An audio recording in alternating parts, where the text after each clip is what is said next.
It is TCH Live, and it's Tuesday. That means it is time for a little bit of the 5-10 and a quarter coming at you from Dallas, Texas. I'm Aaron McAvoy. Hanging out with me tonight is Eric. What's going on, my man? What's going on? It's Eric Van Loosen hanging out with Mr. Tournament Crusher, Aaron McAvoy. Congratulations, Aaron, on your recent success. Thank you very much. Yeah, that was a nice deep run there. You always enjoy making a final table, especially when it's live streamed. So yeah, very much enjoyed that, even though it did come up just a little bit short of first place. But yeah, always a good time, and we're going to have a good time here on the stream tonight, as we've got a lot of new faces that I see around here, or at least a couple of folks that I have not seen before, including Close to Broke, who many of the folks in the chat have already been looking forward to seeing. So thank you guys all for tuning in, for joining us. And yeah, let's go ahead and check out the first hand here, as we've got 3-coin mixing it up against Close to Broke with the pocket fives. AJ in there as well, raising it up with the ace-10 on the button.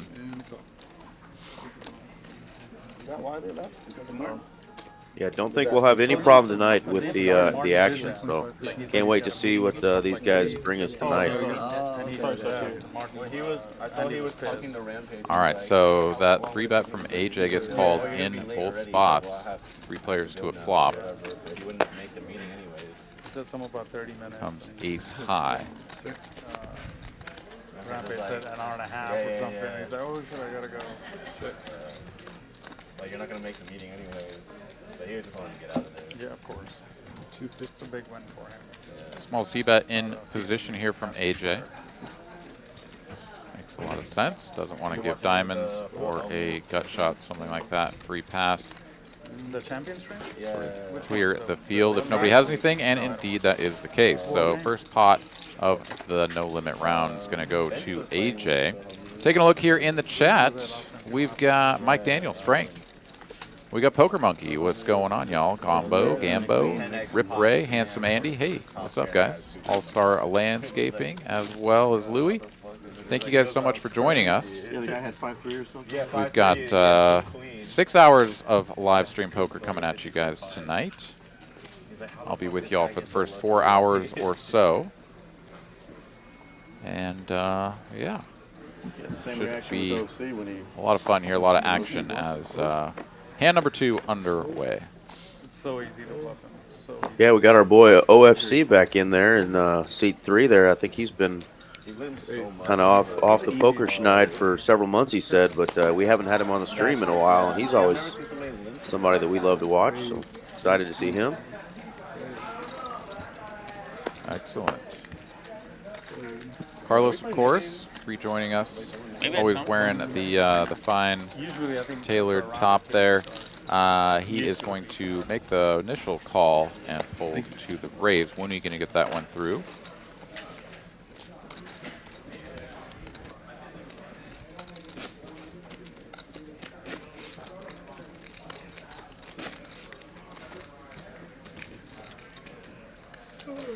Elijah's another one I've seen making his rounds on some streams throughout the state of Texas, so glad to have him back on here. See if he can continue some success here in our club, Dallas. No, he's got some fans watching.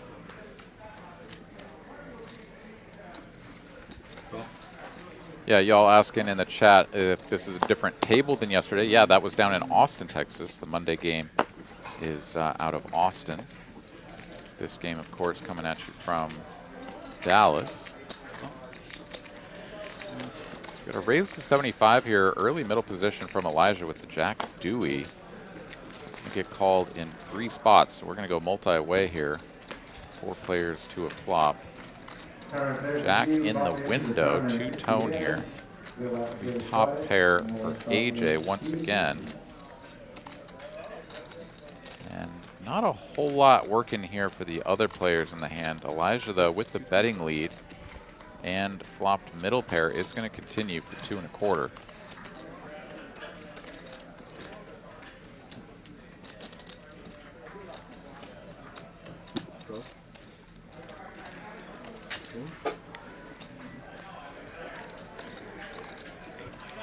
does thin the herd a little down to heads up, and it's a queen of spades here on the turn.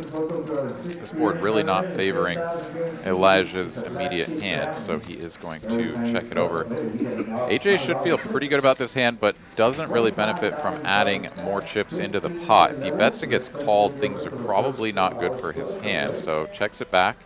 And the 8 of hearts peels off on the end. Safe card here for AJ, and Elijah now has to decide. Oh, and he's already decided that he is not going to go for some sort of large river bet, and AJ will take it down. Ace 10 for the win, starting off. So Eric, I know you played, or you said you were going to play the even bigger one there in Dallas over the weekend. How'd that go for you? I did. I fired 2 bullets at it and 2 quick exits.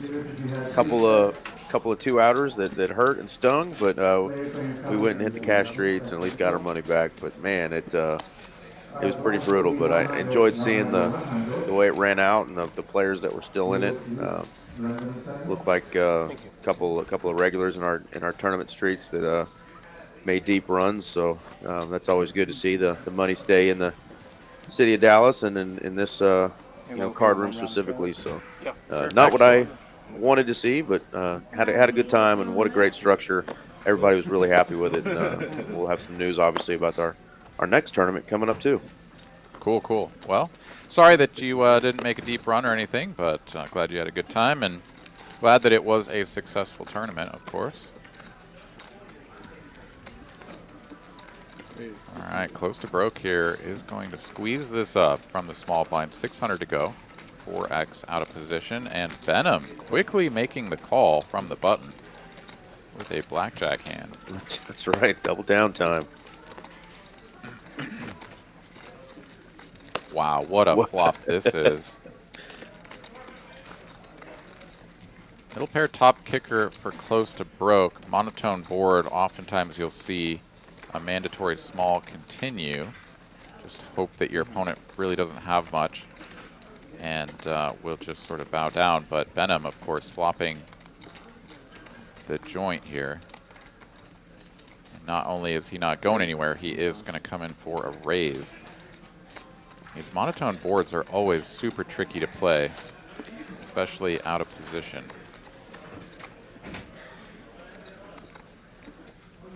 Kiran here is nearly drawing dead, but will make the call for the small raise. And this pot already larger than either player's remaining stack. 5 of spades on the turn changes nothing. If Kiran thinks his 8 is good on the flop, he may, whoa, quick check back here. Interesting. Very interesting from Benham.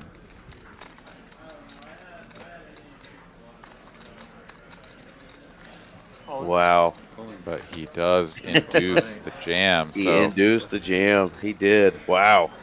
Very well played there. I mean, it's definitely a move that isn't standard as far as like a, sort of a solver is just going to want to try to bet and get all the money in before the texture can change and scare your opponent away. But Benham here plays that really well as far as the result, getting close to broke to jam his stack in on the river.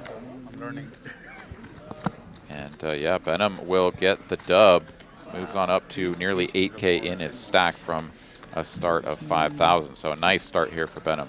Very nice. And I don't know if Benham particularly has played with Kiran there, but I know he knows the reputation, just as we do, just from recent history of stream play and aggressiveness for Kiran, and that check, really set him up there, and he got what he wanted. And what a nice start to Benham's night here.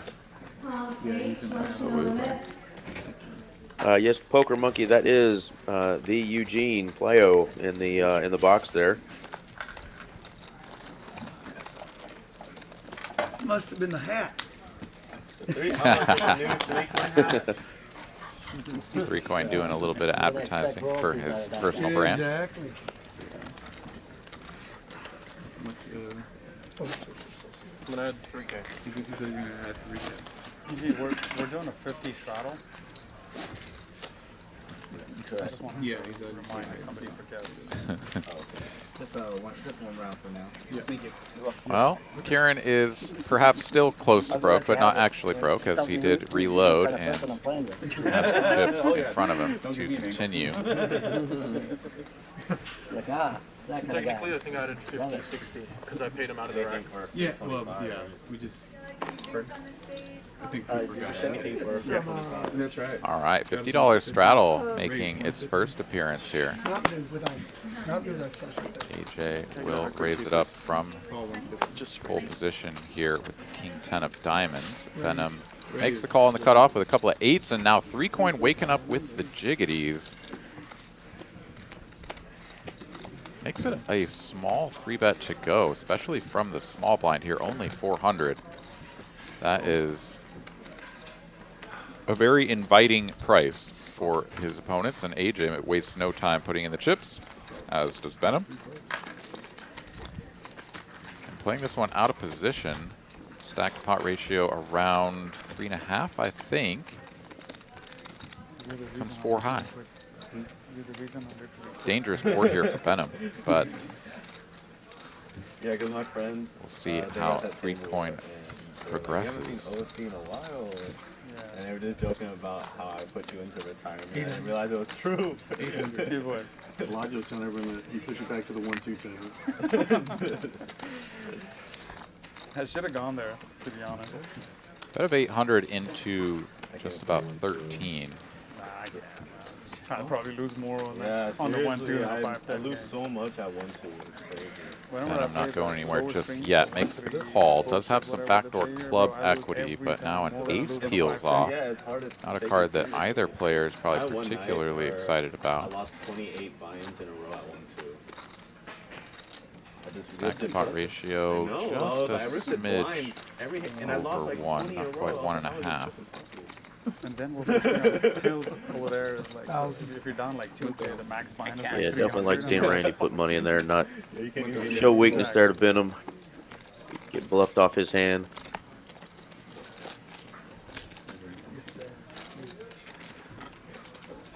That'll chip 3-coin up to a little over 6,000.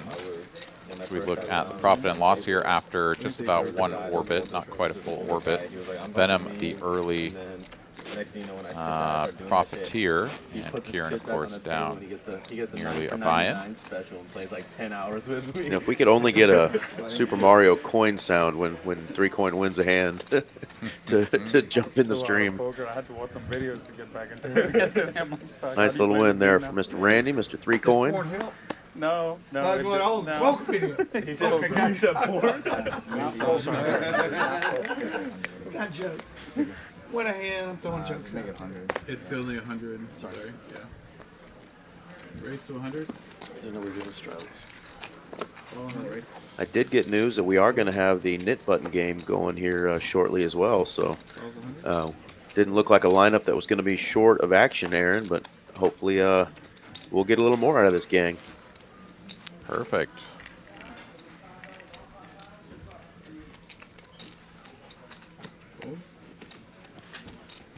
Elijah, with the opportunity to represent all 4 suits of the deck, does not pull the trigger on that, but OFC and AJ are in there with their dusty hands, and we're going to go multi-way.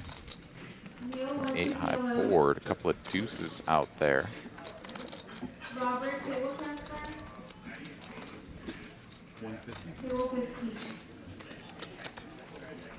AJ, flopping top pair, no kicker, is going to go ahead and bet 150 into 500.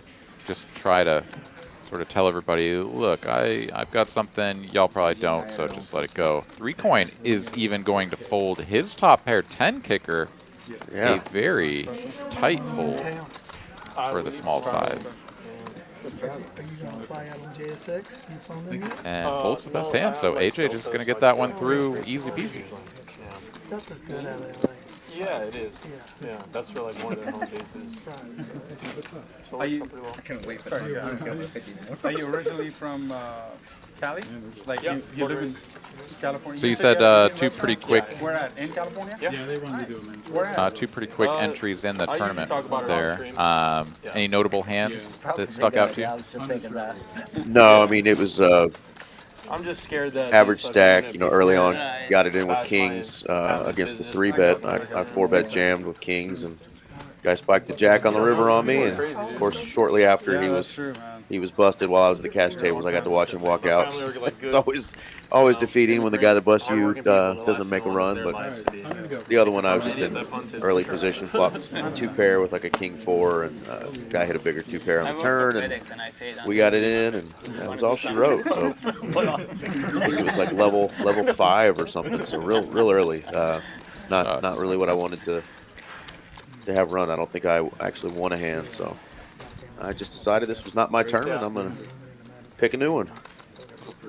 Sometimes that is the only way to do it. It's right. Yeah, hardworking people. Yeah. All right, raise up front from AJ with the ace-9-0. Carlos calls in between. So, Wooney folks just are going to tied now. call as well Nice, wonderful. from the large blind. Definitely a spot could have thought about going for a squeeze, but will be rewarded with best hand on the flop nonetheless. Check. It was, yeah, it was a wonderful, we have a strong spiritual belief and just kind of like, thank you. Hell yeah.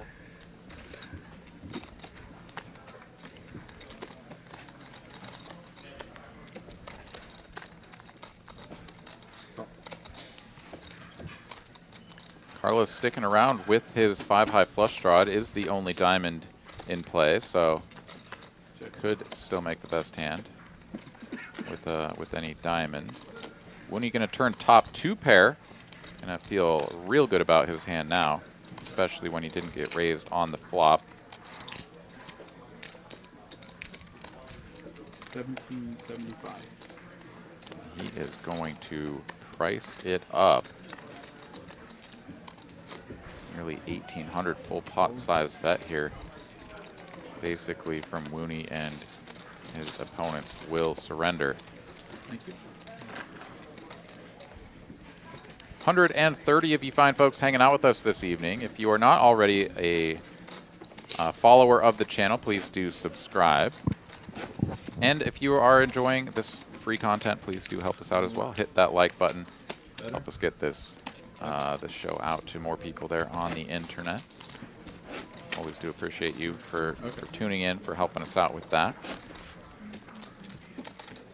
Yeah, Go ahead.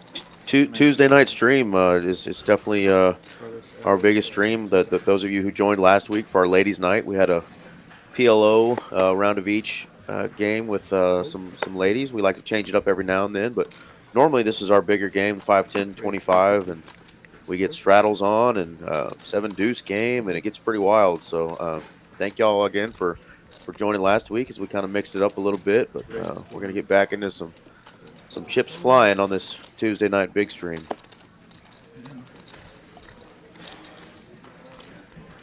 Close to broke here, waking up with the 9s and the low jack. Makes it 150 to go. Elijah with a small 3-bet on the button. Not to be deterred. 1550. 4-betting the pocket 9s here to a large size.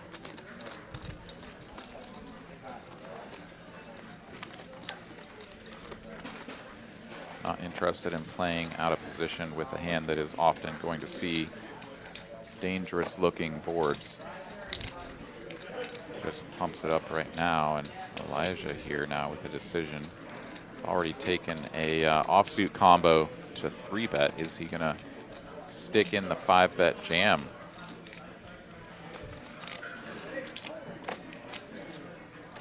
He will not. Kiran going to take down a nice little pot right there without seeing a board.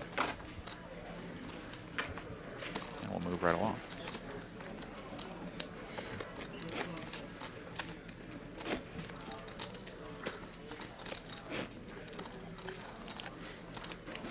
Hopefully we'll see the chip counts up here shortly on the screen. I know these guys typically all buy in around the same amount. Curious to see if anybody's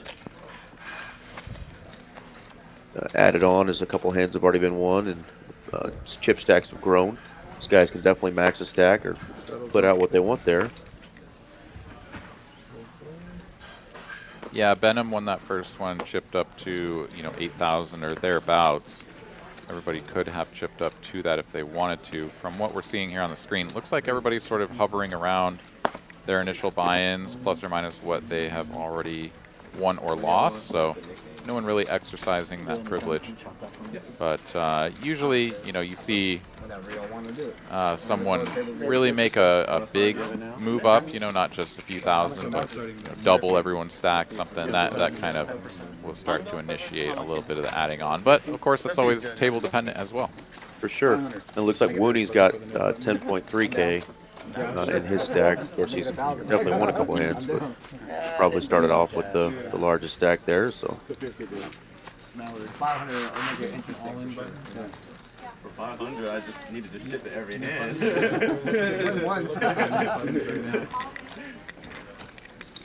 Definitely an interesting dynamic developing here early, with the $50 straddle coming out pretty regular in the first couple of orbits. Yep. I mean, when players only have 5,000, right, you're playing 100 big blinds effective. And, especially here in Texas, we're used to playing very deep stack poker. Certainly 200 plus big blinds is, the norm. So only playing 100 big blinds for some of these players, and even a few, of course, have chipped down a modest amount. So under 100 bigs very much changes the feel of how you respond to different sort of decision points in the game tree. yeah, certainly does. Certainly does. 350. 350 an ounce. All right, AJ here on the button, seeing a limp from 3-coin. He is going to pump this up. And Carlos wakes up with a monster. And as we've seen him do plenty of times in the past, he's just going to call with it and kind of lie in wait. Carlos doing Carlos things. Let's see if it works out for him. Check. Check. So far, so good. Benham here flopping second pair. AJ top pair, no kicker. Or at least a very weak one at the moment.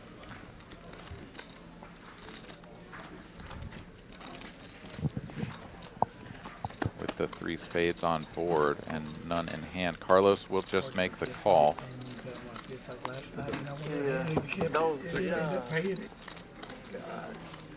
10 now on the turn. This board getting rather connected. Oh wait, we get them and then we get back. For the ace king. Check, check. AJ also picking up the gut shot. He'll check it back. And I'd say vast majority of the time this goes check, check. As I say that, Carlos reaching for chips. With 1,600 in the middle, he is going to go ahead and lead out for 750.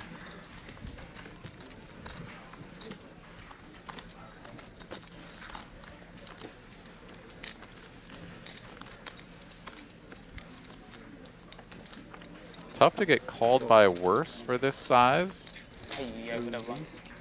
And if your opponent has a spade, I think it's probably getting called. But does get his opponent to fold, and he shows him his hand just to let him know, hey, you know what, I had the top pair, I had the king, and you're probably dead. Yeah, he says, I kind of had the goods here. It'll take me a stream or two to get back to my normal. Okay, yeah. I'm just Again, see All if right. some of the players can pick up on that. You know, the early play by Carlos, which he's done quite a bit, just kind of flat calling there with really big hands that normally we'll see 3, 4, 5 betting with those kind of hands. So. Is it 150 person? Remember that hand. We folded like a game. Yeah. River Rat, all caps in the chat. What's up, my man? Welcome to the stream. Appreciate you joining us. All right, so knit button game is on. Anybody who is unfamiliar with the knit game, you have to win a hand to get rid of your little red button. If you do win a hand, you get rid of your button, and you are now going to profit for the remainder of the round, the game, as it were. It goes all the way down to the final 2 players that still have not won a hand. They still have their buttons, and whoever is the last one who has not won a hand will have to pay out a bounty to all, or a penalty, I should say, to all of the other players at the table. I would presume that we're doing something to the tune of 100, maybe 150, or even 200. Not sure if we have that information, but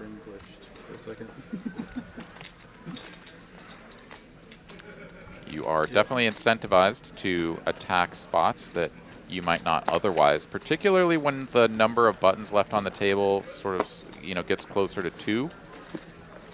Here at the beginning, you don't really have to, widen your range or get after it too much. But, when you think about either winning, let's say that the penalty is 200, right?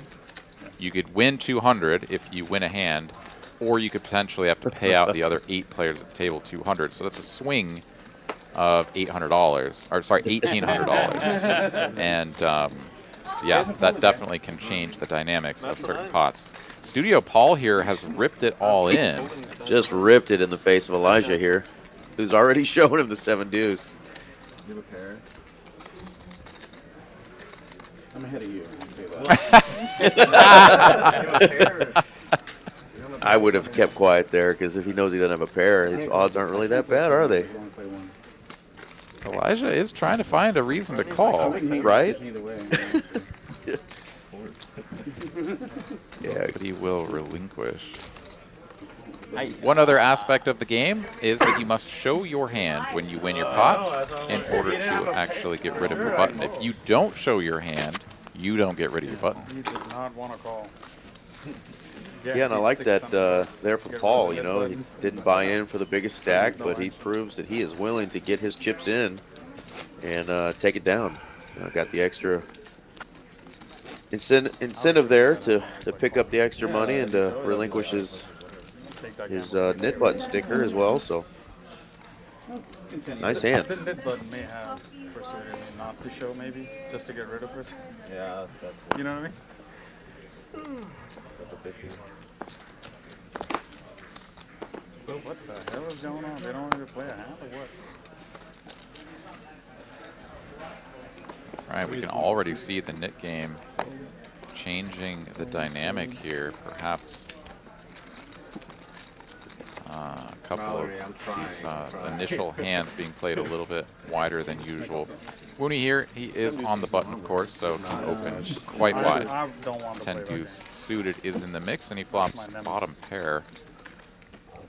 Studio Paul also with bottom pair, better kicker and backdoor straight and flush opportunities as well. 7 deuce game, I automatically put you on 7 deuce.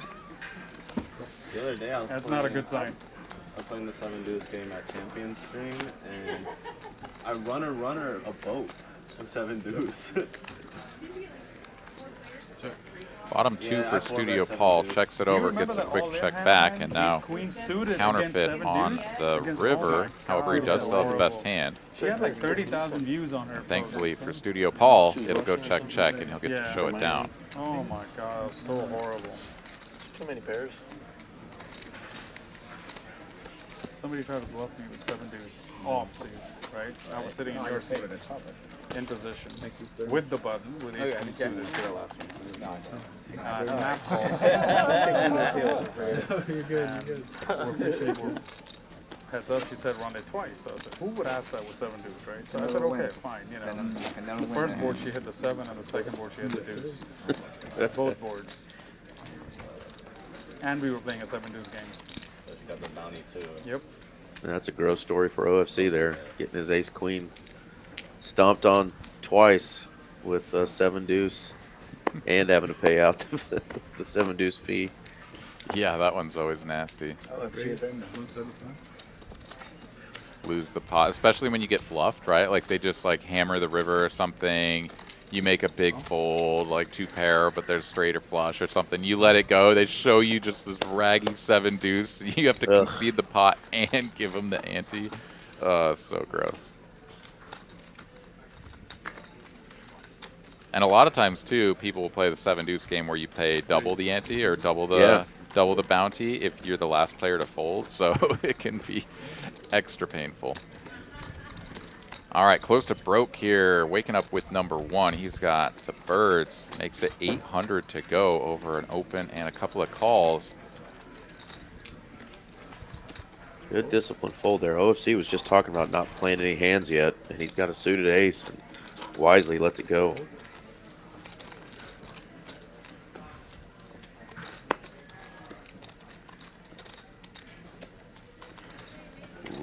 He is going to get a customer, though. Benham is like, all right, I can't let this guy push us all around, and I'm on the button, so I'll go ahead and defend. But he is light years behind at the moment, and this flop does not improve the king-jack. So ace is up for Kiran. Very, very, very likely to win this hand. And Benham facing what looks to be a small continue 1/4 pot.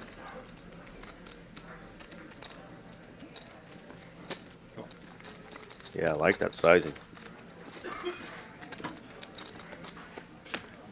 Quick call from Benham. Now top boat. Benham picking up a gut shot. This would be a brilliant spot for Kiran to check, and he does. Wow. Benham checks it back. 10 would be disaster. But it comes 3 of diamonds. So Benham with just nut no pair. If he does think that Kiran could be up to just complete nothing. Oh, never mind. It's the tiny little 1/10 pot down bet and snap fold. Benham's like, nah, I ain't paying you off with nut no pair. That's the last ace in the deck. I had the other one. OFC back to his normal ways. He said he had queens at first before he finally decided to tell the truth. He said, no, I had an ace though. He loves the little subtle fake lies just to see if anybody catches him. He's hilarious. Glad to have him back on the stream. Yeah, there's always one of those guys out there telling you they had this, they had that. You're like, whatever, man. You didn't have that. That's him. 10-7 suited. You're trying to get one through on us. You should like almost never tell somebody nice hand when they win with aces. No? You'd be like, fuck you. Yeah, might as well.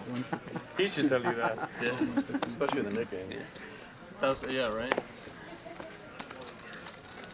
Some say you shouldn't be allowed to win the nick Raise 600. aces. It's the only, you know, that'd be a pretty cool stipulation, actually.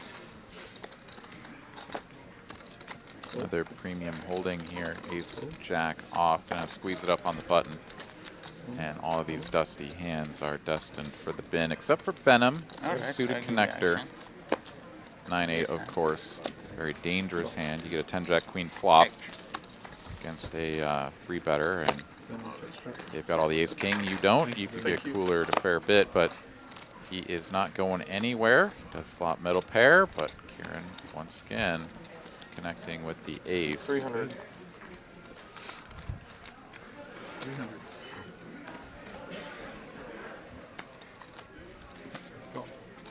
Benham still with 14% equity. Of course, we can see that a bunch of his 9s and 8s are missing for clubs, though. Going to give top 2 to Kiran, and this is not a good card for Benham to continue either, so he lets go.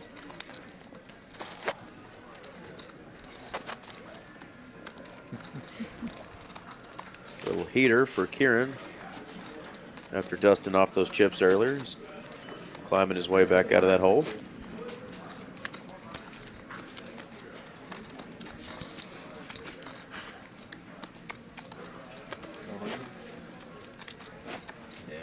Peer pressure. No pressure. I do that once. Nah, I don't have to get 100. Just give me some just ship it. Let's see if I can ship it or no, I can play. I can play. I saw that. So my king is good. Oh, man. Ace of spades is going to be the first. rig. That's a little tricky, right? That changes everything. Oh, rig. All right, we've got a lot of straddles going on this hand, all the way over to Wooney putting on the 200. I know, Randy. Everything. There are definitely the juice is some really weird on this one. relatively short stacks out there now. Elijah here sitting on Just felt it. Raise 600. less So than Randy, you were saying 20 your family big sold blinds. business like 4 years ago, and then You since then you consider guys are like somewhat retired. largest straddle there. Let's go, Winnie. Let's go, baby. Let's stack. Yeah, interesting. Some of these players folding some playable hands here with the nip button game going, but Yeah, the $200 straddle just really makes it to where For like penny the hands that you would be willing to play deep stack, because you've got a lot of maneuverability, you just don't have that anymore. So you're just gonna miss a lot, right? Like that's just the nature of poker. And so yeah, once the relative stack depth shrinks up, people tend to stop playing all those speculative holdings. Anyways, we've got a couple of gut shots here for these players. Double gutty for Wooney. Pardon me, not a double gut shot. He needs to hit the 9 and the 9 only. Elijah looking to find a jack. And wow, Hello. there it is. Second nuts for Elijah. He's got this pot locked up, but Wooney does pick up a little bit Okay. on the turn.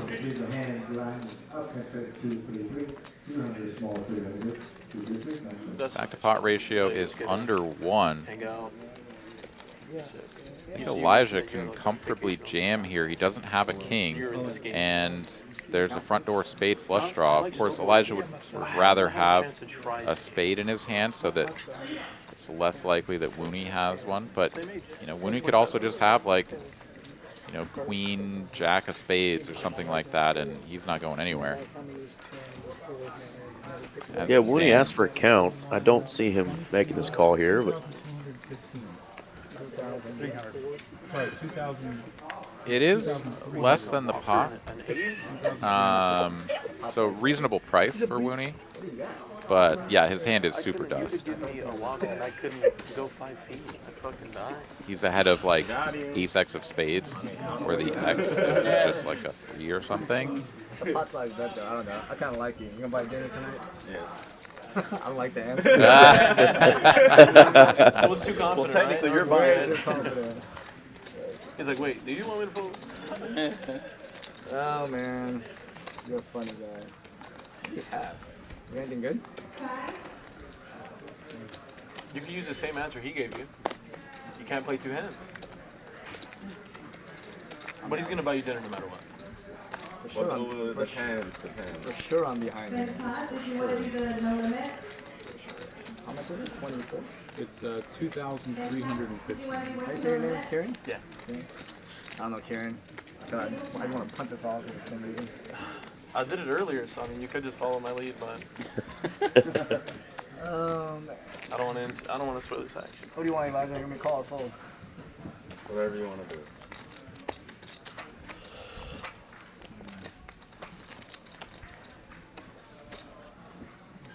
nit button game succeeds. One pair. I'm straight. Really? You're drawn dead. You're drawn dead, Ski. I can't win. Horrible feeling, yeah. Nice hand. You sure did. I have a jack in my hand. So very nice 20, right? pot there for Elijah. He's going to chip up to over $7,000. It's going to be very expensive. Nice out. They got 15? they got Nobu out here. I never been to Nobu. They also have Louis Trey. It's just not great. It's not about being great. We got to make sure it costs $2,350. That's the goal. That's the goal. Minimum. Some expensive dinners in Elijah's future, it sounds like. I mean, there are a lot of them, but Frisco. I like. So I've been to Dallas a couple times. I like Frisco. I don't know. Is Del Frisco like a restaurant or something? Yeah, it's Frisco. I love. Yeah, I used to live in Frisco. I like Frisco a lot. I like Plano a lot. Yeah. The first card I have And you is a went to jack. Dallas. If that ace didn't I fit, had I would have had ace I jack. just want to buy like an Airbnb property. I have one in Vegas now. Yeah, I would have had ace jack. Bro, And that was my hand. If he raised, I was gonna re-raise him. So that's Airbnb property. Hell yeah, man. I have to get your information. Maybe you can at least. Yeah, what's your numbers? Yeah. Yeah. That's it, Elijah. I have a jack in my hand. It's okay. I try to hit a gutter too on you. Because right after that ace flipped, I looked at the first card. It was a jack I was like, cards. fuck it, this jack's gonna come. All right, only the $50 straddle this time. Mooney not going Probably got the to last jack there. follow his $200 straddle with a 100 on this hand. Then it wasn't the last jack, I guess. Luckily enough for him, he had the Choctaw nuts, so he's out of there. Kiran has some sailboats in the hijack. He'll make it 150 to go. Raise 350.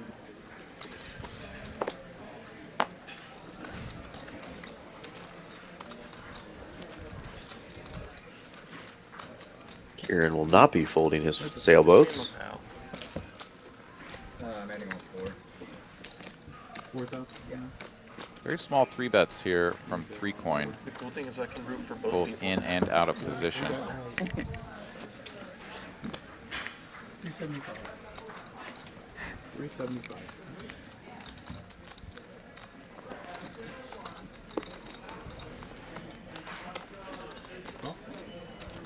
Checking a call of 375, pot up to 1,500. 3 of hearts here on the turn. Gut shot for 3-coin. Has the ace of hearts, could rep some backdoor hearts or whatnot, but he's just gonna check, and wow, nasty run out here as Kiran gets counterfeit, but doesn't even take the time to sort of consider I thought I made a both. turning but I his got hand counted. into a bluff. Just checks and folds as 3-coin presumably goes for value with the 2-pair ace No, you did, kicker. but I think if I bluffed the river, you would have called too fast. Oh yes, 7 or 4 would have been deadly cards for 3-coin there. He tried, he just got Ends up You know getting what? the old I felt counterfeit. better about that ace when Get you rid of his knit did button. that. Yeah, for sure. Yep. Almost found myself up for another punt. Almost. Kiran there Like, sort of saying after the hand, revving up the engine. you would have called me so fast I wasn't even going to try to bluff you there with the counterfeit Back to follow it, too. 3-pair. So already had an idea Probably of going and driving what his something. opponent would be doing That's should he what go was gonna for it. happen. That's why he snapped into the checking formation. All right. Players with a little bit of playing history, it seems. Raise And wow, Now you just another wanna bird knock it with a sighting button. for Kiran once again. Call.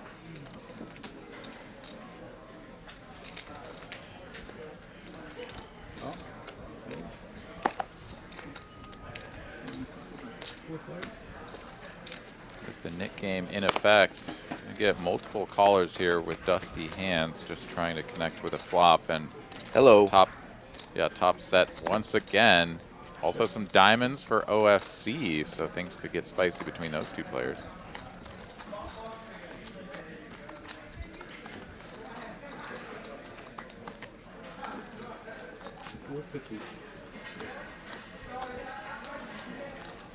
I like this sizing from Kiran. A lot of players will flop top set and just be like, okay, I got to bet small here, try to, sort of keep someone around. Kiran recognizing that the only hands that really continue are going to have a sizable piece of equity against a set. So goes for the larger size. Now locking it up with quads, he can once again check it back if he wants, or sort of continue for a reasonable price. Might be pricing out the flush draws with a bet of 1,200.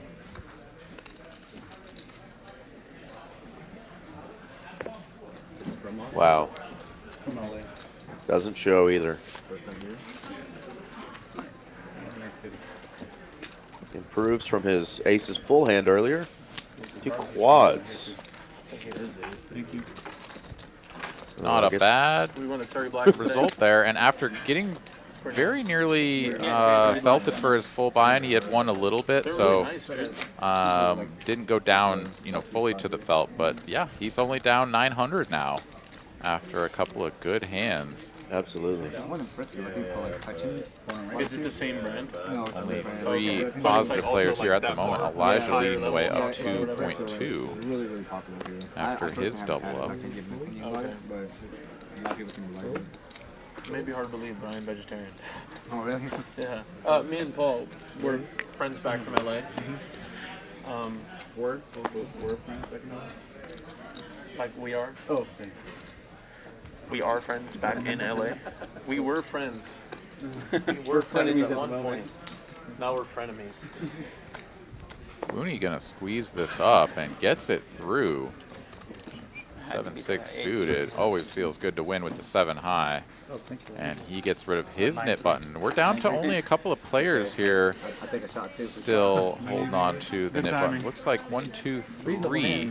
Yeah, it is. Unless there's one lurking about that I can't see. It looks like we are down to just those 3 players. And it'll definitely start to influence their decision-making process here in the next couple of hands. Especially when you have 2 players right next to each other, as we see there in the 3 and the 4 seat, right? I've seen you. You know, if you fold, right? Like if you're in the 3 seat, you fold. You know that now you're giving a player with a nit button free reign to sort of attack the pot and hopefully get rid of their nit button. So sort of really incentivizes you when you're out of position to be the initial aggressor into pots. We went in the chat. Congratulations, he says, for my recent results here in Texas. Hey, thanks a lot, man. Appreciate you very much for saying that. And yeah, going to be good. Going out to Vegas. Going to play the Win 1100 here in a couple of days. So hopefully keep the hot streak alive. Heck yeah. About my penis. Nice flop here. Absolutely. Wooney flopping the joint. OFC with the nut draw. AJ's in there with a hand that is already dead.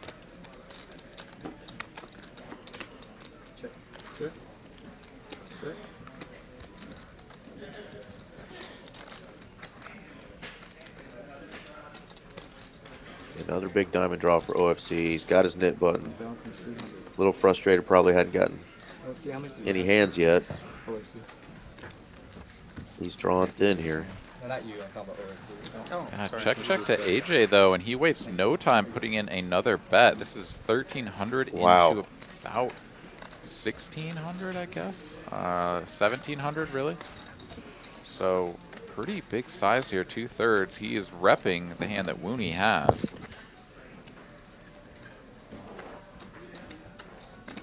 Here comes the check raise. 3,500 to go now. And OFC's like, bros, I have the ace of diamonds. Y'all can't be doing this. Right. He's disgusted. Open-ended straight draw with the nut flush draw. Knows that he is just almost certainly behind a flush already. Not always, but I mean, this board texture, right? Like, who can check raise on this turn for this size if they don't have the ace of diamonds, right? Like, there's just no bluffs. Like, if you didn't have the ace of diamonds, then you could think that someone has just a naked ace of diamonds and that they could be pumpkin. But he's the one with it, so someone just has to have the joint. Back over to AJ, though, 2.2K. Getting a sort of quote-unquote reasonable price here, but I mean his hand is super dust when he gets raised. Basically only can be played as the aggressor. He is looking to do some inventory here, perhaps. You look like a pilgrim in transition. That was like the most specific diss I think I ever received in my life. Yeah, that's pretty good.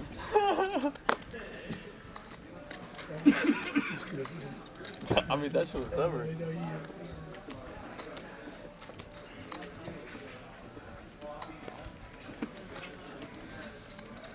I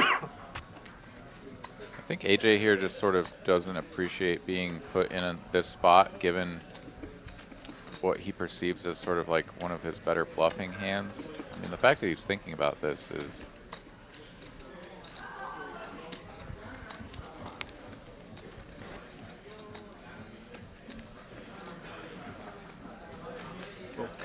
yeah, he's going to let this go. I mean, I think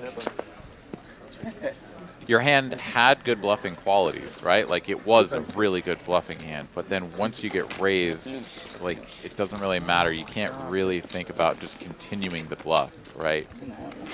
If you have the ace of diamonds, you could 3-bet jam it in his face, right? Like that looks super gross. I mean, even if he has the king high flush, what do you have? Like how whoever has the balls to do that, right? But just the jack of diamonds. I mean, you know your straight draw is no good even if you hit it. So I like the fold there. I can understand, you know, sort of thinking about continuing the bluff, but there are certain times that you just don't have the hand to do it. That was one of them.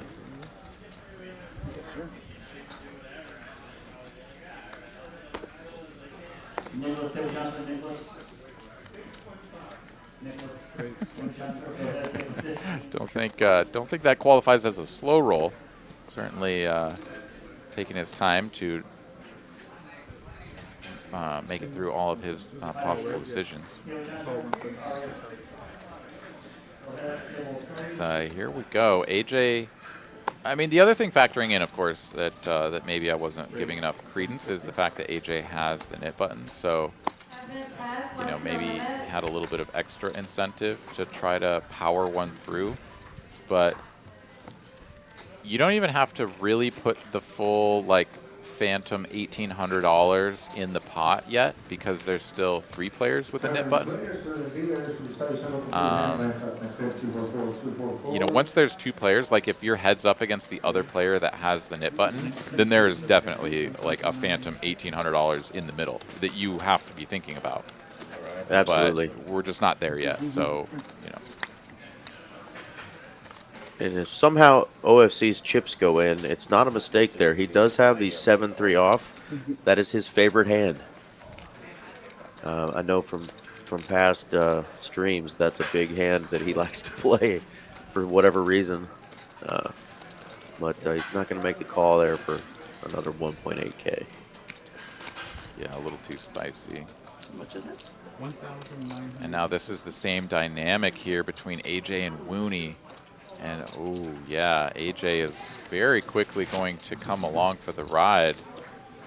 Not willing to be pushed around. May still be feeling like he got kind of pushed around on that last hand, but this pot is massive.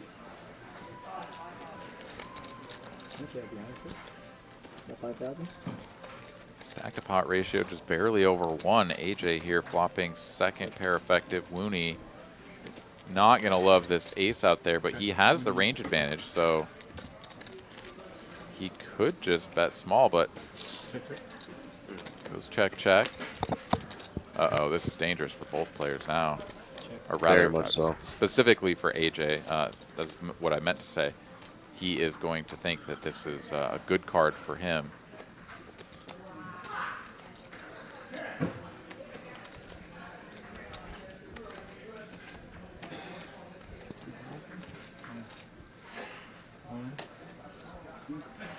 Oh, you have an ace? I do not.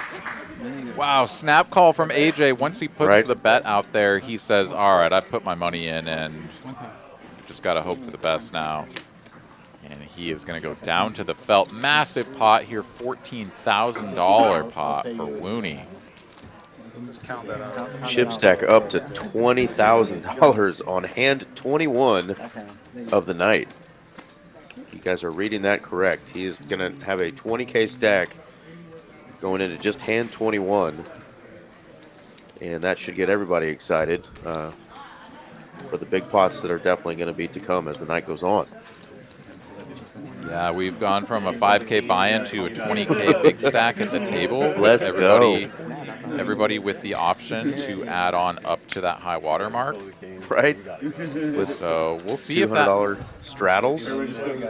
Yeah, potentially. Yeah. We'll see. It requires like more than just 1 to 2 players adding on to really, you know, change the dynamic that much, because if most of the players still have that sort of 5K-ish stack, then the you know, then the hands won't really be influenced that much. But He's gonna keep that. Okay. Who's gonna give me extra from my own money? Yeah, from your money. Sure, I don't know. I feel like somehow you won the pot now. Because he's the one bringing in the chips, you know? I like that. And I'm adding 6. So once again, AJ here, still with his knit button. 48.90 plus 6,000. Mooney will ship that big pot. Kiran over there is gone with the bandana look. He's in kind of a cold corner over there. I know it gets a little cold with the AC unit blowing. I now realize why Carlos said he looked like a pilgrim in transition. I get the diss. I get the diss now. I think he looks lovely, Carlos. And his ears are warm, and that's all he cares about. Yeah, I think that's probably right. Yeah, air blowing down out of the vent will chill you out for sure in some of the spots around here.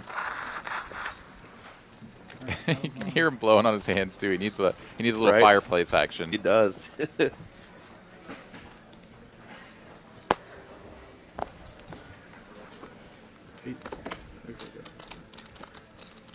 All right, AJ has reloaded.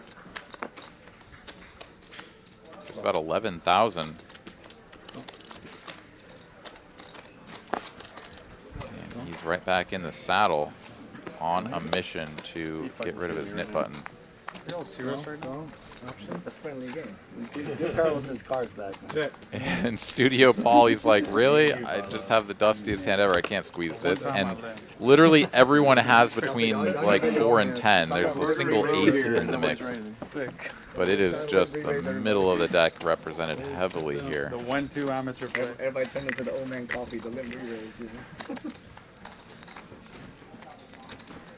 Yeah, a couple of 10s, some backdoor hearts there for OFC, but not a lot going on here on the flop. Even though this is small. I can play the old mate. That's what I asked. Hey, how to get in the deck? Who knows? I fold. Bottom move.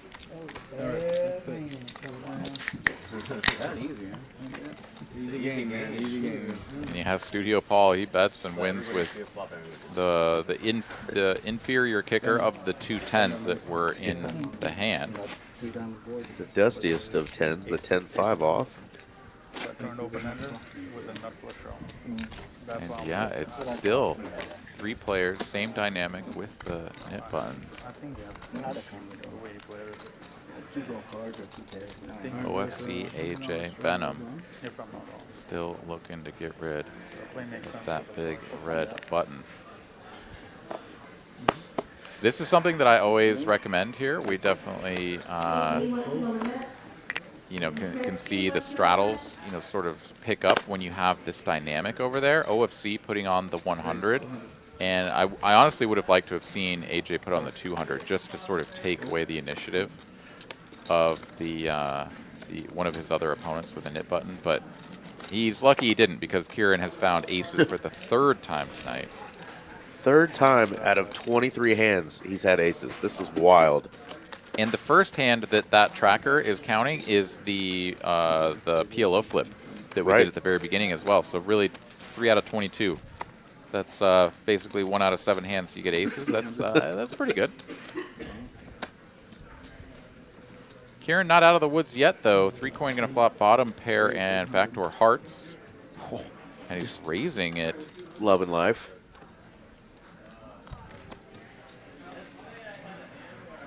Doing some neck stretches after putting in this raise. What did you have that hand?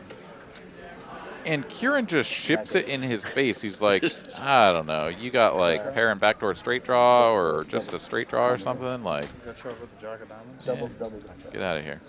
With a diamond or no? Jack of diamonds, yeah. I think so. I didn't have to- It was a min click, like 3 coin just clicked him up to 800. So Kieran's like, I don't know, you have something and I could just get you to fold all of your equity away and I'll just take the pot right now by going all in. Certainly don't hate it. I think the more standard play would be to 3-bet to a smaller size. But, I'm gonna call. Oh my goodness. oh, he gets the call. That sounds good to me. They're going to run it twice. I got aces. You're ahead. Again? Twice. I know. That's, yeah. How does that work out? Randy just had to put him on some sort of just overcard draw trash, but he's got the goodies. Sure does. Safe run out for the birds on board number 1. Three coin needs a deuce or a three immediately. Oh, hello. He gets it. And now needs to fade a board pair that isn't a deuce or a three, and he does. I thought he might have gotten caught by the premature celebration there with one card to come, but chop it up. That is gross. Ace 8 versus 2-3. Top first, bottom of the deck. All right. That's him, Randy. My man. You know, possible flush, possible full house. Yeah, you had a flush draw, you had trip draws, two pair draws, lot of draws. A lot of backdoor. That's for No, sure. yeah. I missed something interesting. Not really. Well, Randy just plays another hand. luckily for 3 coin, they got to run it Randy's twice. like, enough of this folding bullshit. I'm tired. Randy all day. His 28% equity into 50% equity and a win of $90. Sorry, $85 Yes. for 3 coin. It was the last thing it had. I remember. And you go, that's all you got? And we had an ace queen on the board, ace queen on the board. And we both went, go, baby. Let's go. I've just won one. And I did not want to call that. Damn, I am proud. You made a good call though. I had to, man. I was trying to That was push you fun. out of there, but That was so much didn't fun, work. though. I think I'm Last hand of the night, boy, ace queen. I'll say it. I'm not gonna say it. I'm not saying it. Getting a sunburn over here with the way he's looking at me. All right, here we go. AJ does put on the $100 straddle. I think this is I did it one out of common absolutely courtesy correct. to you. Appreciate it. Benham is out of there, and now AJ has secured final action pre-flop. You already know what the expectations is.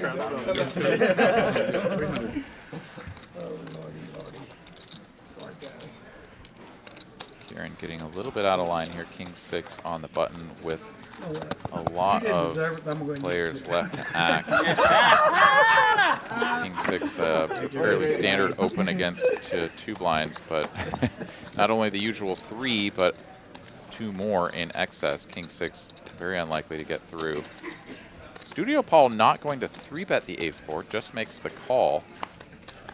And OFC will come along as well, inviting AJ into the pot. He comes in, and that's going to be 4 players to a flop.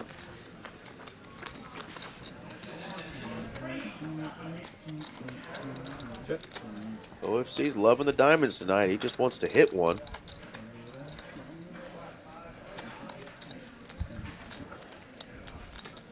Interesting decision here. Going to lead straight out into the pre-flop aggressor. That was so cool. I bought most of it. I mean, I think I bought like 90% of it. Studio Paul is like, I've seen this one before. I've got top pair, no kicker, but I'm not going anywhere, and he's going to make 2 pair now.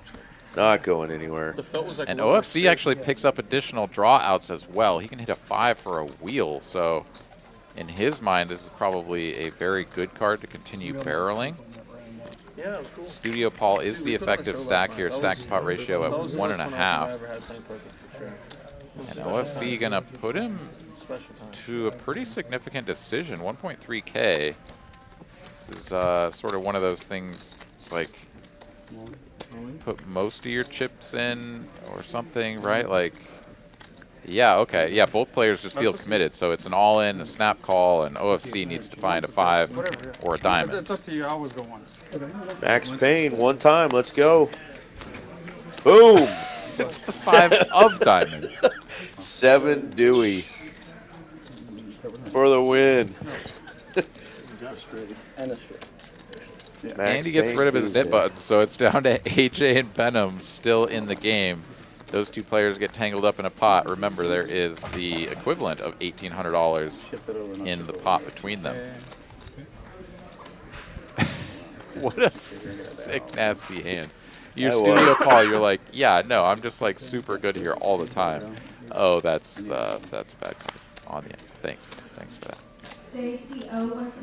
OFC is like, is this what I have to do to win a hand here? Just get it all in, 1 card to come with the 7 deuce of diamonds? Is that how my night's going to go? But bink, run it once, Max Payne, and there it is.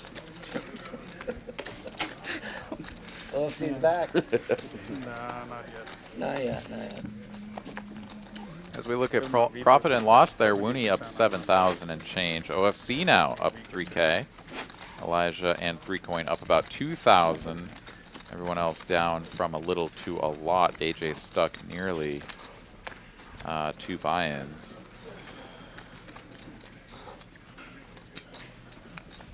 And the fact that Kiran is down 1.4K when he's had aces 3 times in the first 24 Hold'em hands shows you that you got to have more than aces in this game. Raise 150. Yeah, he's won some good pots, though. I mean, he worked his way back up from the basement. For sure. To, only down a little bit. I mean, he is already at that stage where, you know, you just kind of feel buried right away, and now you're like, I'm down like less than $1,000. I don't even care. Like, I'm good. Or right around $1,000.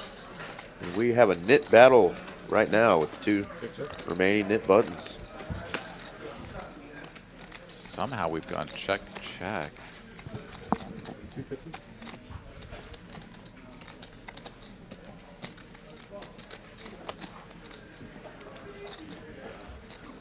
And I'm here just praying and hoping that his ace high is somehow good, but AJ here is going to win this hand. Okay. If we get to showdown. Benham can't pull the trigger, and yeah, pair of 10s, no kicker for AJ. And that is going to be Benham paying out the knit game. That's going to be, I mean, again, like I was just sort of under the assumption this was going to be 200 apiece, but let's see what it actually is. 400. Oh my God, is it only 50? Thank you. It's only 50. No wonder he didn't try to get ambitious there. he just got he got caught in a little laugh there when the hand checked to him and just said, "To hell with it. I'm not going to lose, you know, a couple grand instead of just losing a couple hundred here." So. Oh, I feel so silly. But I mean, these guys were putting on the $50 straddle from like very nearly the beginning. I would have never believed that they were going to start the knit game at only 50. Oh, the knit game. Oh, about the knit. Buttons are back out though. I'm pretty sure he'll be okay with it. I think he'll be fine. I think He hasn't played in a while. I think they should do more than 50. I mean, that's only 2 blinds if there isn't a straddle.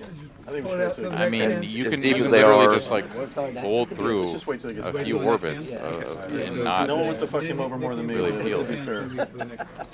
I don't I was know. like, that could be nice. I know I'm being nice. I'm always a proponent of making it a reasonable size, not going too big, right? Like if the 25 is consistently the biggest blind that's out there, then going over 100 on the penalty starts to get a little bit excessive. Like I think 4x, the largest blind, is maybe getting a little bit excessive. Up to 5 is, you know, probably still fine, but yeah, if you're only doing 2, that's The worst is when you win right before the knit game starts and you can't win a hand during the knit game. Yes, the call. Calls 450. Yeah, having to pay out $400 in a game this size just doesn't seem like that's much at all. But it did drive some action on that last round. yeah, but like mostly just in the way of like pride. You know, like these guys didn't want to be the guy that didn't win a hand. They wasn't about the $400 or whatever. There was no pain divvied out.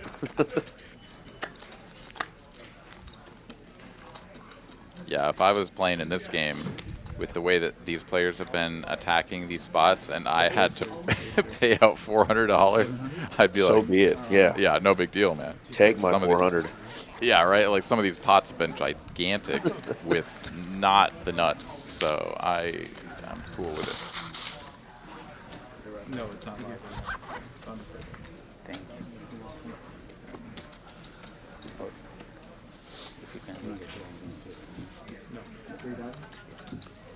Have pot continue here from AJ, and Studio Paul doesn't have much behind. I added 3. Oh, look at that. AJ didn't turn his cards over. Ben, you added 3? Keeps the knit button and realizes it. There we go. Yeah, that's exactly what I was saying. But again, it's not as painful. It's $50, so No, wait. he's going to have to win another one. We play the knit game now? Until you get back, I thought. Yeah, not until he gets back. I know we've had Bridge Mike and maybe one other of our regulars have that happen to him before, but See if he can't He gets back. still get off the schneid and win another hand and get rid of that nit button. But you can see the look on his face, like, oh. Put it in the side. Yeah. You got it. Yeah. Well, now it's really funny too because I was advocating earlier for people to put on the $100 straddle to secure last action pre-flop. Now that's like a quarter of what you would have to pay out. Now it's not nearly as incentivizing to actually do that. Yeah. I don't know. I assumed when we were seeing the hundreds and stuff, it's got to be $200. Wow, that's pretty funny. Like it's almost comical, honestly, to see them pay out 50 after the action we've seen. Can I get a cappuccino, please? No sugar, thank you. Excuse me, can I also get one of the Nature Valley the peanut butter protein bars? Yeah, thank you. Give me a shot of coffee espresso, please. Looks like we've got a battle of the King Nines developing, but likely not anymore. Wooney with the Ace 5 suited. But he perhaps My head's warm finally. misclicked here. Not sure what exactly happened. A bet of 150 is certainly not going to clear the field, and can't imagine he really meant to just pump up this pot. Queen, queen, 4 Carlos. Gonna flop 2 pair in the best of it. This one ended? Yeah. Yeah. Okay. They just wanted to wait until you got back. Okay. Who lost this one? Benham. Checks around. They gave you the 50. Yeah. Who lost? I did. Benham. Okay. The need, yes. Always. I guess they waited for you to win 5 hands and then they started the mid game. No meat and Yeah. Yeah, okay. That's what I'm giving you. The cash. Oh, okay. Only Zell would be the one. Zell. No, they had. AJ here with I told them when his one gut was shot another and one, flush so- draw. It's going to make it 150 Tapped after out. being checked 2. Remember. Wooney calls with what is the best hand, Ace High.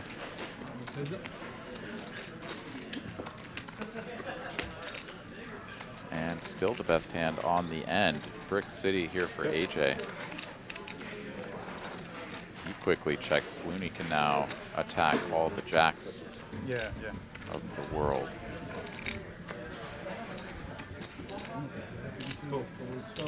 Oh, he didn't show his hand either. 2 in a row. Wow. Perhaps, Interesting. Nobody's saying anything. Yes. Yeah. perhaps there's Not on until everybody gets back. perhaps there's something about waiting for. I think maybe 3-coin or somebody wasn't at the table, so they haven't had an opportunity to actually compete in the pots for With the everybody hands. So I there? think that's what's going on right now. Okay. They haven't actually begun the game because some of the players haven't been at the table.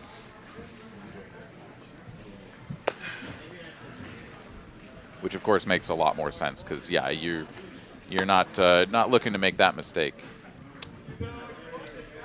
with $400 on the line. Let's be honest, Eric. Come on, man. This That's is real right. money.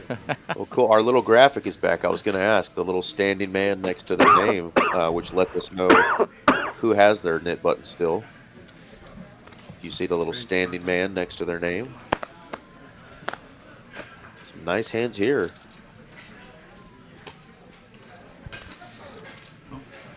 Yeah, Elijah gets back just in time to look down at the Ace Queen O. Instantly raises it up to 500. But yeah, wow, look at all these hands. Carlos, All the OFC, Kiran, all with middling pairs. I may take that 6-4 suited that was folded there.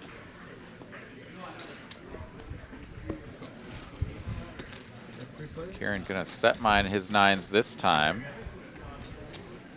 And 2K in the pot. oh boy. Bottom set for OFC. Second pair top kicker for Elijah. Those are the only 2 players that really have connected with this board. As you Both can see, Carlos. my 6-4 of clubs would be in trouble, Aaron. Big trouble. In trouble, but with the best chance of improving to a winning That's right. hand over these other hands.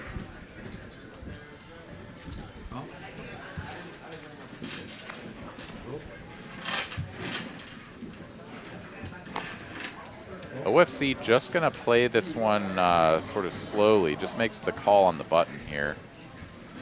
And now that the field has thinned to just heads up, he is locking this one up now on the turn. I think Elijah should feel the danger. The second pair here does check it over. Stacked pot ratio at 2, so OFC only needs to go for something around half pot if he wants to get all the money in by the river, but the front door draws are only available when there's a card to come, so he may want to go a little bit larger, but he does indeed settle on the half pot bet.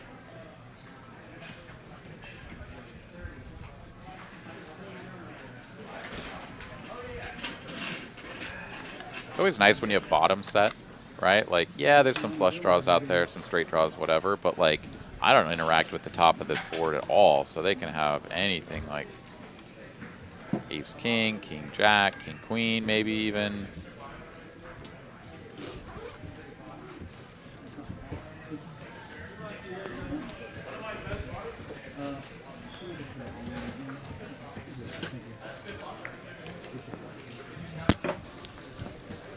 Elijah here can feel the vibe emanating from that little black box in the top left of the screen. 0 outs. This just doesn't feel right.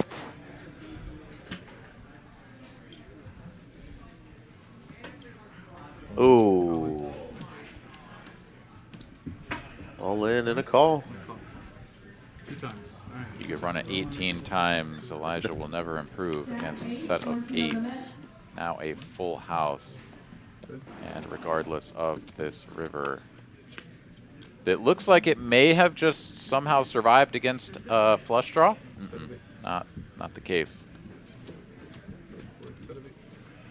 Elijah going for it in a big way. Says, well, it's tough for you to have 2 pair. And your only sets are 8s, so let me rip it in and put you to the test. Of course, OFC just actually has the 8s, and that is an unfortunate situation. I think Elijah, I mean, he's in the right ballpark there when you've got a blocker to some of your opponent's best hands, and you know that they're like only going to call you excitedly with a very specific Very hand. strong holding, yeah. The king nines and the less are typically, you know, probably going to fold unless they're making hero calls there for their whole stacks. And you're still alive if you hit your ace or queen there, so I like it. As you can see, my 6-4 would have gone up in flames. And so would my chips if I hit trip 4s there, so good fold whoever decided to let that one go. Yeah. Okay.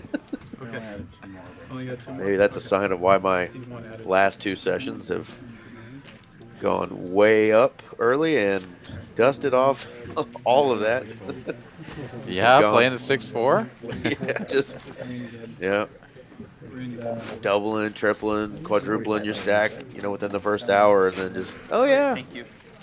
Night can't go wrong. Let's go. Play every hand. I've heard that story before.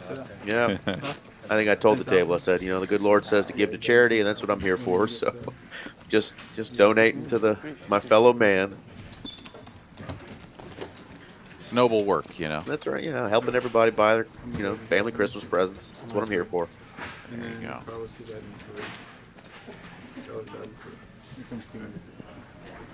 Yep. We're good to go. All right, so it looks like we got a reload in action for So the nick game is now for Elijah. And now this hand, the knit game is on. So those big red buttons again in front of them are knit buttons. Last one to win a hand and get rid of their knit button will be paying out $50 to all of the other players. Raise 200. Well, I guess it's only 50, right? Only $50 to each player, All 200. unless they've changed it.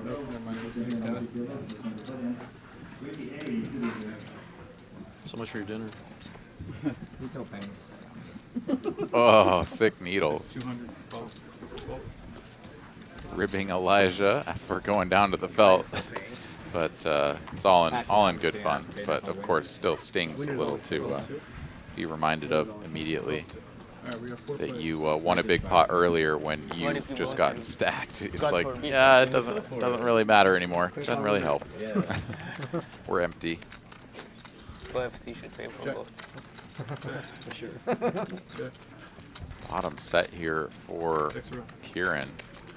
Top pair, top kicker. Somehow no chips go into the middle with the wetness of this board. Rather curious. Kiran gonna check again on the turn, as you do. 400. Elijah, unfortunate enough to turn top pair, no kicker. He's gonna bet 400. 10,000. Got it. And Elijah has just bought in for 10K and is instantly getting check raised by Kiran. And Studio Paul, who, I mean, he had such a massive hand on the flop, is now just going to have to check and fold.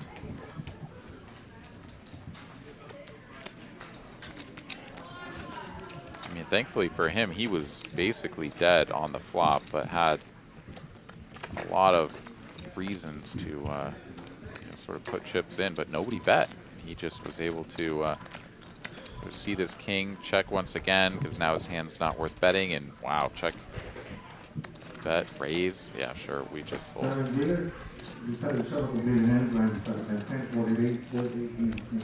Uncomfortable spot here for Elijah. Top pair, no kicker feels pretty bad, and yeah, he is going to let this go. Makes a lot of sense, even with a hand as strong as top pair. He'll get shown the threes, and oof, sigh of relief in the 2-seed.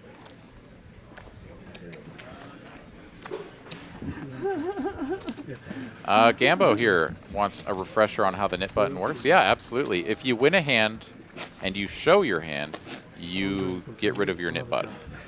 We continue that process until there's only 2 players with knit buttons remaining, and whoever of those 2 wins is then, you know, rewarded with a bounty from the last remaining player that did not win a hand, that still had their knit button. So in this case, I think they're still playing for 50.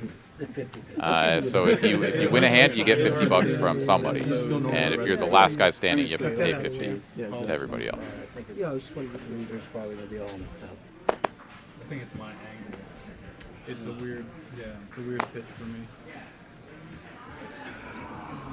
James K, 1-2. Raise a 75. Carlos is a believer in the 9 triz. A very modest squeeze here on the button, only to 75. This will get called by Kiran and 3 coins. Come on, guys. For sure.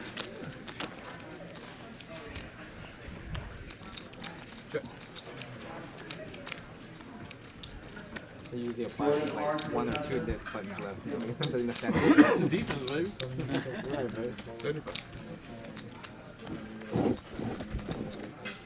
Oh yeah. I know. Raise 175. Carlos going to maintain his aggression, but again for a small sizing. 3 coin leads out sort of oddly with the king 10 here. I'm not seeing that too often, but Carlos does go for the raise. It's small though, and Kiran's like, I don't know what's going on here. This hand just feels super weird, but if I'm the 3rd bettor in this hand, you guys are probably going to hit the road, and he is very likely correct unless Carlos has some very devious intentions. And my goodness, he has made the call. He has those. He has those intentions.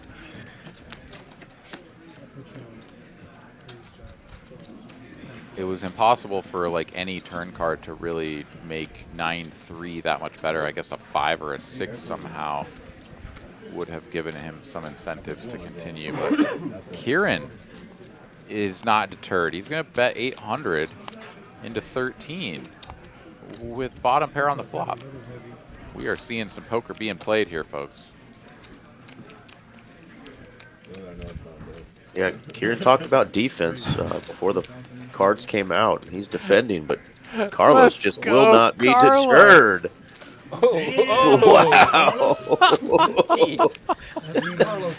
He just YOLO'd that through with the 9 triz. I love it. If you've ever wondered how to win a hand with absolutely 9-3, Carlos giving out lessons. And with that, he chips up to over his initial buy-in, and he's in the profit zone. That's Let's right. go. Can't sit around and wait for aces and kings all night long. Let's go. And Kiran can't believe it either, right? Like, he's bluffing with the Yeah. best hand, and his opponent somehow pushes him out. Like, that's just insane. Yeah, this is the same Carlos that just flatted with ace-king in position earlier. No big deal. We're just going to rip it pretty much with 9-3 off. Today it seems like 8. Yeah, that was pretty spectacular. I That love was. that. You're good, you're good. It's just that's the only one they keep telling me. Yeah, how many thousands of dollars went into that pot when these guys are worried about a $450 swing from the nit game, right? Like, oh my God, it's incredible. Patricio Duran in the chat sending Studio Paul some good vibes. So Paul's got a little fan club going. You guys are rooting on anybody else, have friends or family that are playing in this game. In the chat, you can also find that link that we just put up on how to get on this stream if you're interested in playing on Tuesday nights in Dallas. Click the link and sign up. 3-coin not going to squeeze from his straddle. So 3 players will see a flop. 3-coin here with the best of it early on and will continue through the flop. A little over $1,000 in the middle. And 3-coin is going to overbet donk lead. Once again, pulling a move that you just really don't see very often. Elijah's like, well, I kind of want to see a turn, but obviously not for that price. And now AJ is like, wait, what? That doesn't make any sense. He folds the ace-jack. Wow. And 3-coin has to show the ace-queen, too. I mean, my goodness. Yeah, AJ could have pat himself on the back there. Wow. Yeah, one of those sort of situations, I guess, where 3-coin is just like, I've probably got the best hand. I don't want to mess around with this nit game anymore. I'm just gonna win this pot. Like, that's just what we're doing. And he indeed did exactly what he intended to do. Pez in the chat saying he's rooting on Eugene. What's going on, Mr. Pez? Got some OFC shout outs. And Steve Brown says Pops is keeping an eye on you. Talking to Studio Paul. I don't know if that's your son, but if so, that's pretty cool. Rooting on the fam. I've never had good cards. I should just play with tighter. But I enjoy it, like you said, I enjoy the hell out of it. That's fun. I really do. Great, one single limit.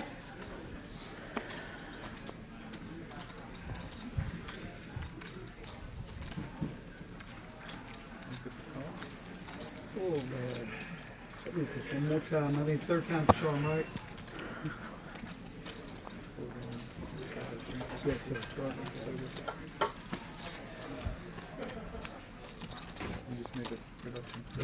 Cringe. Carlos, have you ever won contact? No. Can you? No.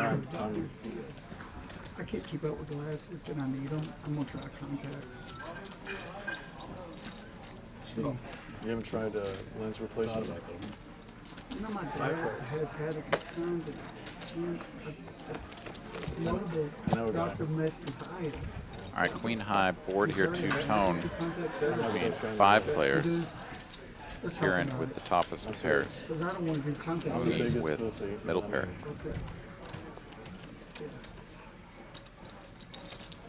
If I can do it, I can do it. 350. won't keep up transacts either. I'll be ridiculous. Yeah, if it gets stuck in there, I just... Oh.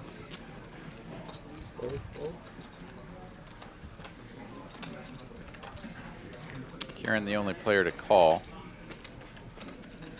Check to Wooney. He put out a little tickle, and front door clubs completes, as well as overcard to the board. Quick check, check. No improvement for Wooney. Kiran here going to have the best of it. Let's see if he blocks. No, he's just going to check. Check. Queen. King, queen? Oh, I thought you said you win. I'm sorry, I thought you said queen. No,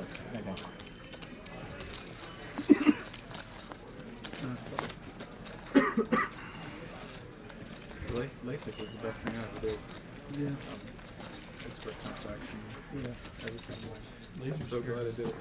Looking at the pre-flop raise here, Kiran leading the way, 35%. Yeah, it's changed a lot. AJ not too far behind, 32% for him. And Carlos, OFC, and 3Coin all hanging out down yeah, but here at the bottom, playing most of their hands as calls. This is supposed to be the guy, but you know, everything thinking that. Or just folds, of course. Literally. Yeah. 50 to go. Sanji, what's the limit?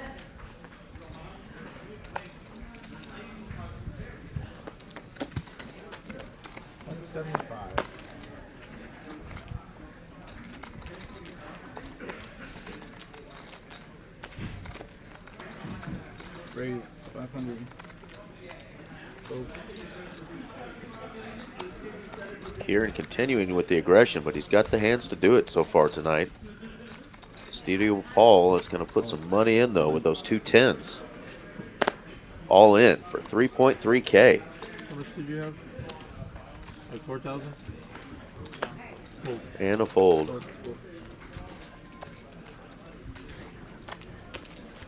Shows his hand, gets rid of his knit button, takes down a small pot. Nice hand there for Paul.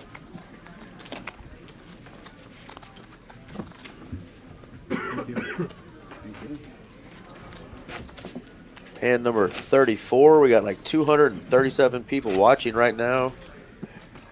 If you haven't already subscribed to our channel at TCH Live Poker here, do so. Give us a like, give us a thumbs up there in the video. I think we're at like 38 likes so far. We're trying to at least get over 100 likes tonight. We've got a 6-hour stream of this 5, 10, 25 no limit game. We've had some $50 straddles on. We got the knit button game on. Chips have been flying. So if you're enjoying this, please help us out. Hit a like. I knew you would be scared. You're not always paying for favors. Just a gentleman and a half. Well, when was you draw? All right, 3 plays. 3 players with some relatively disconnected hands here going to see a flop. Queen high, all spades. No one with spade except for OFC. Does have that 8 of spades. Quick check through. Benham here, still with the best of it. He's got a pair of 5s and a straight draw. OFC, though, of course, with the best chance to improve to flush. It's king of clubs, and Benham will hold with the bottom pair.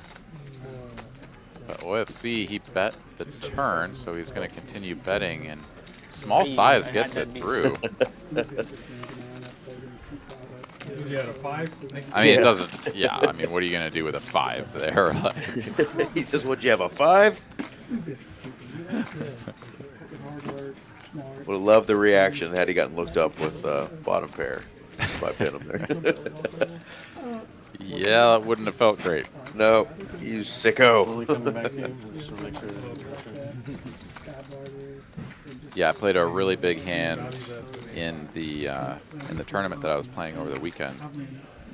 we were down to, I don't know, 21 players or something thereabouts, maybe even fewer. I don't remember exactly, but I ran a big bluff with the naked ace of spades on a 3-spade board, and he looked me up with second pair, like no kicker, you know, or second pair middling kicker, but his kicker was a spade, and just kind of got heroed off. And yeah, sometimes you get called by a pretty marginal hand, but you know, it was a good call by him, and still managed to claw my way back and hang on all the way up to 6th place. So just gotta keep fighting.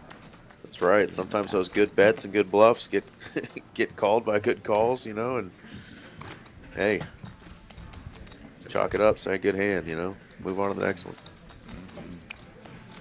Everybody with a little something to work with here. Kiran with another premium hand, pocket jacks.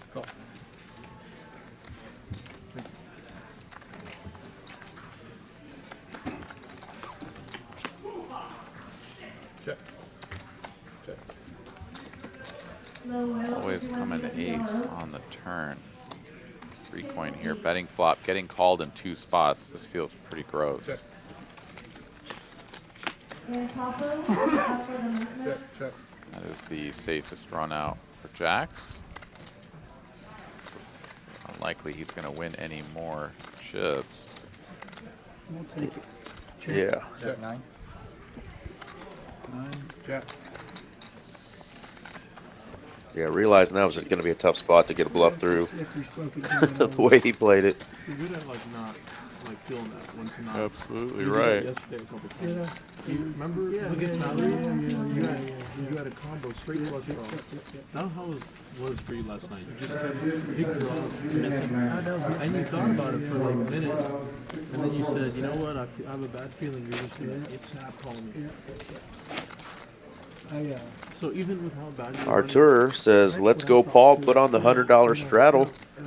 We've definitely had it on a little bit here tonight. I think we had a $200. Any draw, at least your first draws never came. Yeah, Wooney put on the 200 at one point. We've also had a couple of 100s, but yeah, the 50 seems to be the sort of the largest standard that we're seeing come out.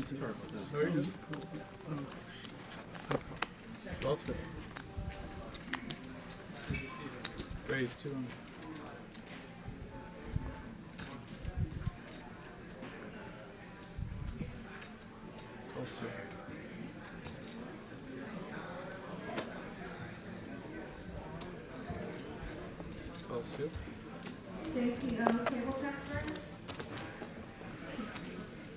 Wow, everybody gets a price to come along, and they do indeed pay that price. So 5 players will see a flop. Diamonds or spades would be spicy. Yeah, the Paul fan club in the chat hammering their buddy Paul.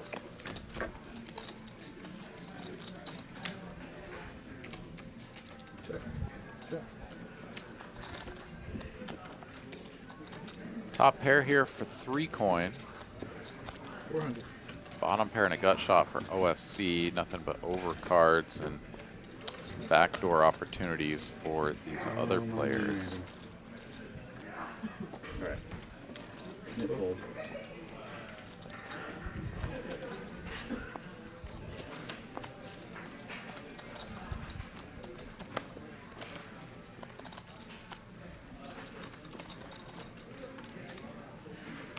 Elijah looks to be putting together some sort of move, but decides against it.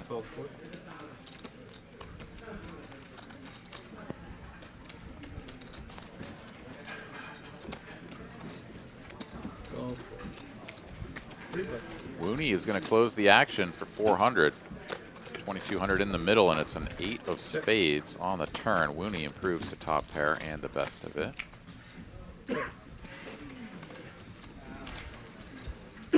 Really a pretty good card too, as unless someone has just flopped the joint with 5-4, they're very unlikely to have improved a 2-pair here, and are probably not going to see the 8 as a particular threat because like 5-4 was already there, and it's only like 7-8 suited or something that would have really improved. But if they have a 7, they're not going to discount that, whatever. So should be a good spot for Wooney to at the very least, yeah, just call across the next couple of streets. However, this card is a pretty nasty one for both players, really. The 4-3 that just hit the muck on the turn as well would have improved to the straight.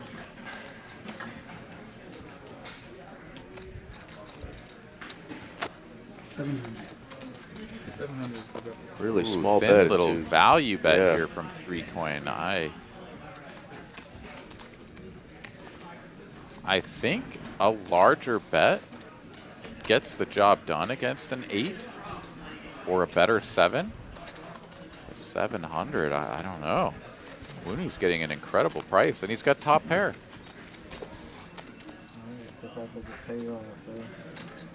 Yeah, it's like, okay, if I lose the 2 pair because like I'm just getting owned by this sick value bet, then so be it. But yeah, 3-coin there. Had the right idea, just didn't quite size it to get his opponent to fold. That pot was just a little too big for 700. Nice call from Wooney, and he's up over 22,000. Let's go.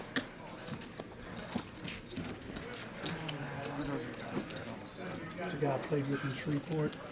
So we look there at the profit and loss. OFC 11K, Wooney 9. Carlos is up Taco Bell money at this point. I mean, he's got 390 in the profit zone. Kiran, oop, he's still stuck, but only a trip or two to Taco Bell himself, down 60 after getting felted very nearly early on. No, it may be, but I haven't heard it anywhere else. What a comeback. Close to broke, no more. I might have been over him. Close Boy, to yeah, even. I've never seen I cannot imagine you being upset ever. Yeah, I mean, I've only known you for a short time, but I could not imagine like an upset. I can never see him angry either. Yeah, that's crazy. Oh, man, I'll tell you what, I'm good at it. I feel like the upset version of you will just laugh it off and still find a way to enjoy yourself. That's a good one, Doug. Asking whose grandmother is in seat 8. Well, that's our close to broke, Kiran, our poker vlogger extraordinaire. I don't know much about the gentleman, but I do know that he just does not care. He wants those ears of his warm, and he is not afraid to rock the grandma look there. AJ with not just AJ, but 2 J's. Gonna raise it up. No, just calls the 250. Pardon me. Elijah was the original raiser. He with just AJ. Really? Interesting. 3-coin will close the action. 6-5 suited. So When I got back, he was yeah, gone. this I took pot the table, said, ready to get mad. I mean, it's mad. But it just so gonna be inappropriate. battled over between 4 players. I don't think I've ever seen that. I try not to. It's really not necessary. Normally. Yeah, no, I think 3-coin and OFC connecting at the bottom end of this board. Just right after it happened, dude, kept on and on. I went, 400. Come on, dude. You earned your money, you earned your living. Leave me alone. I won't bother you for whatever the hell you do. 400 is a bet.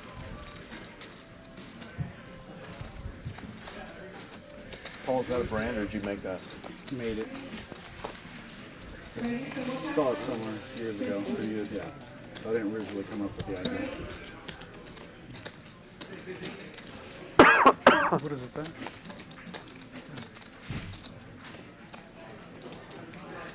I figured it was fitting for Texas. 3-coin doesn't really want to let this one go. Does decide on a call. Lucky sweat.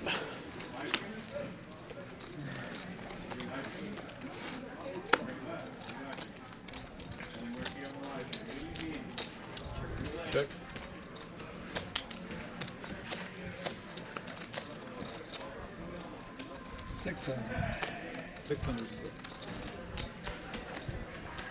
Leads for 600 here after Elijah bet the flop. 3 doesn't really change the texture, so it's a little bit curious. And while Elijah's hand is just like super dust, yeah, he's like, you can't have anything. Like, you either had all of it on the flop or you have absolutely nothing. So goes for the raise with just jack high. IMF, table transfer. I think this is going to be all she wrote unless 3-coin soul reads Elijah across the way. That is not going to happen. And the jack 5 high going to drag a 5K pot. JTO, table transfer. You had the right read, Randy. You had the right read. I thought about it. Yes, but 100% right read. I'm taking that one to the house. Aaron, do you happen to know where close to broke or Kiran is actually from?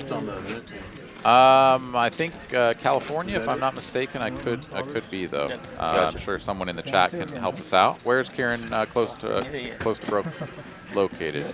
Home state and hometown.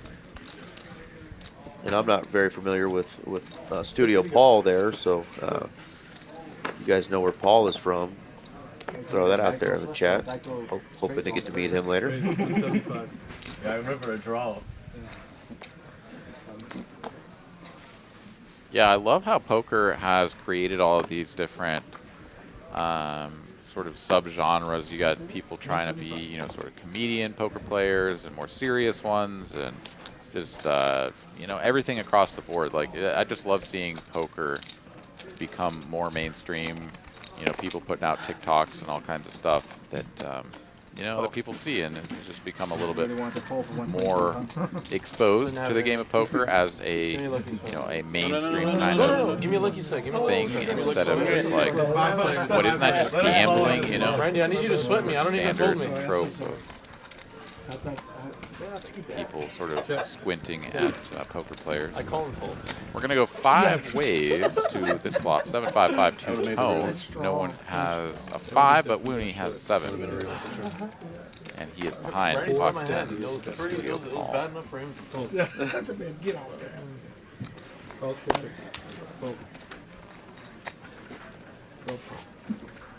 Alright, that's up. All right, Studio Paul repping Los Angeles. Very good. Oh, a T9. Yeah.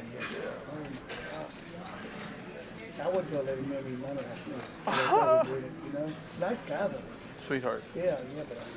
No, I feel what you're saying. I totally get it. 1800 in the middle. It's my biggest problem is Studio playing Paul public games lines back up a home. bet of I feel like 650, if I so ever right get around in with like a 1/3 draw or pot. something, I always get called by like the nuts or top set. You know what I'm saying? And then that's it. If I lose, it's lock city, you know? Lockdown.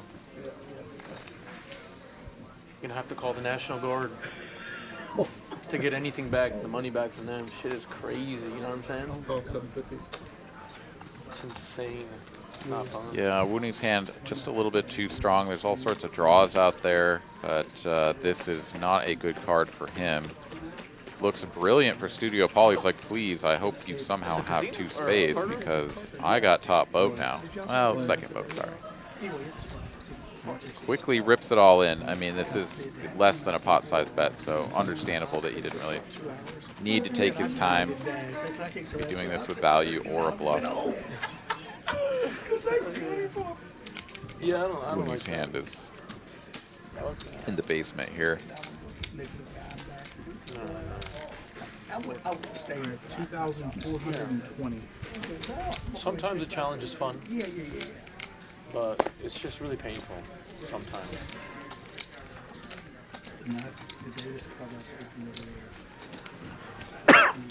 Already made 1 hero call earlier against Elijah, and was, you know, sort of drawing dead on the turn when he made the call. Now he's got 7s and 5s with a jack on board kicking.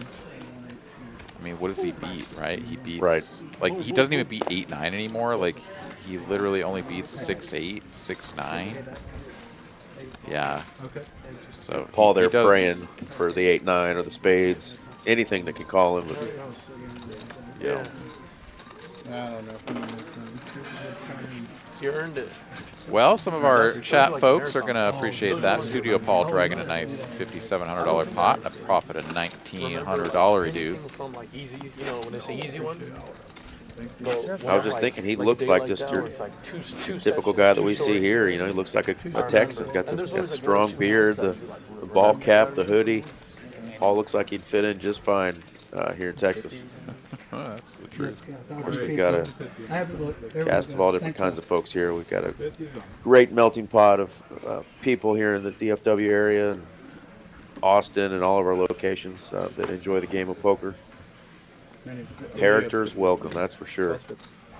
Play my rush.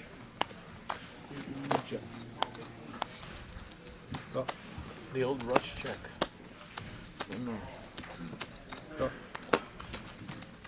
We're limping. Limping is pimping around here. Everybody gets in for a 6-way $50 bomb pot. Go broke. Limp pot. Single board. What they tell you. Bunch of fucking liars. Dang, bunch of check. What do you know? Everybody misses. 75.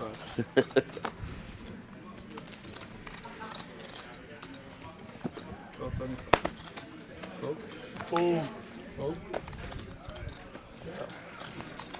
Somebody's telling the truth. It happens. Does it? Even if it's only kind of the truth.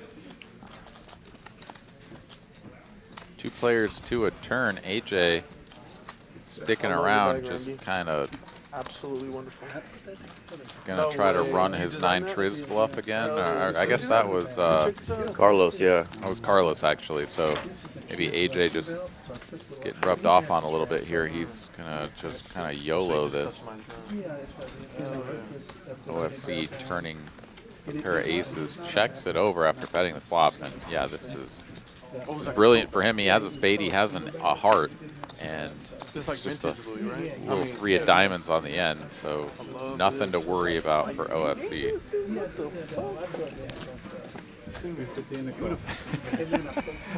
AJ's like, ah, come on, man, you're not even gonna think about it. Don't you want to know how much it is?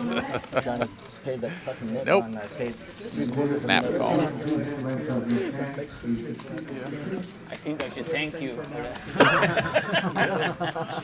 Hey, absolutely. I was like, please.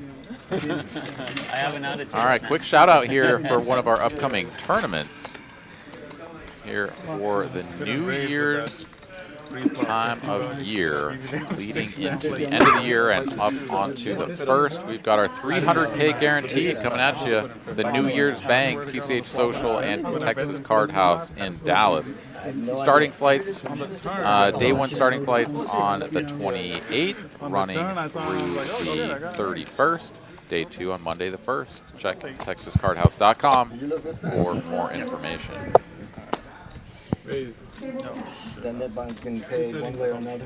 Yeah, that ought to be a good one. We just had the even bigger one, the 250K guarantee. We crushed that. Top prize was scheduled to be 70K. They ended up chopping it 3 ways, with the top prize going for almost 58,000, and second and third getting 45,000. So definitely a nice value there for what was a $300 buy-in. And if we can smash this New Year's Bank tournament prize pool goal, you can look for an even bigger top prize than that 70K. Heck yeah.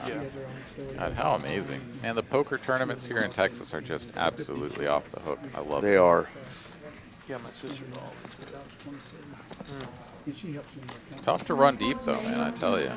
I keep trying. I finally got a final table here in this last one down in the Austin area, but yeah, it's tough to fade the field. I had to get lucky so many times just to stay alive. It was pretty incredible. But those are the stories you hear, you know. It's like, oh, I was all in and way behind, and I hit a 2-outer, and then I had all the chips, and then I won. And it's like, oh, yeah. Some poor guy out there is lamenting how he was the one way ahead and got 2-outered and didn't win the tournament. Yeah. Yeah, that jackass that won the tournament got so lucky, you know. It is what it is. Yeah. It's a hobby. Check. That thing's gorgeous. Oh, AJ, not gonna value bet the top pair here. What'd you make? 2 pair on the river? And that is going to be the last knit button gone, as After working so hard. Benham is going to lose once again.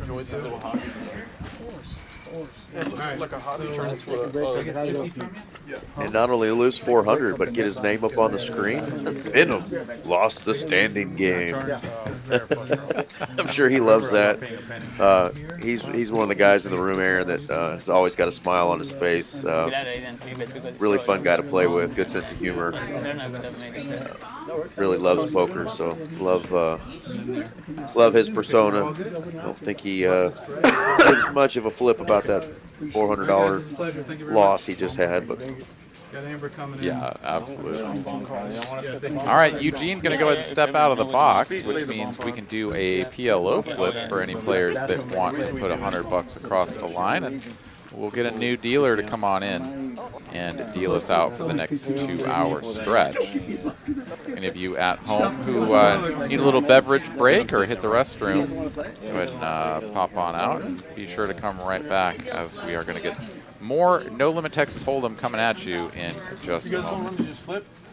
We don't have to do bump, let's just flip. It's like $700. Fuck it. this is Miss Amber coming in. So while I was doing some searching of my own, trying to find a little bit of information on Kiran, who goes by Close to Broke on his vlog, I don't know, 100 he will probably laugh at this himself if he hears it. But somebody says that watches his vlogs as well, that he's like Rampage, but with a better understanding of poker, who makes even worse decisions.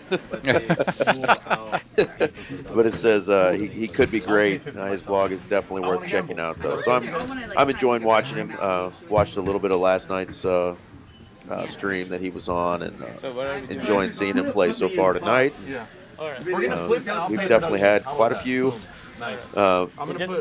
really, up and coming big vloggers play on our stream here in Dallas. They've enjoyed coming to come play, so we like having these guys here. Obviously, they bring in some viewership and bring in the action. So thank you, Kiran, for coming on, and hope a lot of your friends and fam and people who watch your vlog are watching, and maybe those will entice you to come out to Texas Card House in either Dallas or Austin, Houston, or Rio Grande Valley. If you're in Texas and traveling around, we've got card rooms all over the place.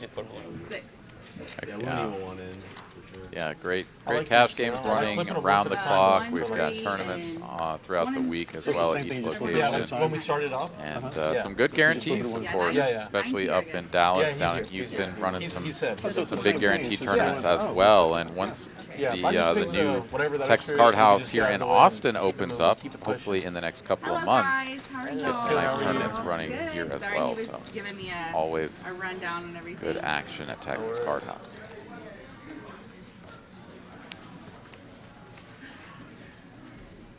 All right, I'm first to act. Okay. Just a PLO. Do you mind leaving the turn face down?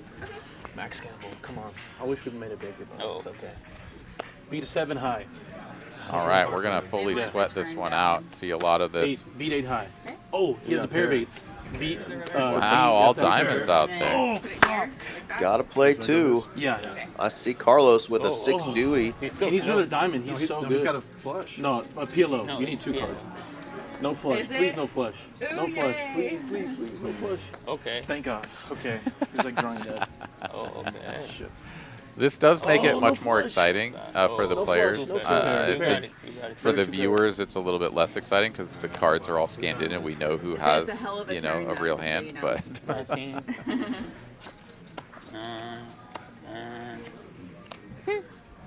let's go.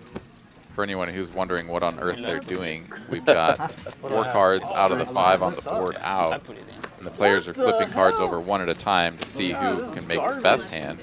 And if you make the best hand, then action passes on to the next player, and they have to flip cards until they make a better hand, or everyone turns over all their cards and you just have the best. Yeah, Carlos still has, I think, his 6 of diamonds face down, so they don't know if he's got a flush. And boom, there it is. He has a flush so far. He was already winning. He wins. Oh, yeah, that was the wrong card. How odd, that was the last card to be flipped over.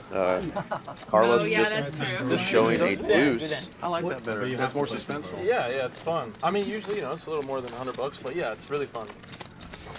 Takes it down with the flush. Yeah, thank you. Welcome back to the table, everyone. I'm Amber, for those of you who don't know me. We have a fun couple hours here. That's nice. You know, you're like, I don't know, right there I feel like I'm 50% in your spot to just have a diamond, you know, because everybody didn't even have a diamond. Right. I didn't like the turn being a diamond. Oh, my bad. All right, so back to the 2-card game we go. Let's see, waking up with suited broadways under the gun. Raise to 175. We lost the nip. Oh, I Do that again? Benitez. We're all here. He's asking about nipping. Oh.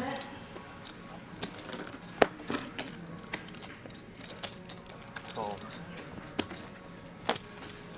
Cascade of calls has commenced.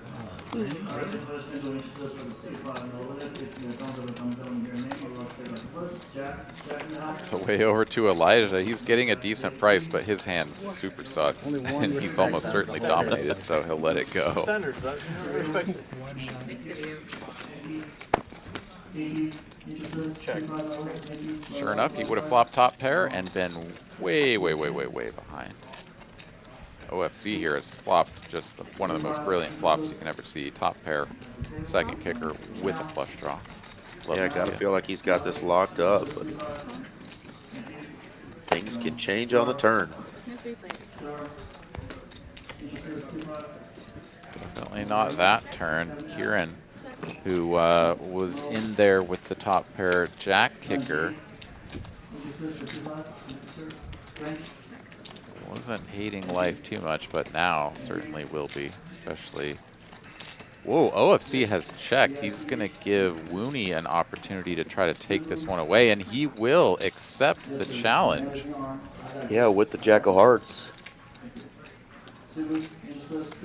Well, Wooney's betting just the pair of sixes here, turning into a bluff as it's been checked to him. He's like, I'd never win with a 6, but if these guys aren't betting, then they probably don't have a flush or anything that can call.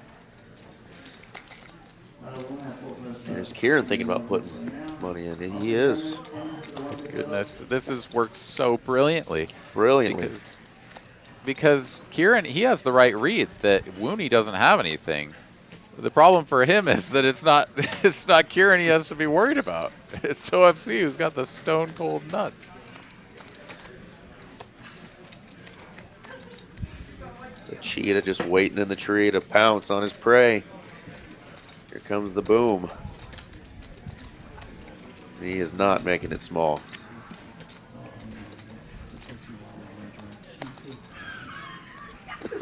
See how fast Wooney's chips go in the muck? Or his cards? Cards, chips, everything. Very everything quickly. just out of here. Oops. Well played, OFC. Yeah, that's one of those ones where you're like, I don't know, maybe I can get this through, and then you just instantly regret your decisions. You're like, oh no, that's $1,000 I'll never get back. I had third pair. Third pair. OFC up almost 15K for the night. It's okay. I had Just anyway. 43 hands in. I'd say that's a nice little run he's got going. A little better. A couple of nut flushes. I was ready to say, you got it. Actually, the other one was the 7 deuce variety, but Hey, that's basically the nuts. the nuts. If you guys want, do the net game. He got paid too. He did. I can pass them out if you guys want. God, I wish we had the net game last time. I really wanted to show that. I mean, it was all in, and I mean, yeah, he just spiked it on the end, I guess. But I was thinking back to a different hand. Raise to It got 800. snapped off. That was not that one, but my goodness, yeah, he's been running hot here tonight. That is for sure. Maybe that initial sort of dry spell he was on just kind of amped him up to try to win every pot, and the deck has cooperated. You've got another flat here with a monster by Carlos, just flatting with the queens. 4, 6, 4 something. I have the king of hearts.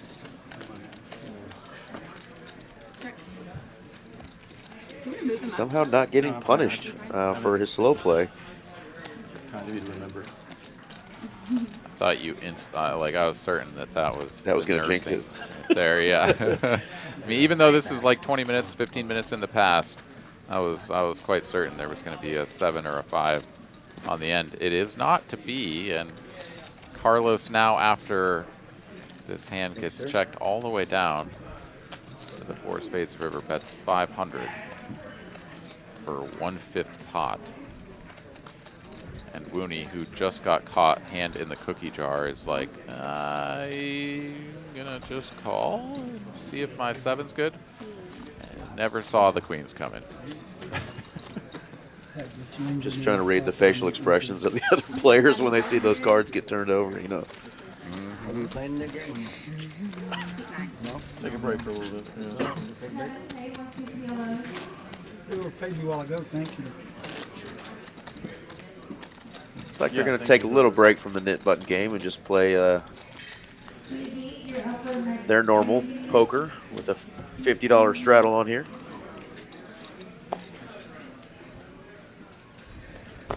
I didn't really see it. I saw it flashing. I saw a little flash. I didn't see what it was. Sorry. Was it like oh, it was the last one. Race on video.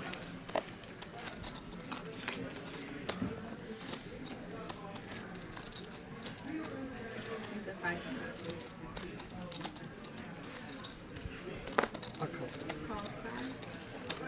Free bet from Kiran, snap cold call from 3 coin on the button.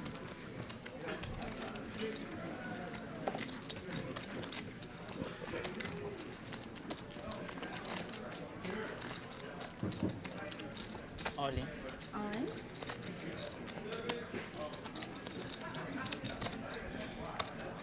And that's a spicy play. Yeah, Benham is like, nah. Kiran can be doing this light. 3 coin is just never on a monster, so let's rip it in.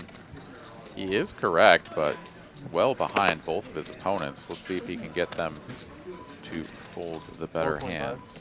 4 points. All right, the exercise is not going to go to a 15-minute break. We're going to reshuffle the back check at this moment. Randy, are you feeling saucy, brother?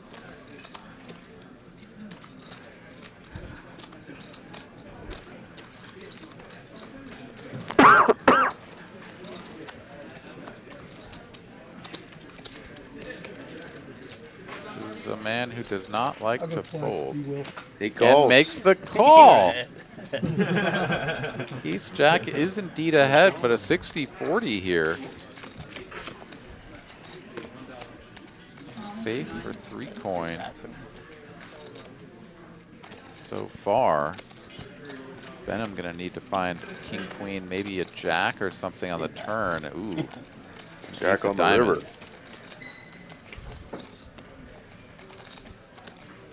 King high. Oh, we're running this twice. Okay. King queen, yeah. Wow, Randy liking that. Not out of the woods just yet, as king, queen is still very live, but Benham just hoping to keep his chips and get half of what's in the middle at this point. King, queen, or a 10. Club going to reduce some of his outs. And 10 ball. Does find it. 10 ball, corner pocket. Chop it up.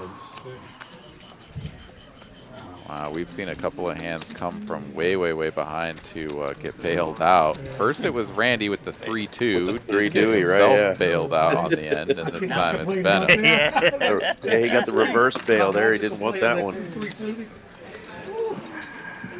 Struggling.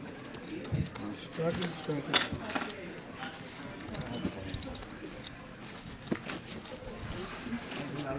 Yeah. I didn't hear him say if he, put Benham on a middling pair or something and just felt like he needed to make that call. But that was a good squeeze there by Benham. He just got looked up by somebody that doesn't like to fold. Yeah. Randy is fun, to say the least. Well, I dare say these two gentlemen have some experience with one They do. another, as Benham is sporting the 3-coin branded Yeah. hat and gear. So I presume 3-coin is like, all right, I know you could be up to no good over here, and I just called with ace-jack, so what am I going to do but call you again?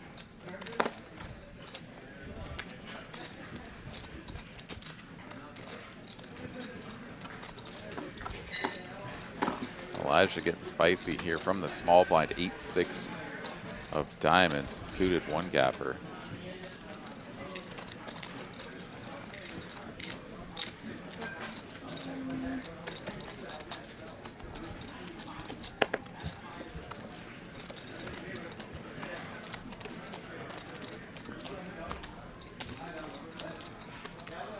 Kiran isn't going anywhere. He makes the call. Ace-8 off. And there it is, top pair. Favorable looking board here for Elijah's range, and he does have 3 to a straight, 3 to a flush, so very likely see a small continuation bet here. Problem for him is that, yeah, the ace and the jack, it kind of interacts with the calling range for Kiran, so he's going to be sort of barking up a tree where he'll have to bet multiple streets, perhaps just not feeling it. Checks the flop, picks up a pair on the turn, checks again, and now Kiran with 2 pair. Time to take your opponent to Value Town, see if he can get pocket 10s or something to give you a little bit of money. And indeed, that is the size that Kiran chooses, the small 1/3 pot.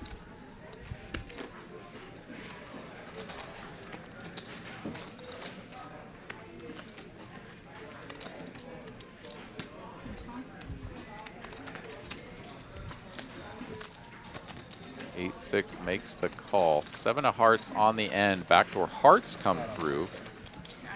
Close to broke. Has the ace of hearts, which he will confirm with another peek at the cards. And after Elijah checks it over, he should feel pretty good about betting once again. I think the correct size is once again relatively modest. And he agrees. 2/3 on the end.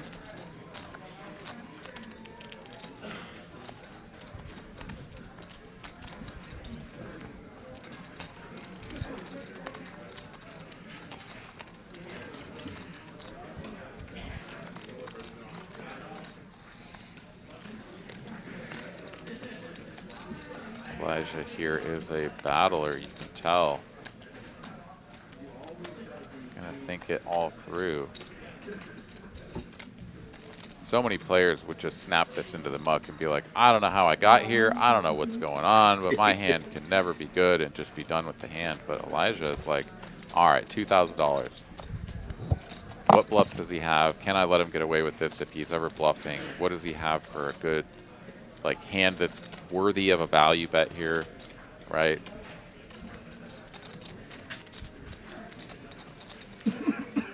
And it is kind of weird, right? I mean, Kiran just calling the 3-bet pre, shouldn't have ace-king.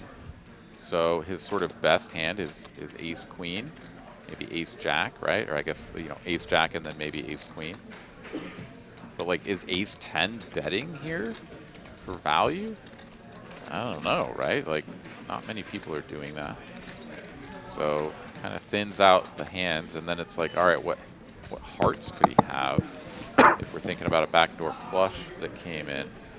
And would that go for this small size? Probably not. Would probably go for a big one, unblocking the ace. So doing a lot of the thinking to kind of put it all together, and settles on whatever it is that's better than a pair of eights. And he's correct. What was it, $1,000? No, it was 700. Three players he might. Well played by both players. Another tough spot, though, for Elijah in the 2 seat there. And that can be, just a consequence of having a strong opponent who's going to be playing in position against you. You want to sort of 3-bet them. You want to take away the betting lead. You don't want them to just sort of push you around and always have position and the betting lead against you, right? Like you're just going to lose a lot of pots that way. But you can also find yourself in some murky waters when you try to push back consistently, as we saw there. 3 coin, gonna juice this one up with a king 7 off. He might be getting a little bored.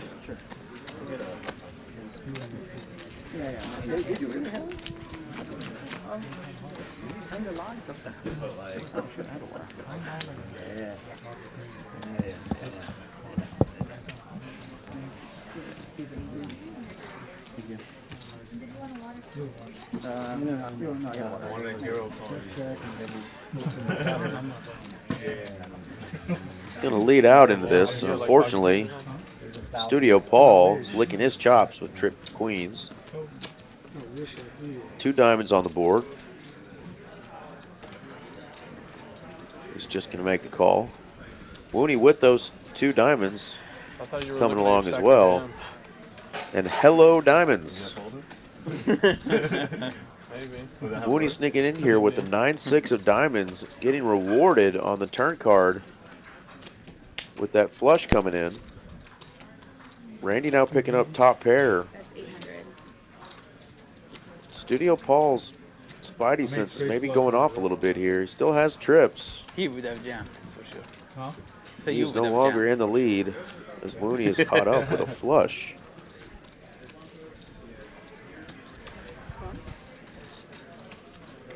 He's going to make the call for 800 and probably get some bad news here. I think Wooney's just going to come along though. if he checks and heads up. Wow. I don't know. Some high level strategy we're talking about on the phone. That's going to flip everything back over to Studio Paul, who just knew he was going to boat up there on the river. Whatever the right answer is, I would have. Randy, our pre-flop raiser with King 7, just has kings and queens with a 7 kicker now, with 2 people calling all of his bets. He's got no quit in him though. He's gonna put out $3,000 into a $3,600 pot, almost full pot.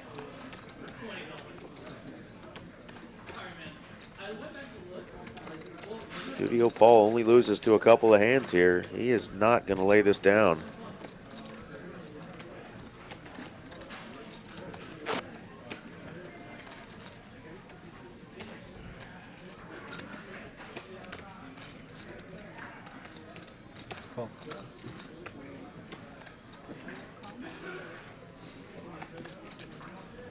Joe.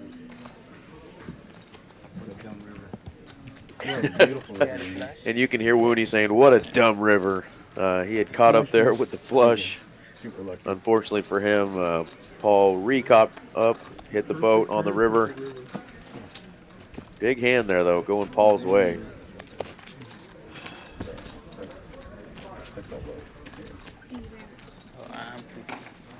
You're going skiing in a couple weeks? You know, we got snow last week. I haven't seen some mountains up in yet, but Santa Fe, is that in fact? yeah, well, it's right. It's outside of Albuquerque. It's about 8 hours, 9 hours from Dallas. It's an easy ride. Yeah, I'll fly out there, but I drive a lot. 9 hours is heavy. I did 2.5. A little bit better king than the King 7 he raised with last hand. Kind of guy's such a dang ball state. He's just going to limp with this one. Yeah, it's not bad. You know, especially if you go out west. I mean, you can get a lot of miles in. It's like a lot of. You say a flat state? Yeah. Elijah with intentions of punishing the limper. Fortunately for him, he is dominated, and unless this hand goes full 4-bet, Yeah, they should come to you. Just take him. he's going to get that king jack out of it.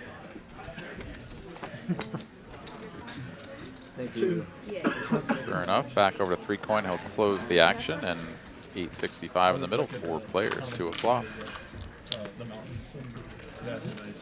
So it's nice. You can see like the snow. Right.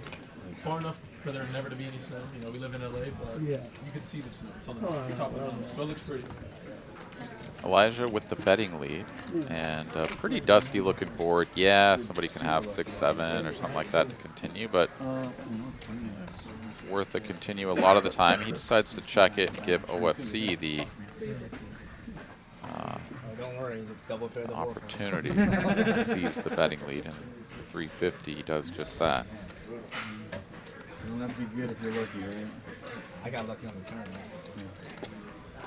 I was telling Randy, I misread the board. I thought it was 2 hearts on the board, not 2 diamonds. So the turn comes, I'm like, that's a clean turn. I'm like, oh shit, it's not. A very begrudging fold. Yeah. And a look up at the sky there from Randy.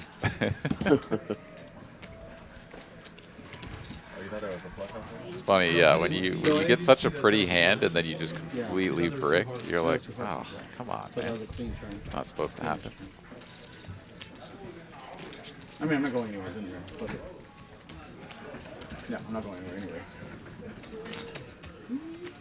You said you guys have like a house out there? You guys just pull up at the farm and It's very old city. Kind of like, you know, it's they have resorts and stuff up there? yeah, they got a really nice place, Bishop's Lodge. You have to just Came the in whole to thing a skiing line. resort. What, really, the mountain, there's no residents on the mountain. It's about 45 minutes from town. I was like, man, we haven't seen any good cards this whole orbit, so around the table, so somebody's got to have something, and sure enough, AJ with 2 aces. 12,000 square foot. Can somebody in the blinds find a hand? Kieran's got a hand that could come along, but it's a big raise. Yeah, good old aces cracker though. Jack 10.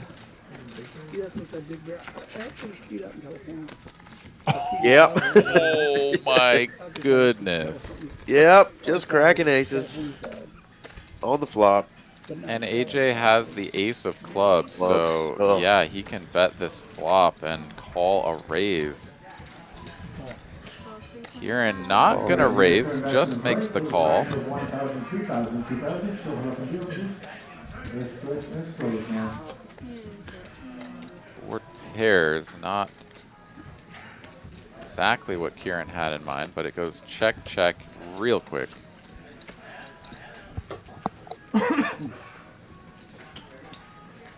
And the Such a 1/6 small bet.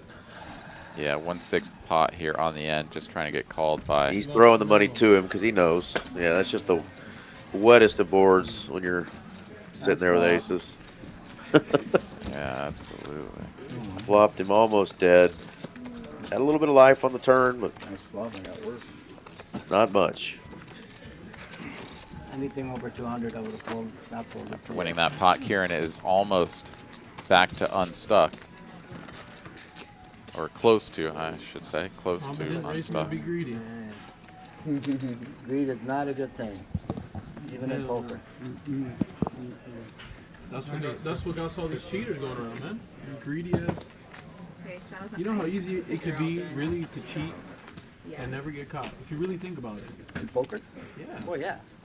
It's the greed that gets you caught every time. Think about Mike Postle. Imagine he just I beat was the just game. about to say. Imagine if he just beat the game for 50,000 a year. Yeah. But he chose 250,000 a year. That's the difference. It's just greed. Whatever happened to that guy? I mean, I know like There was a, I don't know if it was last year. It was after COVID. He was owed money by someone and he won like a tournament. right. Or He deep. followed the table. Huh? Yeah, I remember that. He got slow rolled. Love it. Yeah, I saw that. Oh yeah, the video. I was watching it today. Yeah. He's like, that's for cheating. I don't know that story. I'll have to look that up. Oh, yes, you do. It's a Poker News story. Yeah, I know the story with the guy cheating. I don't know the slow roll hand they're talking about. Yeah. There's a Poker News article about it. It's got the video and everything. Yeah, it's fantastic. How about this flop, Aaron? Pretty good one for action. Hard to. And Elijah, definitely a player that can get after it as well. We've got Elijah raising 3, calling the 3-bet from Wooney, now flopping a 9-high flush draw. And he's stuck a little bit, so he's definitely not going anywhere. Allegedly, he cheated, guys. Allegedly. Hello. Oh no, he was fucking Flush right there on the turn, and Wooney slows it down with a check now. I don't know how That exactly. shit is scary. 2,000 in the middle. Elijah needs to bet, and bet pretty large in order to get all the money in. Yeah, even the straight out. Yeah. Pretty tough, actually, given the effective stack here. But still imagine a chunky bet is incoming. And they feed him, allegedly. Somebody, They would somebody feed fed him from the back room the fucking cards.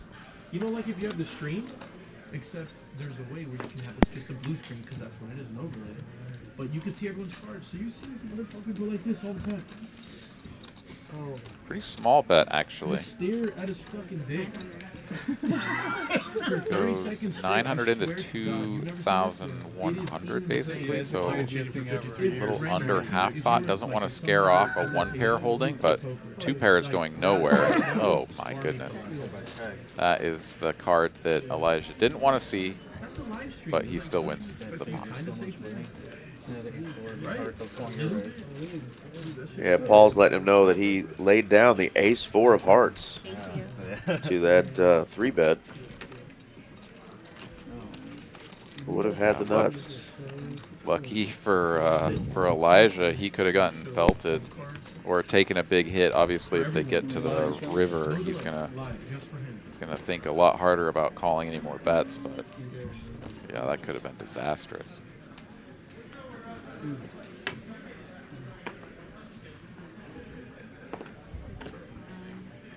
The scariest part is that someone allegedly, more than likely, would have had to have been working for him. OFC with the ace-8 of hearts makes it 150. He'll get 3-bet by Wooney on the button. Yeah, didn't he kind of like follow? Kieran is going to let his 9s go. It is always weird to cold call a 3-bet, and just wasn't feeling the 4-bet, I suppose, the cold 4-bet given the orientation. Just clicks fold, and no harm, no foul. It's top pair for both OFC and Wooney.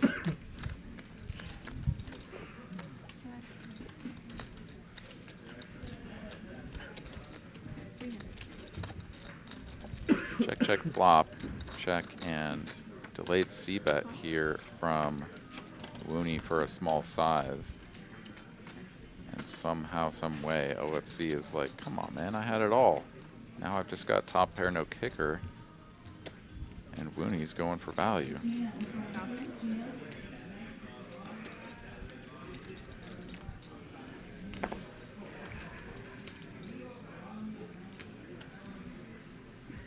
Shrug call from OFC, and sure enough, 10 kicker is good.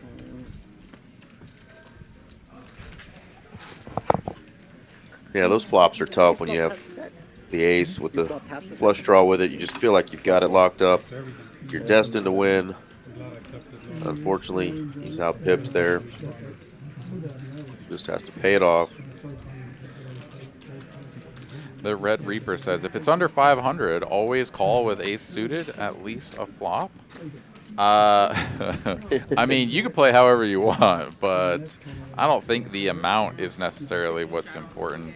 I mean, the amount is important, but like your orientation, your position, how the betting has gone. I mean, I don't think it's as easy as just like, if it's less than this amount, you got to get in there because you could flop a flush or river a flush or whatever happened, right? I think everyone's doing the 50 strong. It's certainly always painful when you see that you would have made the nuts, but it doesn't mean that you made a mistake. I did make a deep run here recently, Daniel. Thank you for asking. Got 6th place in a tournament yesterday down here in Austin. Felt really good to have a nice deep run. Almost got there, but came up just a little bit short of first place. What was the hand that knocked you out? Folded to me in the small blind. There were 6 players remaining.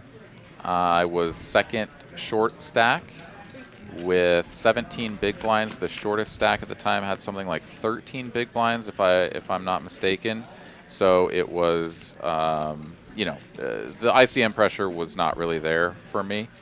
Folds to me in the small blind, ace jack off. I rip it in against a player who covers me by only about 5.5 big blinds, I think it was. So I can put a lot of pressure on him, and he'll fold some, certainly some better hands, some small pairs and stuff. We're going to probably just have to fold. And he woke up with kings.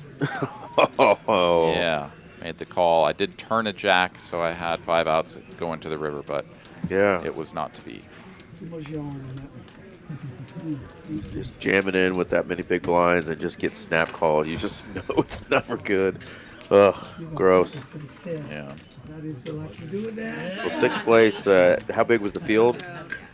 1,100 and some entries. They didn't quite make the guarantee, so it was a little bit of overlay.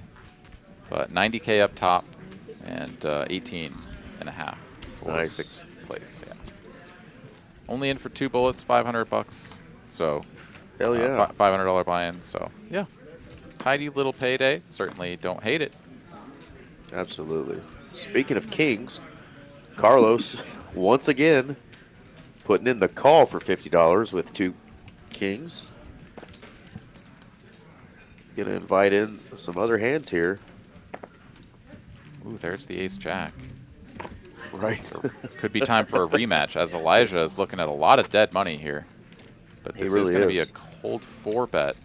No, sorry, this is because Carlos didn't open. I guess it's a single raised pot at this point. So Elijah probably going to feel compelled to squeeze here. Oh, God. This is just working out for Carlos. There's another ace. Right over 10.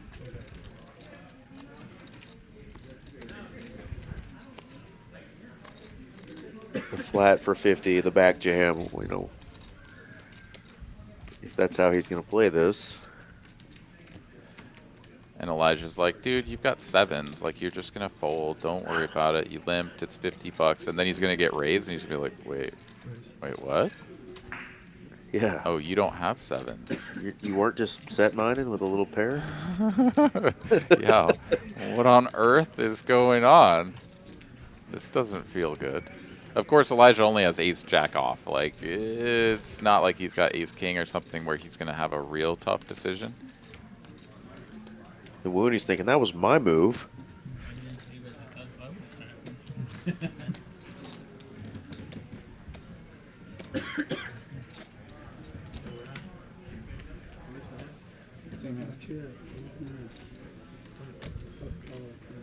Carlos did perhaps earn himself a little bit of credibility earlier with that 9 Triz play. To just have some sort of YOLO bluff here. But I don't know. That was with the nit game going, and he was on the button. I don't know. This feels like what it is. Yeah, he showed both extremes. The big bluff with the 9-3, but just, you know, flatting with ace king, flatting with queens. And he did show down those queens when he just called earlier. So Elijah, if he was paying attention, will have that data point. So he's likely thinking about the 9-3, and if he can remember that he just called with queens and then won in that weird spot, he'll be like, yeah, no, this is just not a good spot for me. And let's see if he shows the hand or not here. A nice little tip on there for Amber. And let it go. Oh my goodness. Every time he does that, I'm like, all right, like this is going to be the one where he just gets like maximally coolered or something, you know. And sometimes he does get drawn out on because he lets 5 other players into the hand or whatever, and then this time it just works out great. I mean, of course he doesn't win any extra chips, but speaking of, Aaron, look at what he's got now. I mean, good God. Oh, is he going to continue to get rewarded for playing slow? I swear, I get owned when I play slow like that. But Carlos just has a knack for getting people to put chips in. Never change, Carlos. Never change. Never change. You do you. Mark Wee in the chat. What's going on, Mark? I know you would play your aces just like this, right after having kings. Oh my God, he's gonna back raise again. And these players are gonna be like, what is this guy doing? Yeah, this is the 9-3 guy, you know? What's he doing? Oh my God, he bombs it too. 2,000. You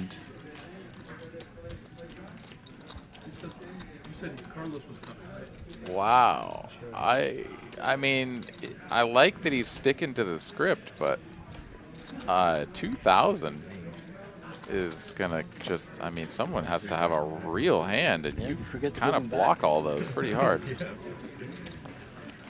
Yeah, put the tip on there, slide it forward. He's not showing anybody. That's awesome. Oh my God.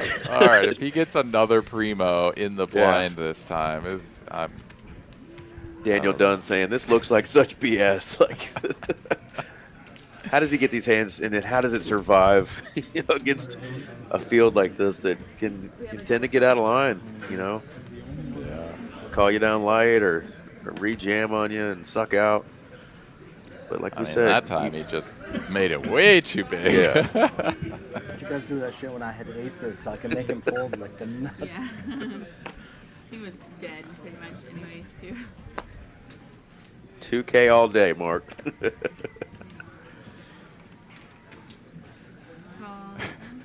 Let's see what he wakes up with here. Oh, sadly, the 10-5. Oh, look, he pulls the chips over. Oh, yeah. He looks around the table, gives a little smirk. Oh, that's awesome.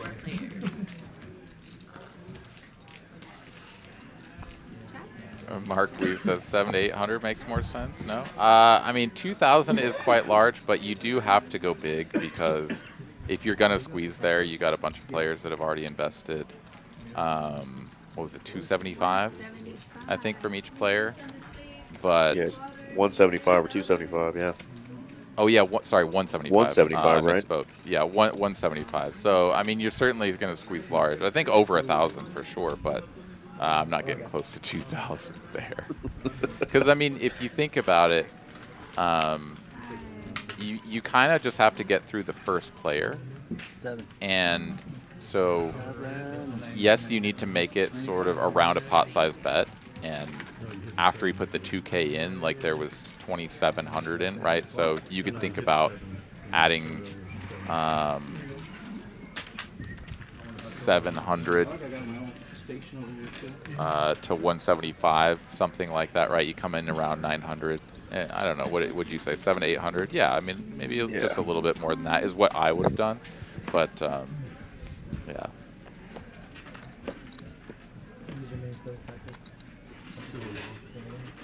Ooh, beautiful hand here for close to broke. Here if you want to look at them. Jack 10 suited. Always love to see this one.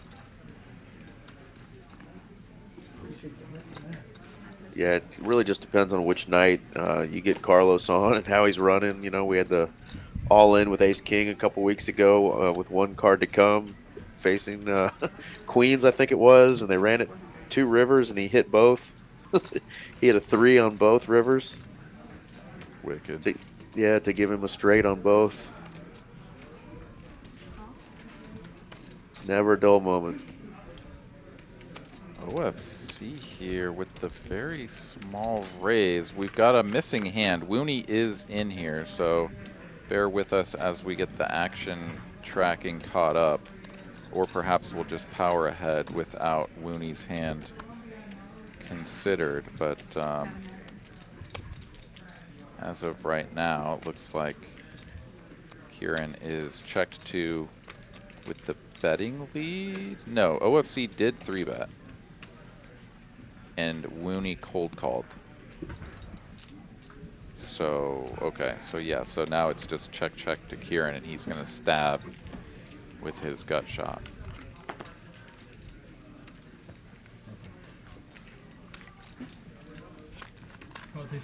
I am 100% stealing that joke, Mark. Evidently Carlos told the whole table one time that he was a C-section baby. He has no sense of direction. Good stuff. That's a good one.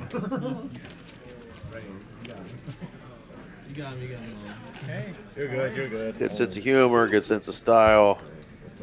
Just good dude overall.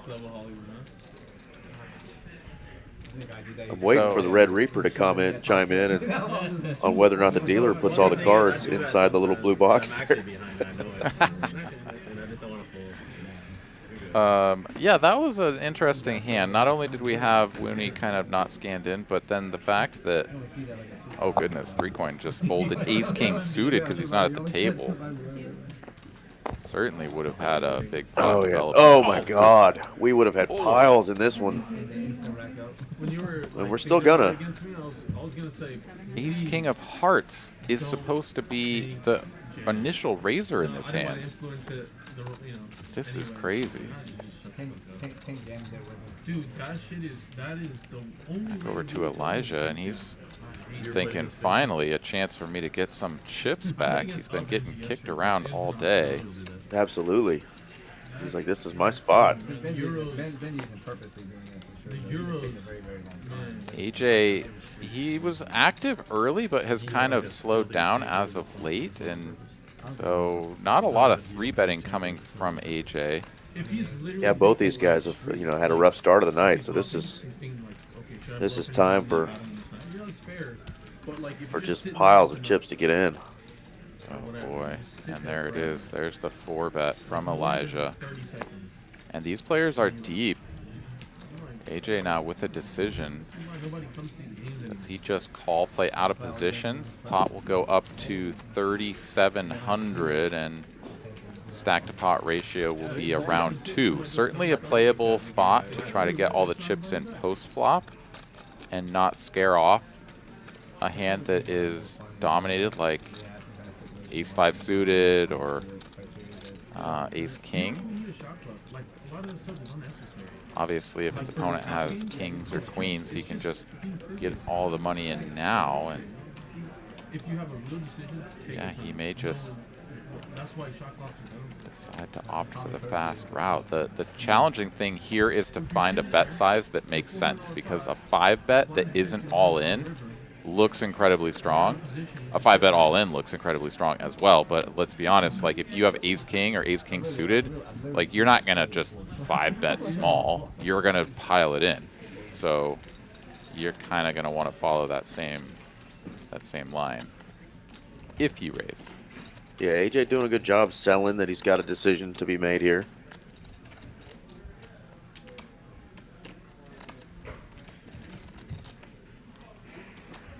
Yeah, you can also just rep jacks, right? Like jacks is just going to stuff it. Ooh, okay, he does go for the small raise though.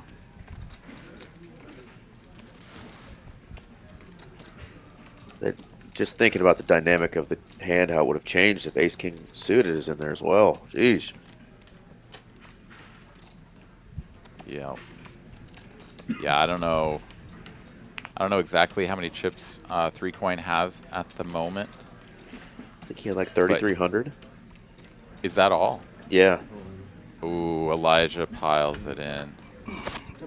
He is way, way, way behind. We know that one of the aces is missing, so if Elijah can hit a queen, it'll be unlikely that he'll get... he's got 2 shots at it. Oh! And the ace-king would have flopped the joint. Jesus. This is incredible stuff. Queen's full on the first board so far. Gonna need an ace. The last ace in the deck is not to be. And now it's a sort of one-outer type situation here. 1 queen left in the deck. Comes king high. Ace is holding on to half the pot.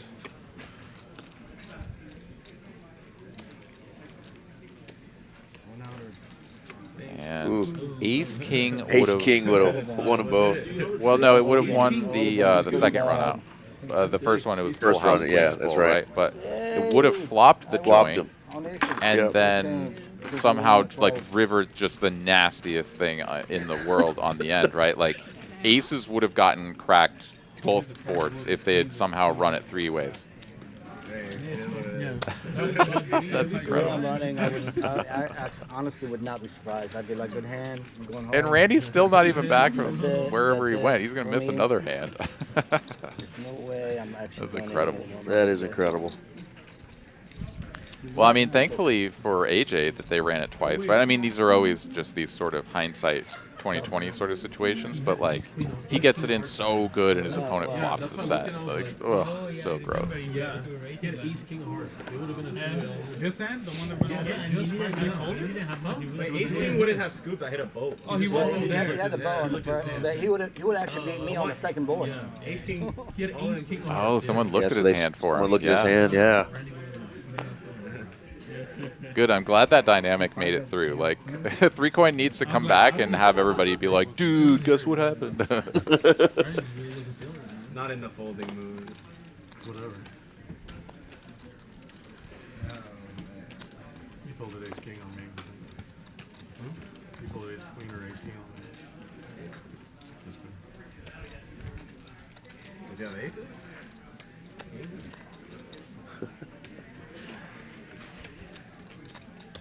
OFC gonna take the That was right. the clean diaper, little slick here into the streets. AJ with the small 3-bet in position is gonna get out flopped. What is a 6-bet jam? Open 3-bet.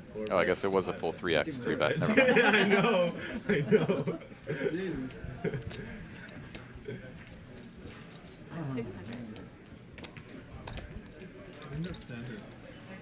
2/3 continue, and OFC called pre, but makes a pair and just folds. I mean, yeah, it's monotone board, and you're not going to be able to improve hardly at all. But I don't know. You just called a 3-bet with 3 high and paired your top card. I don't know. You'd just be folding. But. Well, that's got to feel good for Elijah. He would have been down just mounds and mounds of chips for the night. Just a couple hours in. Instead, he gets to survive and hang around. Yeah, that is definitely a boost to your ego when it's like, man, like not only was I losing in these other spots earlier, but like now I'm just like super coolered and supposed to be toast, and I'm still alive. I get to keep my chips. Like, yeah, let's play. I've never seen this style of a hat. It could have been worse, I guess. Yeah, it's nice. It's really nice. I really did this.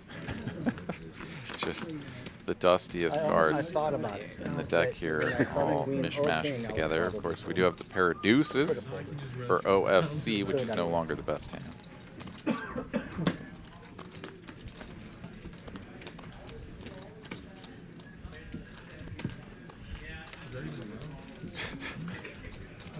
Does not want to see a 6. OFC does not. Oh, thank you. Somebody respect me. Then I remembered how badly I'm running tonight. So I was like, yeah, I better win.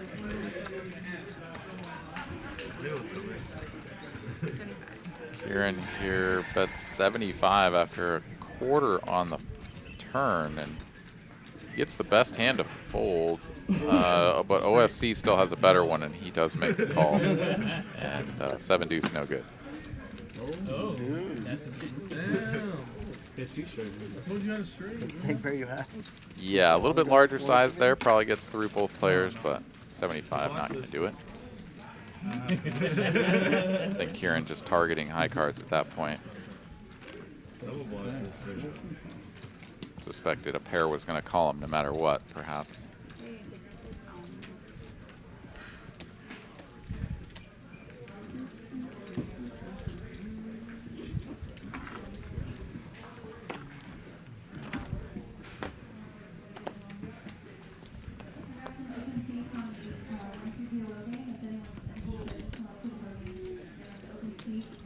Pretty hand here for Wooney, 10-9 suited on the button. He'll open it up to 175.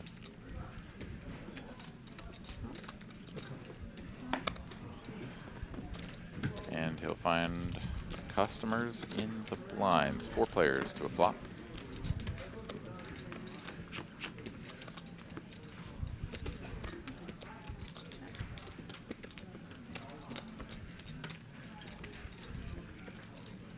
Ten high, pretty good for the pre-flop aggressor. Half pot. Lead though from Studio Paul with second pair.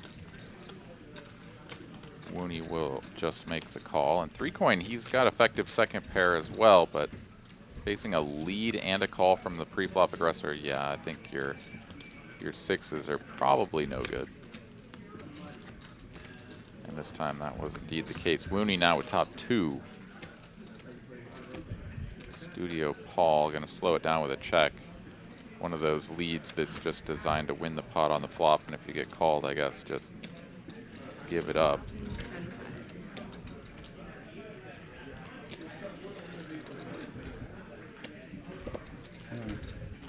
Show the bluff, show the bluff. He's like, I can't show the bluff. It's like either card is probably good, so yeah.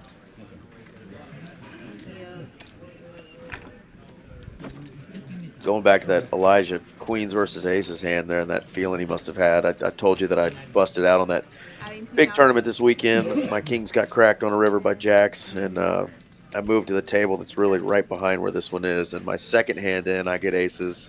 I think I 4 or 5 bet a guy who had 3 or 4 bet me with his Ace King offsuit. I have Aces.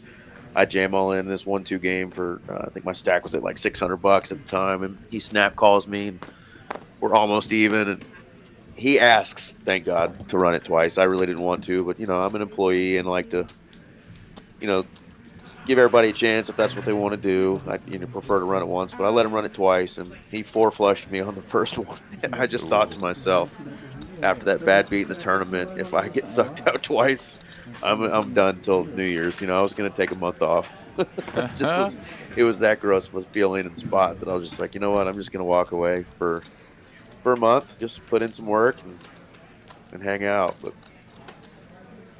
I got the survival just like he did. Nice. Yeah, it feels good when you hold in that spot, when you're dead on the first board and you're like, okay, we're fighting for half the pot. Yeah, and I guess my feeling was probably more what AJ was feeling there, because he was the one who got the survival on the second run out. Yeah. All right, Benham here makes it 700. Carlos is in the hand, but AJ is first to call. So once again, we've got a missing hand from the action as AJ is in the mix. Carlos with the semi-suited connector here, flopping a flush draw.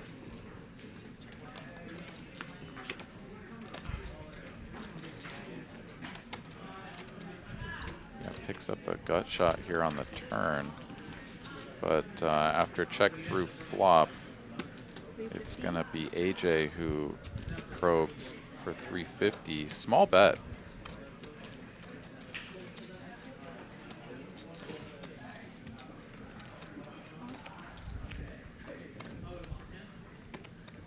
Carlos just calls. Benham calls as well, and there's a club.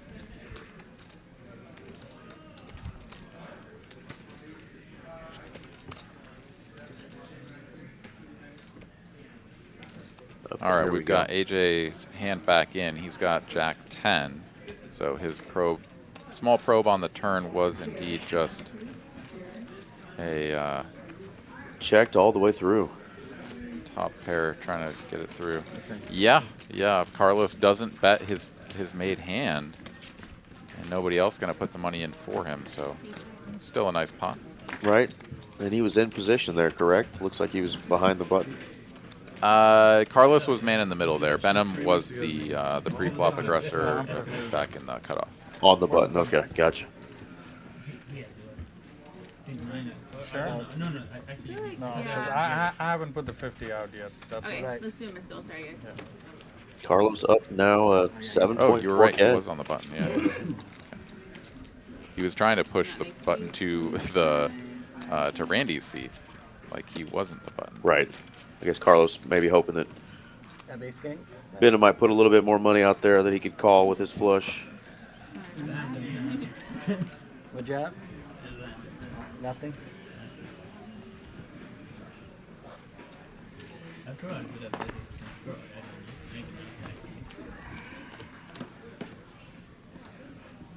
Oh, Carlos. Oh, I had a gutter and a flush draw. What do you want me to do? Let me win anyway. Yes. I checked the turn in the river. I don't know what you want me to do. I bet. You called 350. I played it way worse than you. Don't worry about it. He's going, no, don't worry about it. I played it bad. I just wanted you to bet your hand, man. That's fun. All right, me and you. I mean, they're watching the same player just get trappy almost every hand, you know? Close. Yeah.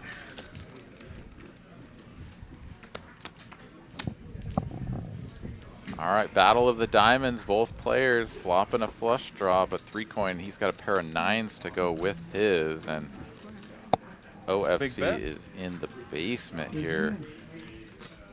Does make the call. Luckily for him, it's not a diamond, but he does pick up a pair of 5s.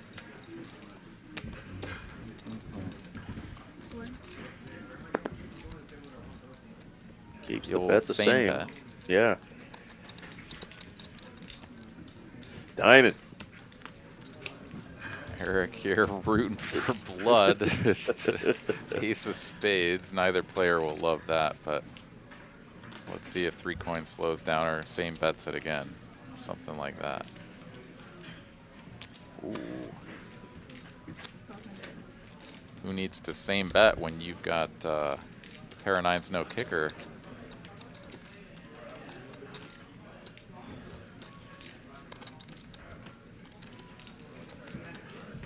This just looks super weird. OFC's like, what? Like, are you ever bluffing? Yeah, like what was he leading on the flop with? That's the challenging bit, right? Like 10 jack, queen 10, all these gut shots that have just bricked out, and he's like YOLOing it. I mean, that's what OFC beats. You think the same bet, 400 on the turns, kind of throwing him off a little bit? Like he got scared and just...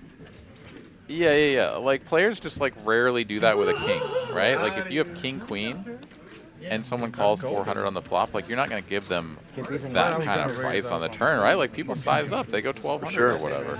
So it just doesn't make a lot of sense for him to have a king there. It's sort of heavily weighted then towards just ace highs or maybe ace high flush draws that backed into top pair. I don't know. Didn't go with my instincts.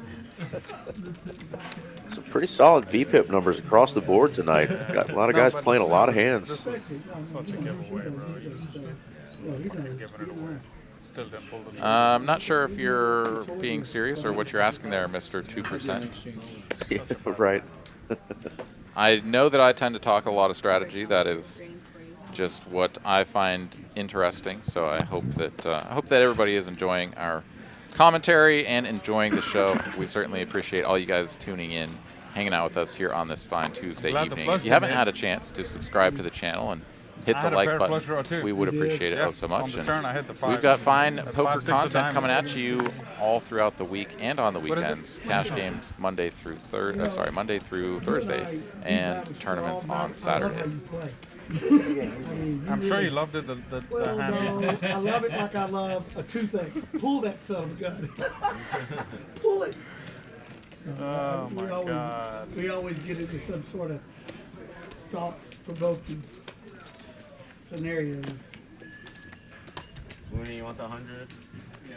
Boy, if that flush hit, you would have doubled up. Got the $100 double straddle on.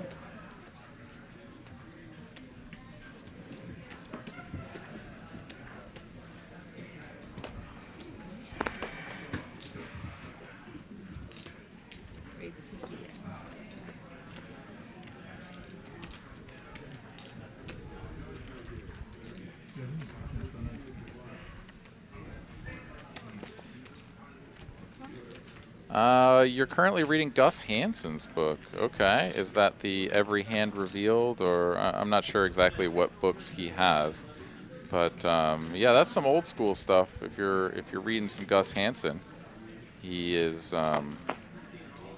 definitely one of the old guard, and I think modern poker theory is definitely heavily weighted towards GTO sort of simulations and things of that nature, but. Yeah, if you're looking to improve your game, there's lots of good poker content, free content on YouTube.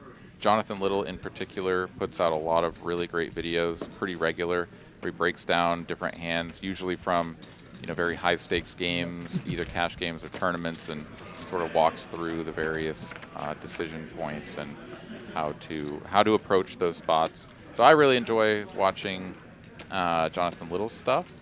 But outside of that, I mean, yeah, certainly you can just tune into games like this, especially the 5-10 and a quarter here on Tuesdays. I think these players really do a good job of navigating various spots. So you can pick up a lot of information just from watching the way they play. And I, of course, always throw in my 2 cents, Eric, as well. So, just try to absorb as much as you can. And as far as books go, I don't really know what direction to point you in, because most of the content that I consume as far as study materials is all online.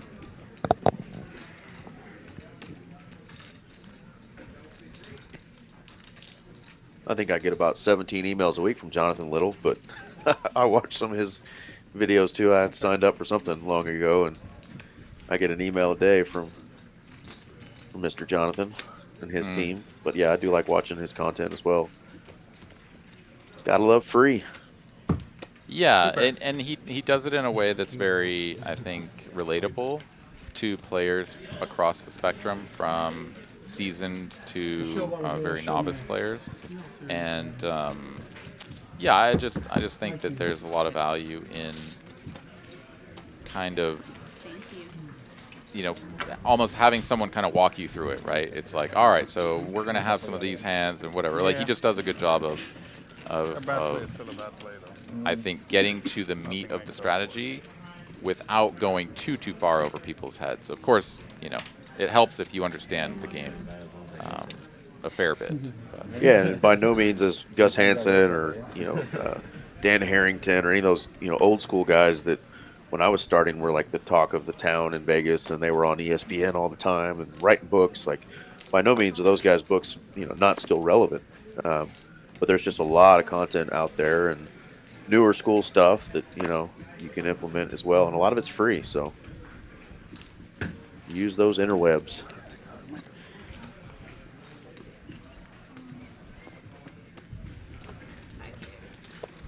All right, we are going multi-way here.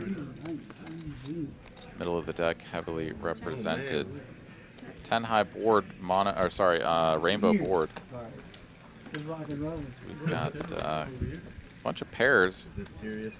Backdoor opportunities available as well. They said that these 2 seats are like rather than AC. It's fucking dope.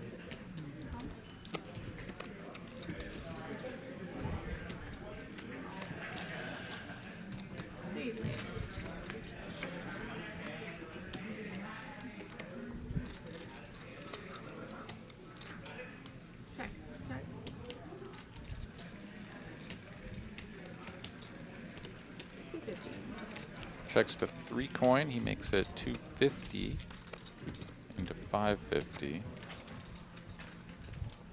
And AJ, he sees the writing on the wall. He gets out of there with his 7 kicker. But Wooney not going anywhere just yet. And wow, 7 on the end. It would have been 10s and 7s. Yep, would have banked it.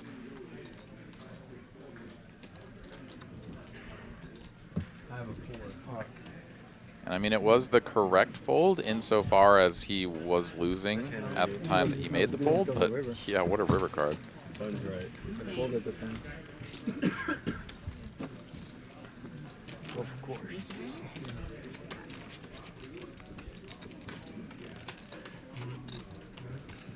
I have reds. Yeah, or whoever. I'm trying to hold on to some. So yeah, these guys not restarting the Nick game here for quite a while. Happy to play things just as they are. Perhaps put the $50 straddle on from time to time. Kiran will wake up with the ace queen O under the gun, makes it 150. And Studio Paul, suited connector.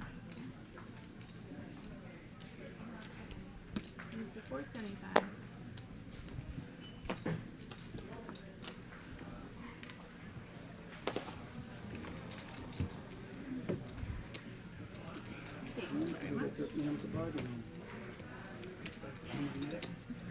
I'm not no widow woman over here. Close to broke, makes the call. He'll play this one out of position. The beanie on. Yeah. Now that's a good flop. Let's get some money in. Yeah, 1K in the middle already. 450.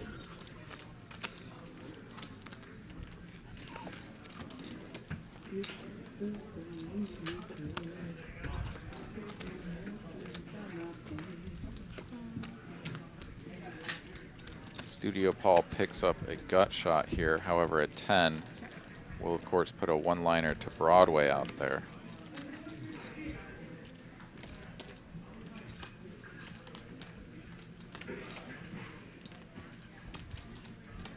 And with nearly 2,000 in the middle, he is going to size this up, and I like this. If you're going to continue betting here, you definitely want to rep a strong top pair or top two pair, you know, that sort of holding. And Kiran is in a little bit of a spot. I mean, I think his hand is just far too good to do anything other than check and call, but it is starting to feel a little bit awkward as all the other aces that one would suspect 3-bet you have either flopped or turned to pair. Also some pocket kings of the world that have flopped set. Pocket jacks, you know, this was a relatively modest bet on the flop. Jacks could have just turned a set. But he doesn't have a heart and he doesn't have a club. Wow, he's just going to let this go. Studio Paul getting it done with the 9 high like a boss. And they don't often rabbit hunt, so we'll never know what would have hit on the river, but strange spot to be in there. Understand the fold there, not an easy one. Few hands beat you. And you got to know that whatever river card hits, unless it's a offsuit 10 that, you know, gives you Broadway, the absolute nuts. You know, there's a lot of cards that make you very uncomfortable to call any more money there on the river. That's true. I do think that there being both a front door and a back door flush draw, that the fold tends to start to get a little bit borderline, right? Like, yeah, your opponent has a lot of value, but they've also, if they're at least 3-betting you appropriately pre-flop, you know, they're going to have a fair number of combos that have just picked up a flush draw or pair and a flush draw. And yeah, you're not like a huge favorite or something against those hands, but you know, how many better hands is Kiran going to have there? He's going to have ace jack some of the time, and then after that it starts to get a little bit thin. So yeah, kind of folding top of range as pre-flop 3-bet caller, but you know, went with a read there and got away from a spot that he didn't like. Ragnar Overby in the chat, congrating me on the final table. Thank you very much. Appreciate it, my friend. Headed out to Vegas here in a couple of days, and hopefully y'all will see me on another live stream for a final table. Yeah. That'd be pretty awesome, eh? Do they give out, what, rings, trophies, bracelets? What do they do for those WPTs? It's a trophy, yeah. Trophy. Yeah, they've it's the 1100 at the Win. Yeah, I presume it'll be a pretty snazzy looking trophy. The Win usually doesn't mess around when it comes to to their big productions.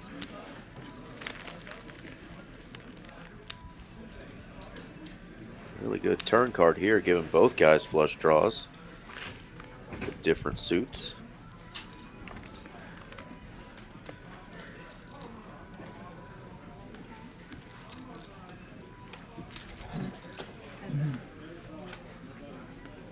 And it's the backdoor flush that comes in. Rooney going to find his way from just jack high into a flush. And after Carlos checks for a third time, he is going to relinquish. Anybody that wants to play in this lineup on the Tuesday game, go ahead and click the link in the chat there. Fill out the form, let us know who you are, when you want to play, and we'll do our best to get you in. Of course, the other way to do so is to reach out to Mallory. Got her contact info on the screen right there. You let her know when you'd like to play. She takes care of the game lineups there in Dallas. She'll sort you out. Love to have anybody from the chat who's looking to come in, show us how it's done, get in the mix. Min buy-in for this game, I think maybe 3,000. And max buy-in to start things off is 5K, and then match the stack after that. Yeah, they all bought in for 5 at least, and there was one that bought in for just 4K for this game. So, but as you can see, there's well over $100,000 of chips in play on the table. Got 22 and 16 right here involved in this hand. You raise a 550.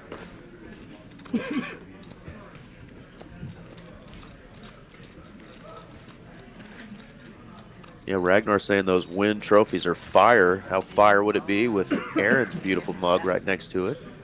Oh man, I would would root love for that. you, man. Yeah, 90K would be nice if I could have come away with the W over the weekend. But man, if I win that one, the 1100 with the win, that'll be a nice 6-figure score. 325. And I might have to do a Tuesday or two by myself. I imagine you might be doing a little celebrating, take some time off.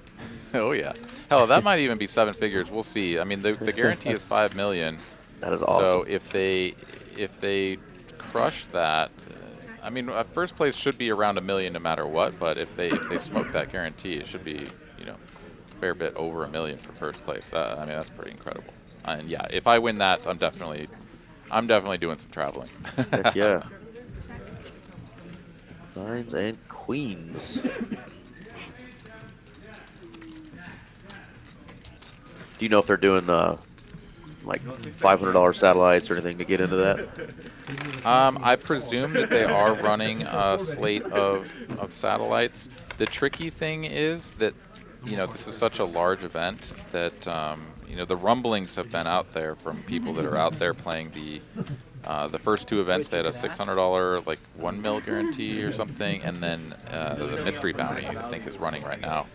There are a lot of players there, and the weights are, you know, getting kind of ridiculous and stuff. So I feel like they probably are a little bit oversubscribed. So I'm not sure how many of those satellites are running concurrently with these big tournaments, but they definitely do have some big satellites already in the schedule, you know, that are being promoted. Satellites for the main event, the 10K main event. So okay. If I'm able to bag chips on my first day, on Saturday, then I can spend Sunday trying to spin up a 10K Satty seed. So, yeah. That's awesome. Another queen sighting here.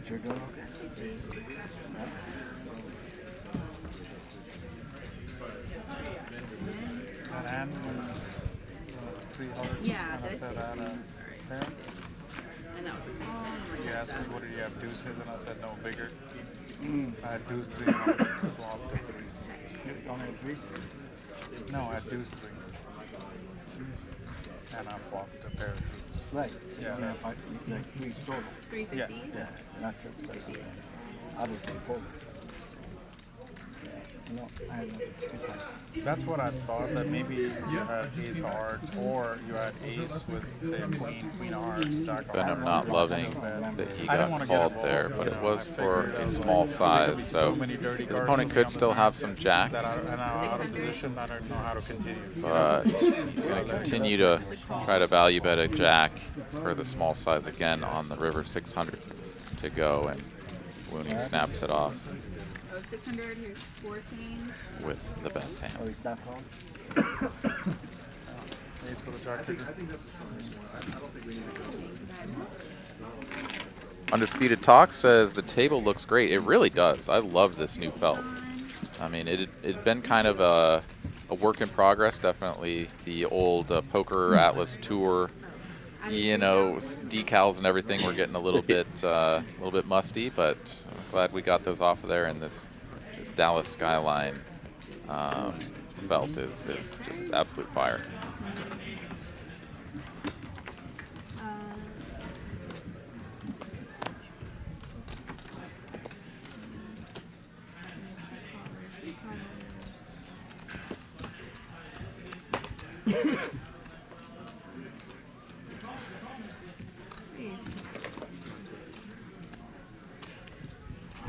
Good shout out there by Mr. Face, we'll call him. Loves Amber, the dealer.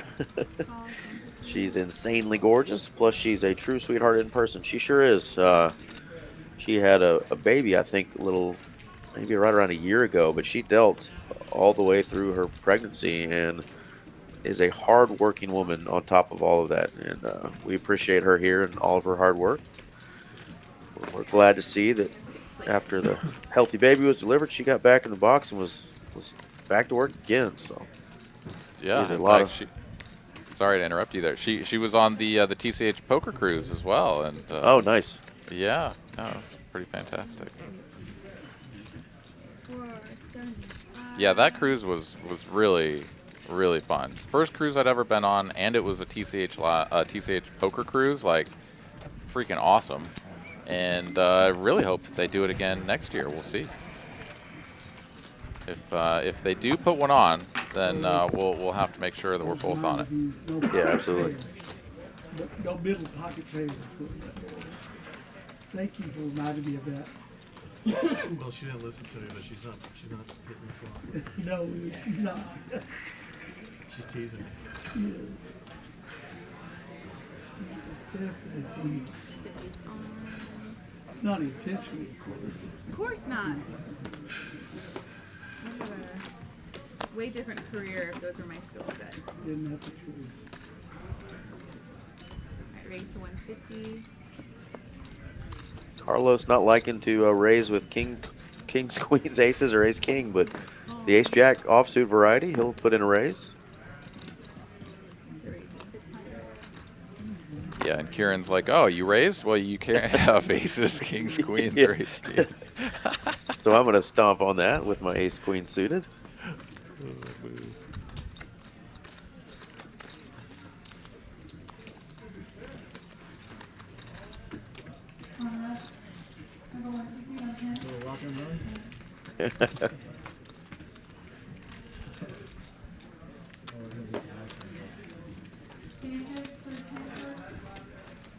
Kieran gets it through. Ace jack, not a defend for Carlos. Yeah. Put these cards out then. You're not in a hurry.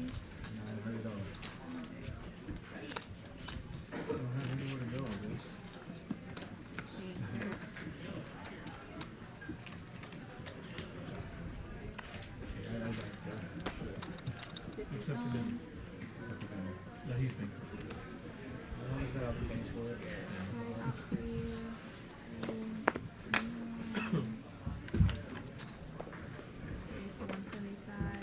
Anyone at 15?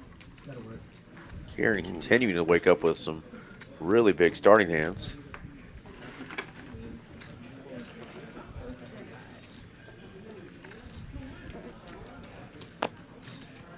Now pocket kings for Studio Paul over here, facing an open and a 3-bet already.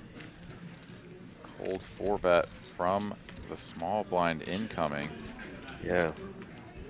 See some California on California crime here.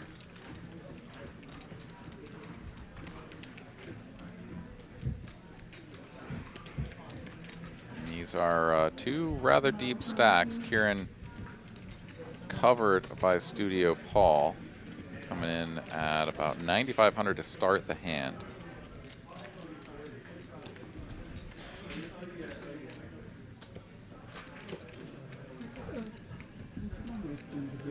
And this is a cold 4-bet, right? Like, this doesn't feel good. Like, obviously you've got ace-king suited, so you're just not folding, but what oftentimes will turn into, you know, these sort of 5-bet, rip it all in sort of situations or whatever, is definitely not the case here, as cold 4-betting range from the small blind, very, very strong.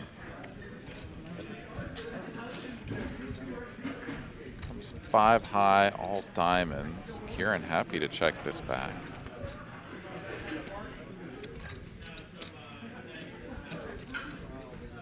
Studio Paul seemingly just going to get his value pre-flop. He's not going to put any more money in. You know, I like a little shine. Yeah, I know, Andy. It's nice. And Kiran, I guess, is just going to try to buy himself a free check down on the river by putting 800 out here. This is under 1/3 pot. Studio Paul does make the call. Perhaps Kiran thinking, okay, we just have the same hand like so often. If I just go bet, maybe he just folds. But yeah, he's just bought himself a free check back on the end and doesn't have to put anything else in the middle, but still $4,360 for Studio Paul. Nice hand, Mr. Paul.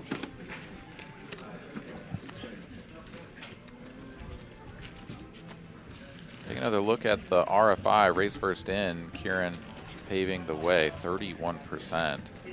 Carlos and 3Coin down in the single digits, and OFC barely hanging on to double digits at 10%. Everyone else in between. No Riz over there.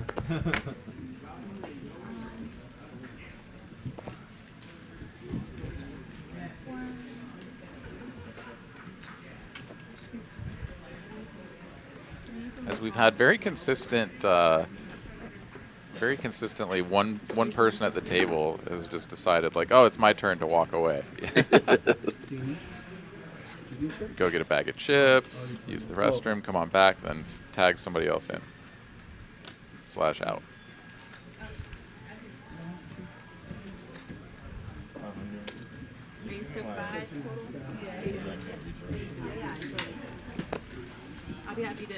Smelling a little weakness as this gets back to him. Elijah's going to put in a raise to 500.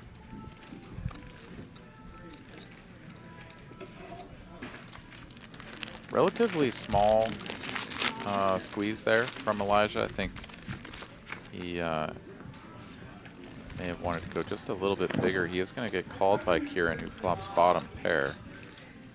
And this is just the worst board in the world. The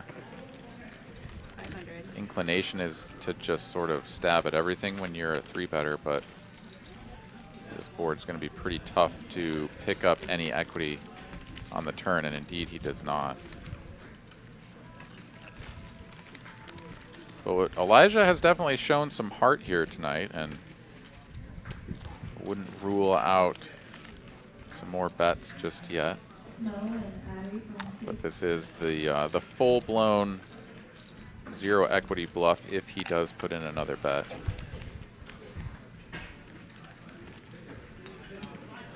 Chunky bet. Yeah, Elijah just gonna brute force his way through that when recognizes that his opponent can have a lot of, you know, 7s, 8s, 9s, 10s, you know, maybe Jack 10, things of that nature that are just really not gonna want to stick around for another bet. So well played.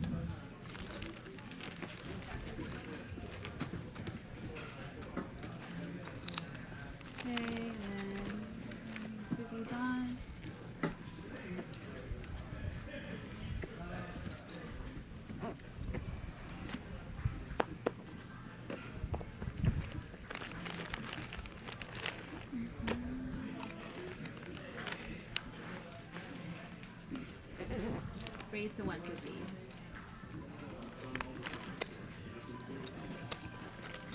Call.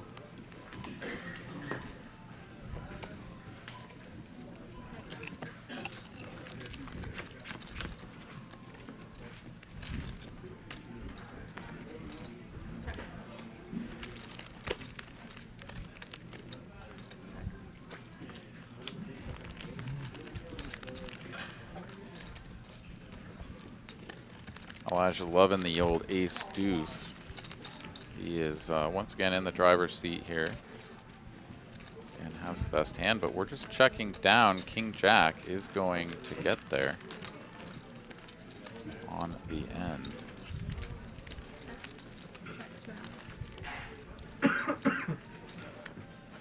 And AJ doesn't go for a bet. He sort of tries to let Elijah hang himself there, I guess. Terrible, terrible. You're not calling anything. You're not calling anything. Hell no. Looking at the profit and loss, OFC still leading the way, 13.8K in the positive. AJ stuck 11.5. 3 coin down 6.5. Everybody else in between.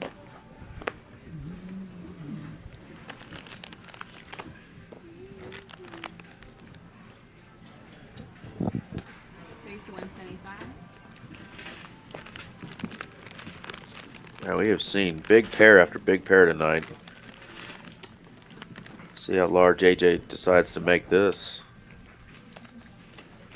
Raise to 675. Nice squeeze size here, 675 to go.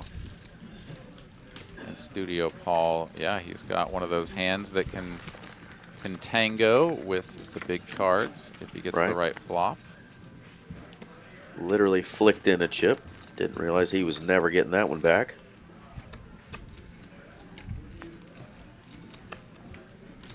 Yeah, this is the gin flop for AJ. Tricky part for him, of course, is to actually make some money off of it, given the fact that he has this so locked up. But he doesn't have a heart, and maybe his opponent has, you know, pair with a heart, something like that. Pocket nines with a heart would certainly be calling, and wow, he's going to get gifted with a raise. Because who leads out with a boat, right, Aaron? Like, who leads out with the nuts? Well, it's a super small down bet as well. But yeah, I mean, I think you should be betting with the nuts here, because I mean, let's say that you had ace jack, right? Like, this is a good board for you. Let's bet, and then we can size up on the turn, get pocket nines to fold or whatever. But checky on the turn, as Studio Paul is like, oh yeah, no, I think I poked the wrong bear. An ace does come on the end. Let's see if AJ checks it once more, giving Studio Paul sort of, I don't know, a chance to bet an ace. But yeah, maybe he's learned his lesson from that last hand where he's got to bet his own hand. And he will indeed go for the not quite half pot. He said, how much do you have behind? And he turned over 6-7 spades. The white flag was waved. As you do. But he had heart. He definitely went for it. Yeah, only one ever. Never done that. All right. Another quick shout out here to our New Year's Bang tournament coming here at the end of the month. $300,000 guaranteed. Going to be spread over 2 locations, both at TCH Social in Las Colinas as well as Texas Card House, Dallas. $400 buy-in, 30K starting stack with 30-minute levels on day 1. You can see the information there as well as at texascardhouse.com. All the information there. And yeah, hope to see you there at the turn of the year. That's right. Day 2 on the 1st. If you're like me and you got no shot at a New Year's Eve kiss, come on over and play in the New Year's Bang. Try to win 70K plus. Get a right start to your year there. This is a sick promo right there. Sick promo. New Year's Bang, baby. Start your year off right. Oh, man.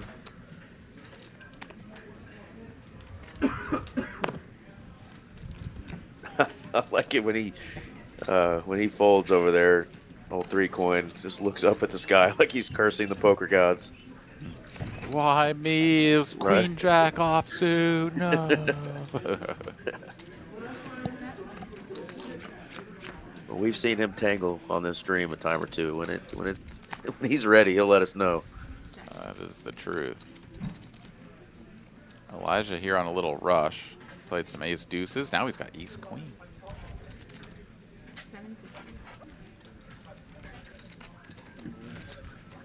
And wow, he folds the ace queen to a single bet. Are we serious right now? Maybe just focused in on the massage right now. I don't know. I don't know. 4-3-3. That's a pretty juicy flop for ace queen, but he is not interested in sticking around, and AJ just gets it through with a single bet.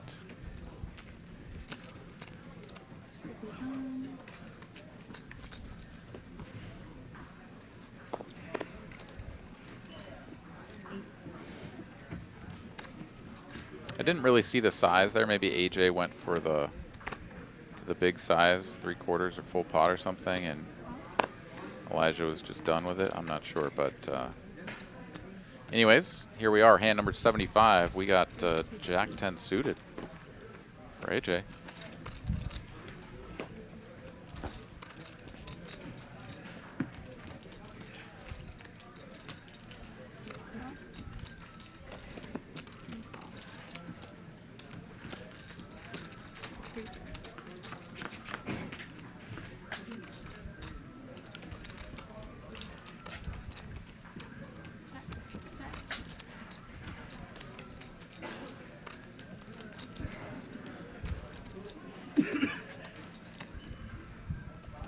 Flop some diamonds. His opponents have absolutely nothing.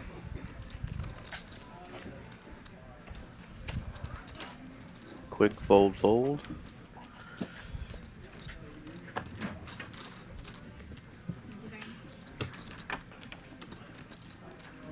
AJ'd be happy with about 10 more pots just like that. he'd be right back in the game. I mean, I'm on the mat now.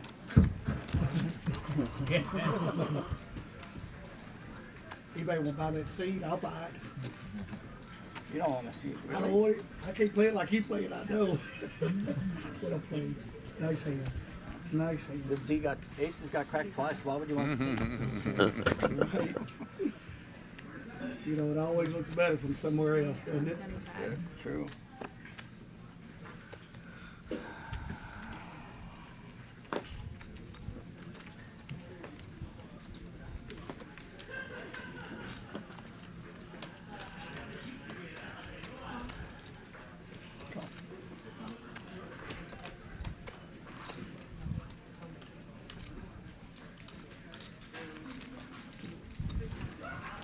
Four players to a flop here. Single raise pot.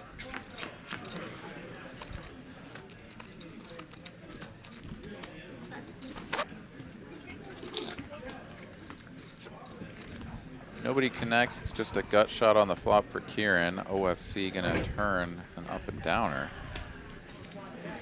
Pair of fives still best for 3 coin. We're checking all the way through once again to a board pairing king on the end. 3 coin here with the best of it. Will emphatically check. Will karate check.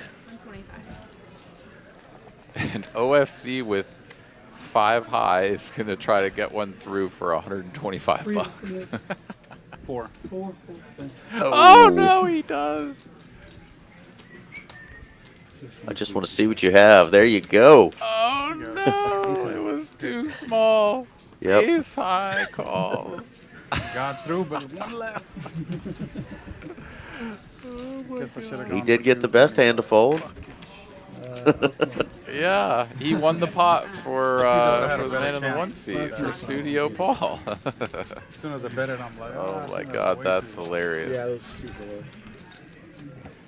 Yeah. Yeah, we've seen that twice tonight. Kieran tried it earlier, but like 75 on the river, and then here 125. It's like you basically you're disrespecting the other player, you know, like they feel disrespected. They're like, I can't fold to that amount. Like I'm not permitted to do so by my own ego. So you just gotta size it up a little bit more, and you get those through.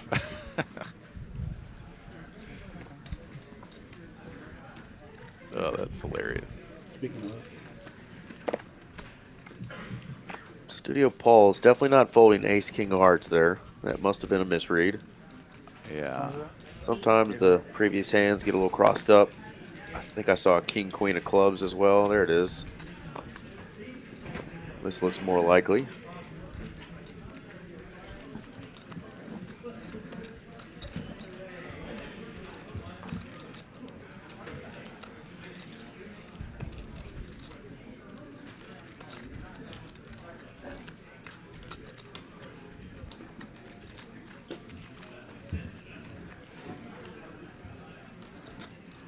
Ooh, AJ not going to take this one to the streets as a call, but as a 4-bet and a large 4-bet. Yeah. He just hammers him. 4x in position. This is definitely odd. I mean, players that play games, you know, these stakes, you know, become pretty well acclimated to more standard sort of plays, and you just don't see 4-bets to 4x very often. At least 8, but he's.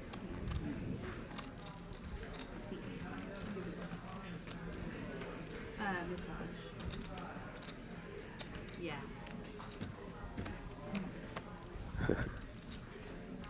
Yeah. Kieran in the middle of a hand, being notified that his massage is ready. Is ready. Those are stacks of 40. He's like, hang on, I'm about to make a $12,000 decision here before I pay you $2 a minute. It is a little short. You want the exact count? Okay, you don't have to. I'd like it, honestly. But, I mean, No worries. Hold on. AJ being very generous. He's like, do you want an exact count? I'll find out exactly how much I got for you if you want.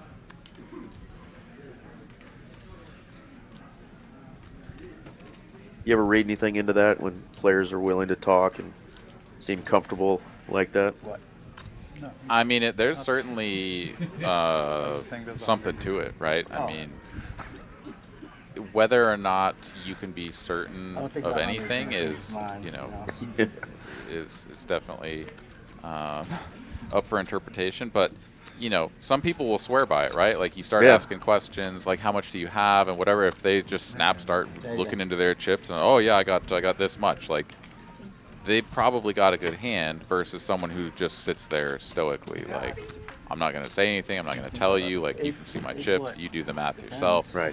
You know, like that. Maybe that guy's bluffing, but I don't know. It's, you know, at best, it's like 60-40. So whether or not that one works.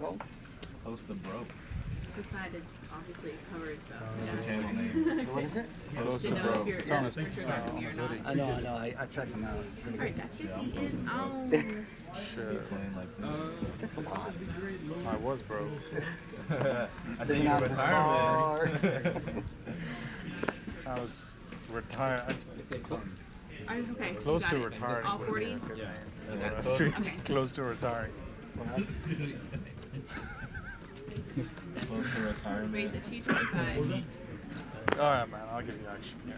No. Let's go. I know Randy's in. Never fold. Oh man, I thought Randy was gonna fold. Never. 3 players, 2 a flop. JT in the chat says, what up? How's it going, man? Welcome.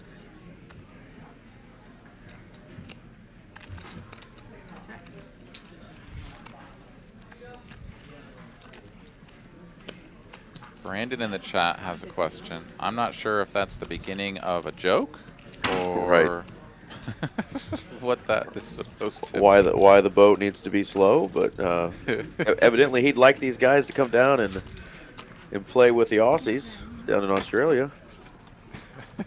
I think there's something else buried inside of that question. Yeah. But I just, yeah. Is the slow boat like kind of like the short bus? It's a slow boat. Is that a little needle at these players? You know, one of my favorite all-time movies was Bottle Rockets. See, you know, never tell what that was made with. You know, I guess it was their. Wooney, who has taken his turn to leave the table, not going to see ace 10. Ace of 500. You remember the movie The Sitting Portier? Guess Who's Coming to Dinner? Yes. So last night, and I don't usually do this, I just watched the movie. I think anybody has dust on their chips today. They've all been kind of splashing around a little bit. Yeah, nobody has been super knitting it up or anything. That is for sure. Elijah, it's his turn with the birds. And he is putting in a cold 4-bet from the big blind. Unfortunately for him, no takers. You people. Is it a Christmas movie? No. Brandon asks, how long is the delay? About 15-20 minutes. Mixed relations. Right. I was really impressed. I didn't think I'd. It's really good. I know.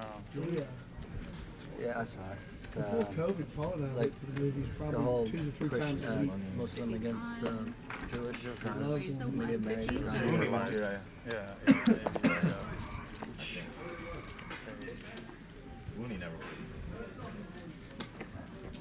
Well, Brandon wants to be on the boat with them to Australia, so presumably I'm going to interpret that as you want to play with them. Well, I'll tell you what you should do. You should reach out to Mallory and get in the mix. We'll see Brandon Terrell on the next live stream showing us how it's done. That's right. And after you whoop them all, you can buy him a ticket on your slow boat. Carlos here with the Kings, just called pre-flop. Yeah, 465 in the pot. What guy's got Kings? Take that and then the 5 straight. I'll only take $100 chips when it's wrong with me, okay? Not 5. Board pairing Jack now on the turn. Benham here is drawing dead. You know, I haven't been to Vegas. Just kidding.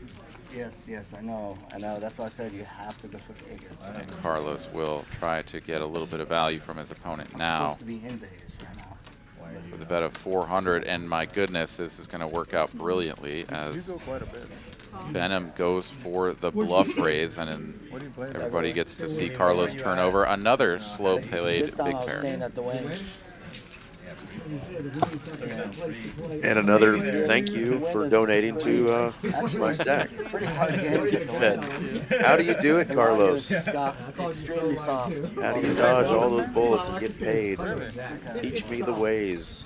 8% pre-flop raise frequency there for Carlos, but it's working. Yeah, because he's gotten those big hands consistently tonight. I mean, I think he's had aces, kings, ace, king. Yeah, I mean, a couple times they've gone 4 ways and he survived, you know? Yeah.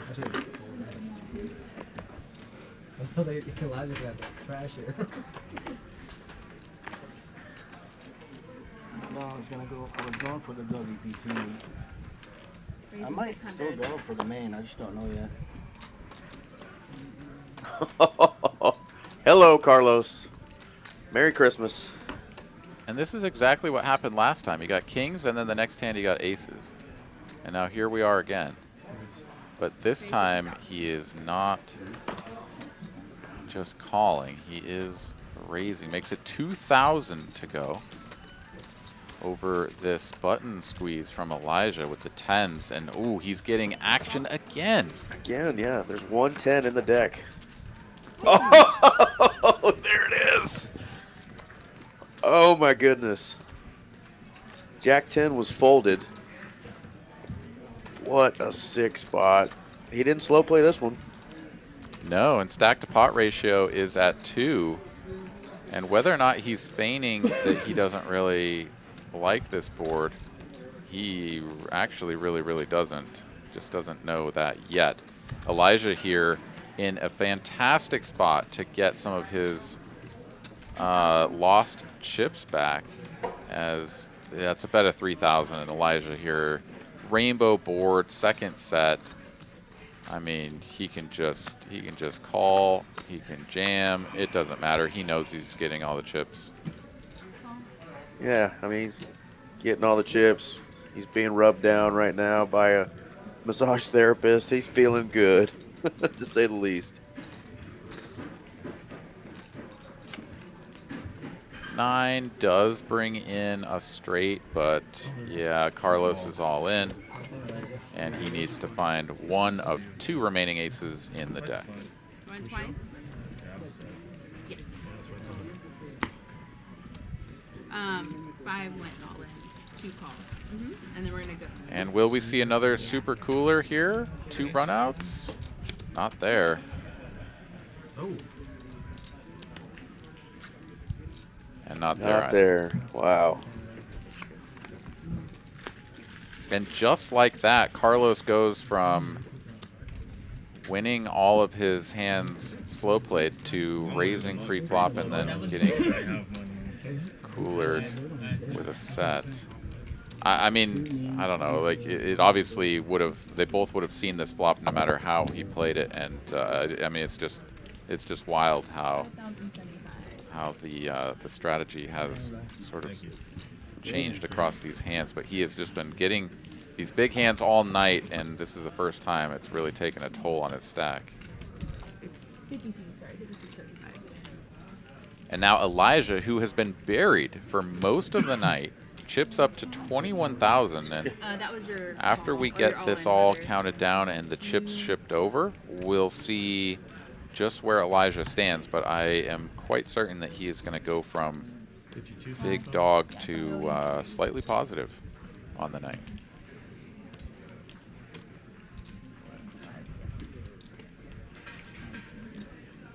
Just take it back. I don't know, sorry.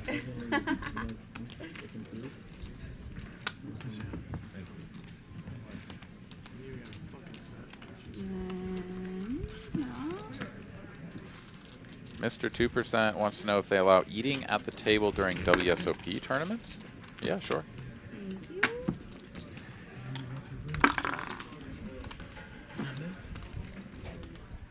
Yeah, I don't know what it's like at the new location, but I remember playing at the WSOP when it was still at the old Rio, and there wasn't really much you could eat anywhere nearby, so you had to walk a ways just to get snacks. You know, to get to a good restaurant to get food to you was kind of a trick. So most people just ate during their breaks, but yeah, sure they still allow it at the table. Yeah, and you know they've had the Players Club and stuff where you can go get a $15 hot dog and you know a $6 banana and all that joyful nonsense. But yeah, it's generally best to pack your own lunch, or you know at least prepare some snacks, something to give you some energy throughout the tournament, because yeah, I mean you'll go 8 hours in a row before you'll get any kind of dinner break, if you even get a dinner break. With most of those fields, especially, you know, like whenever they do like a $500 buy-in or a 1K buy-in with some massive guarantee, and you've just got like people coming out of the woodworks to play it, they don't even put a dinner break on that, because, you know, they just need to churn through people and whittle that field down. All right, very multi-way. Benham finds a good spot to squeeze, takes it up to 1.4K, and ace-jack suited's out of there. Everybody else should be out of there.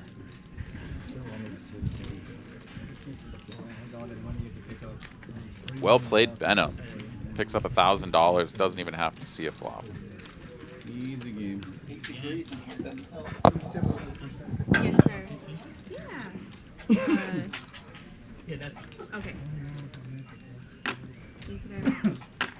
Carlos added on, so we'll see if he can recover from that really, really unfortunate beat there for him. He's taken some bad ones on this stream, but he's had some really good ones too. So a couple more hours left for these guys. And a lot of money on the table.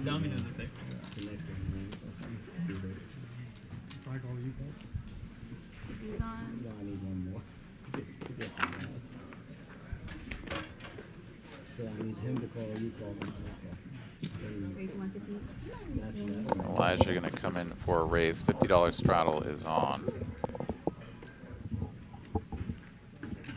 Raise of OFC with the ace king off. Quick 3-bet.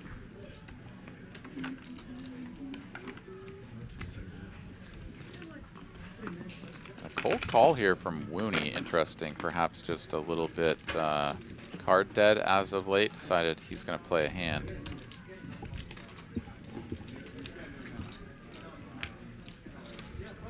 And yeah, Elijah sees that and he's like, nah, not doing very good against this range with the ace-8-0. I'm out of there. Comes queen, queen, deuce. Ace king still in front.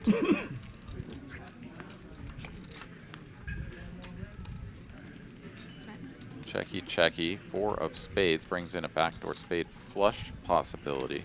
300. OFC is going to try to get a quarter pot size bet of value out of his opponent. He does, but now they're going to chop. Chop it up. If we get to showdown.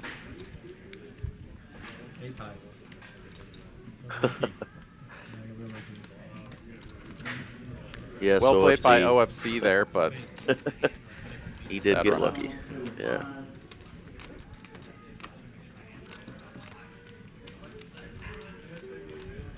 Those are always nasty too, like whether it's with just an ace high like this, or maybe you've got like a 2-pair holding or something and your opponent just has the 1 pair, but then the river sort of counterfeits you and you end up playing like some board kicker or whatever nonsense, and you're just like, damn it, man, I had you on the hook.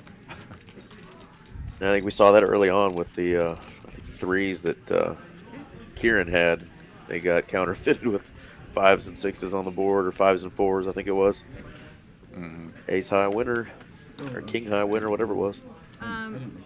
Well, he would have been the 50. So, I mean, yeah, you can straddle it. Yeah. Did you give him cards? I did. Oh, then You- normally on our other tables you can. But okay. So Straddles off for this one. No, I don't think you can if you give him cards. Yeah, you can. On our other tables we do that. Since Yeah. you get a chance. If they, yeah, because otherwise he won't get a chance to straddle. So. Because then you'll be Yeah. Of course, in the regular games at this Texas Card House location, they don't let you double straddle. Yeah. You can blind raise, but there is no double straddling. This is a little different because it's a private streamed game. These guys are, you know, all signing up for, so they let them do a few of the little gadget games, the double and triple straddles and 7-deuce game and knit button game. So a little different than your typical 1-2 or 2-5 tables out there, even the PLO games. But That was a raise. Yeah, TCH Austin has a really laissez-faire kind of attitude as well. So yeah, in even the 1-2 games, anywhere, any table, any game, you're able to straddle all the way up to your whole stack if you want to. So wow. Yeah, we don't mess around down here in Austin. Well, you wanna put all your chips in blind, you can do it. You threw in a little Jersey accent with that. I liked it. You want to put all your chips in there, you know. Let some of that infiltrate up here to the Dallas area, man. You know, relearn them what that whole laissez-faire word means. Loosen us up a little bit up here. I mean, the action's still amazing up here, but I'd love a little bit of that double, triple straddling for stacks nonsense. Absolutely, it does spice it up. Although I will say it's really funny, like in a sort of twisted way, I guess, when like you'll see a player who's used to a more traditional like 1-2 game or whatever, where the most you could straddle would be like $5 or something. They see someone straddle and then double straddle, and then someone's like, screw it, I'll put on the 75 or whatever, and they're just looking at it horrified, like, what is happening? And we're all like, yeah, it's Texas, man. What the hell did I just sit down in? Somebody told me this was a good room. What kind of weird kiddie games is this? Yeah. They just need a little bit of convincing to be like, no, that's a good thing. You want that guy to put all that money in there without seeing his card. 100%. I think it's like if you're playing at TCH all the time in the 1-2 or 2-5 game, and then you go up to one of the casinos in Oklahoma and play that same style and make big bets pre, and people are just gonna look at you like you're nuts. Like, this is a 1-2 game, son. Why the hell you betting 45? You know? Oh yeah. Yeah. At first they'll give you credit for aces every time, and then after that they're like, "Oh, this guy, he's just messing around," you know, and they think you're some joker.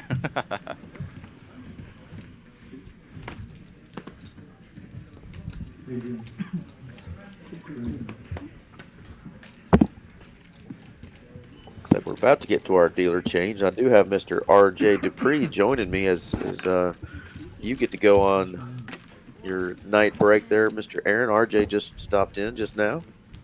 Very good. Good to see you, RJ. How you doing? Doing great. Good to see you guys.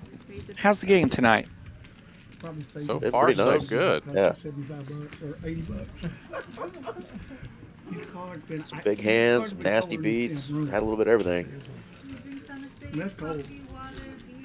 Carlos, fresh off of his dirty beat with aces, is going to flop bottom set here. It's got to feel good for him.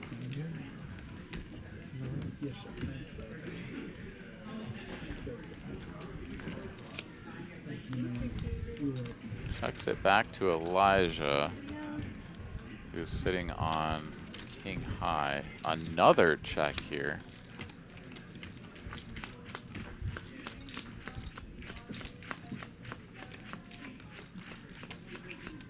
And Elijah, yeah, don't think he has any inclination to bet here. I mean, if Carlos has ace high, he's probably not going to fold it unless you go really big. And yeah, king high, especially with the jack behind it, really got some showdown value, so he'll check.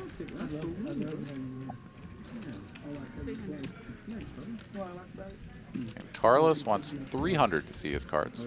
That's how I do it. You know what I mean? Yeah. Yeah, I always say, like they need to put those chips in the middle, but me. Yeah.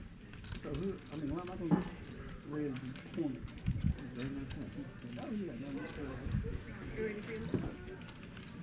Can you fit over here? He wants to call. Yeah, I can. He says full house. Elijah's like, what the hell? King high. I called you with. Yeah. I'll answer the first question on here real quick from Brandon, and then let you answer Mark's question. But the Oklahoma games, are they that nitty?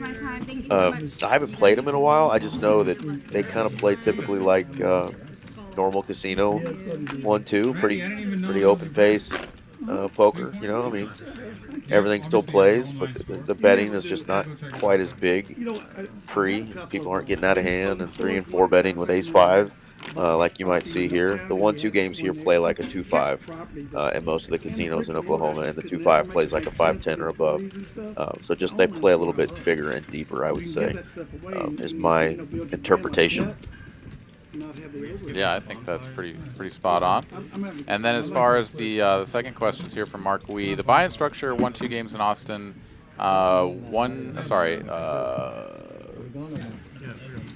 I think it is, yeah, 1 to 300, and I know that's a little bit less than what TCH Dallas does, right? With $500 buy-in, 1-2, and then your second question: how far is TCH Austin from Round Rock?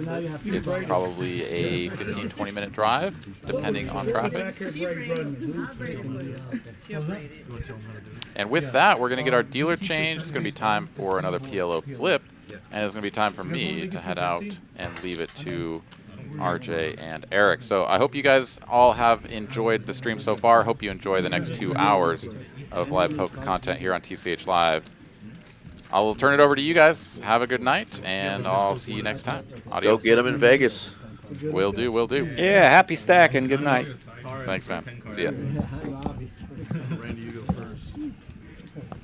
So as Mr. Aaron McAvoy signs off, we're all going to wish him luck as he plays in the Win big tournament coming up. See if he can't get him a 6 or 7 figure score, bring it home to Texas. You scan your cards, man. 4 cards, baby. They're going to do a little sweat here. River. You can do the river. You can do the river. River face up, yeah. Oh. Okay, no. Okay, that's fine. Super. So Aces and tens. Aces and tens. Probably not good. I got better two pair. I got aces and tens. I think I have jack highs in Is that an all club flop? No, there's a spade out there. Three pair any good? I have jack high. No, nobody has the king jack for Broadway. I see a queen 4, an ace 10. He won the first one, so I make it 250. I won both of the ones I played. I didn't play the second one. Let's see. I'm thinking ace 10. Yeah. I'm still not seeing what won here, but. I thought it was 250. Is it going to Wooney? Yeah, I went to Wooney, I think. No, it went to OFC. OFC. What's OFC have? Lord have mercy, no clue. Better than ace 10, I apparently. think I may have seen an ace queen in his hand, so. Alright, that would make sense. But this is Zach. Zach is a floor here at TCH, and he's also a dealer. He's been in here in the commentary booth before as well. He's going to give it hell for the last 2 hours, see if we can. Yeah, Zach's a good worker, man of all trades. He's been on the floor. He's ran some tournaments. He can deal. Yep. He's been in the booth. Got an engineering and mechanic background in the military. He's done a little bit of everything.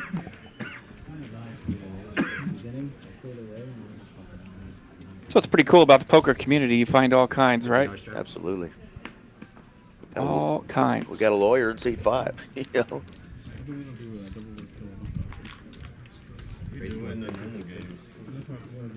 Yep, the poker community can put a new level of diversity. For sure. All kinds of occupations from all around the world, and here we are. That diversity, that's that old wooden ship, isn't it? Yeah. That's a real historical wooden ship. The diversity. Don't worry, guys. We've got diversity down here in Texas Man, as well. yeah, absolutely. And we love it.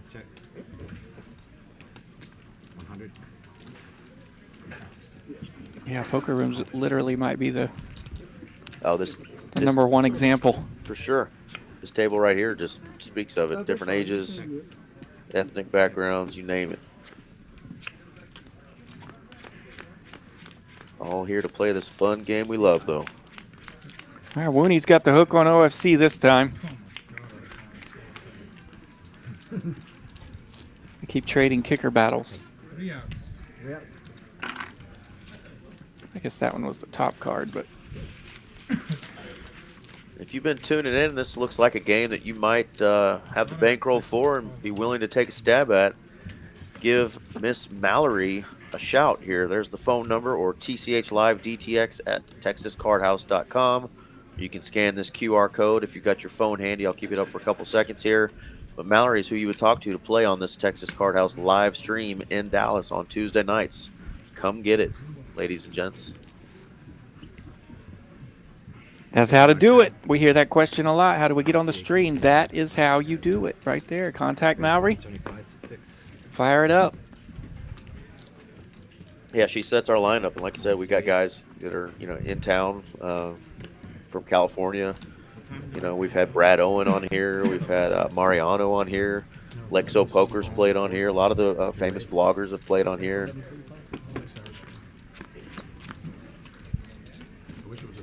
You got the bankroll, baby. We welcome all. Come play. Check. 200. C8. Cutoff here. Flops top pair. Going to take a little bit of control. Wooney's going to see a turn here with his middle pair. C8.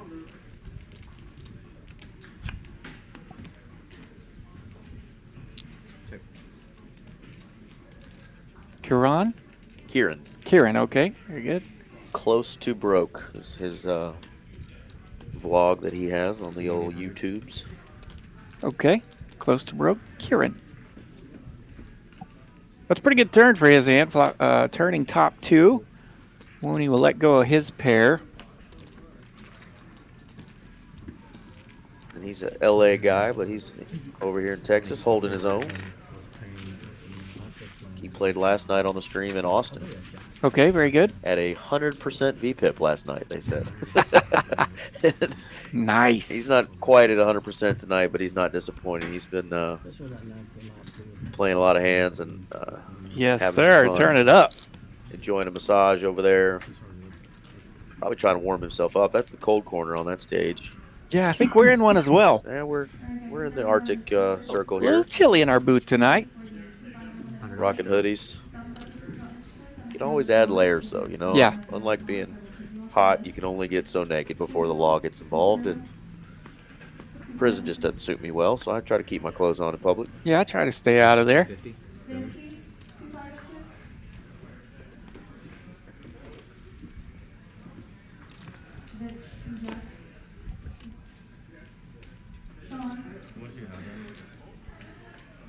Benham made it 250 to go from the low jack. Elijah in the small blind with pocket sixes. He's eyeing down possible 3-bet material. Looks like he just calls.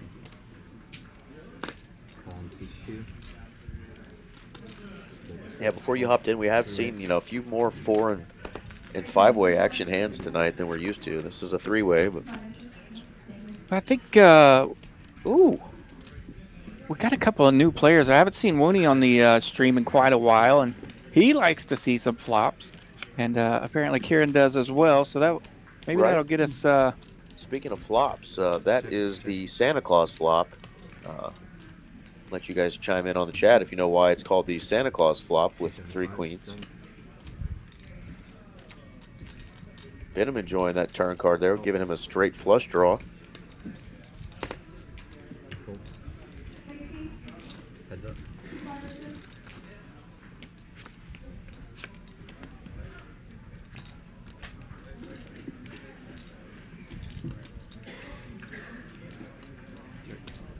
Check.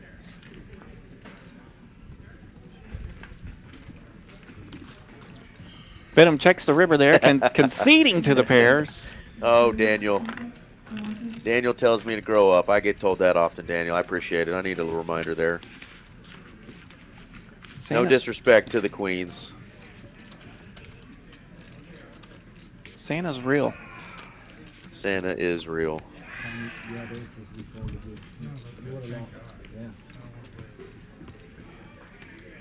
He says grow up. I love it. Don't bet Zero risk. We never do. $50 straddle. No, bro. I swear to God, I've seen so many aces crack.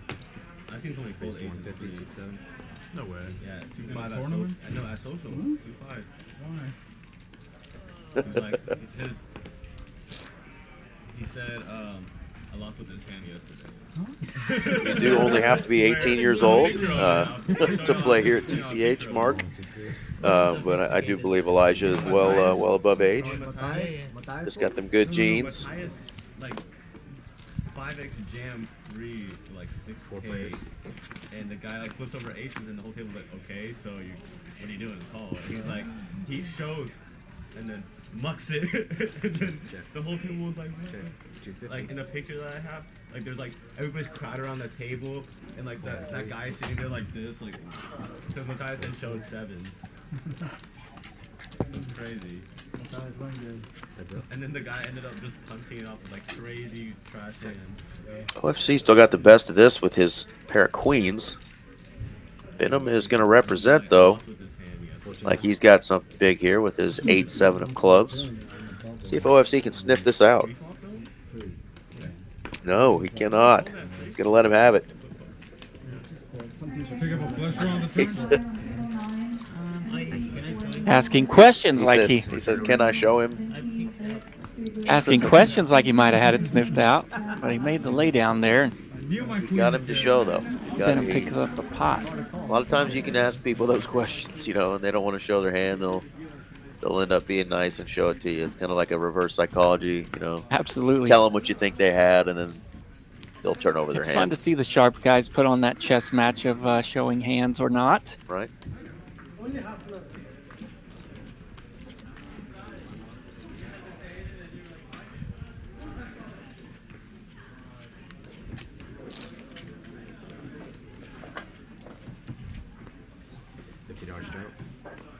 And if you're late to the stream here, we're on hand 92 of a 5-10, 25 no-limit hold'em game here at Texas Card House in Dallas, located off Harry Hines Boulevard, kind of the I-35 and 635 intersection there.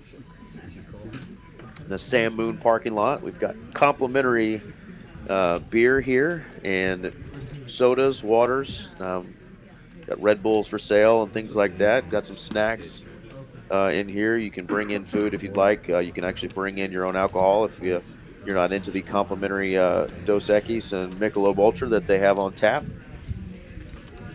It's a membership-only club.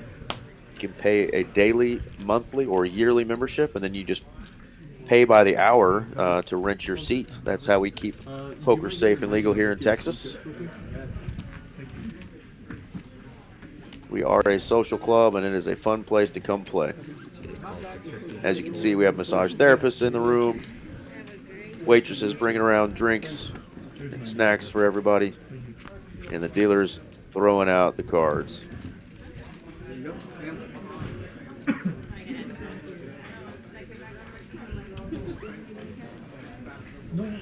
AJ 3-bet free with his queens and got called by Kiran. Kiran not really hating this flop with just the 1 overcard out there, or 2 overcards to his pocket 7s. He's going to see what AJ's got. Of course, another over hits. 7s continue to shrink here. See what AJ decides to do here after betting 350 on the flop.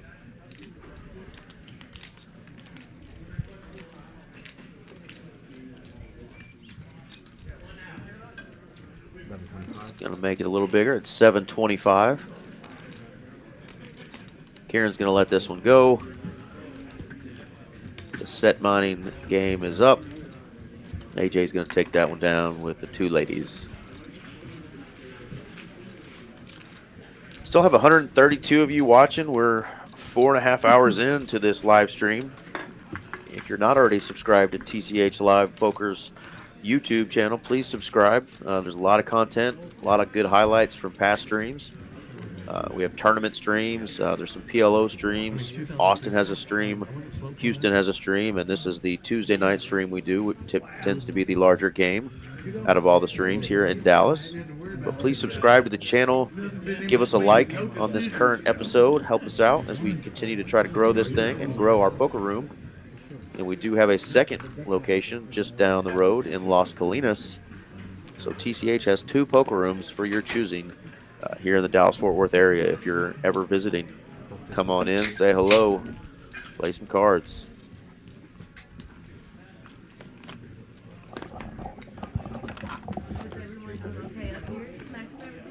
Where you been hiding? Yeah, I understand. Me too. Well, you got it like that?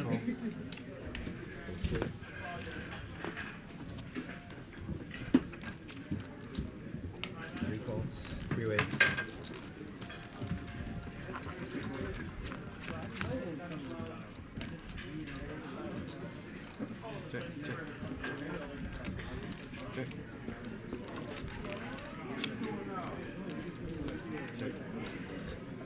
Everybody missing the flop. AJ's going to get a little pair on the turn here. I like this bunch tonight. This is a lively crew. Could get interesting with this crew. We've seen a lot of big hands already, and there's a lot more money on the table now, so still have a lot of potential. And his 3 will get counterfeited here, so he'll be disappointed with this turn if his opponent happens to lead out. Lead out he does for a cool 1,200. Yeah, Wooney realizing the only way he can win this hand is by putting money in. And he does. Takes down a $3,500 pot, which is a 9 high. Well played there.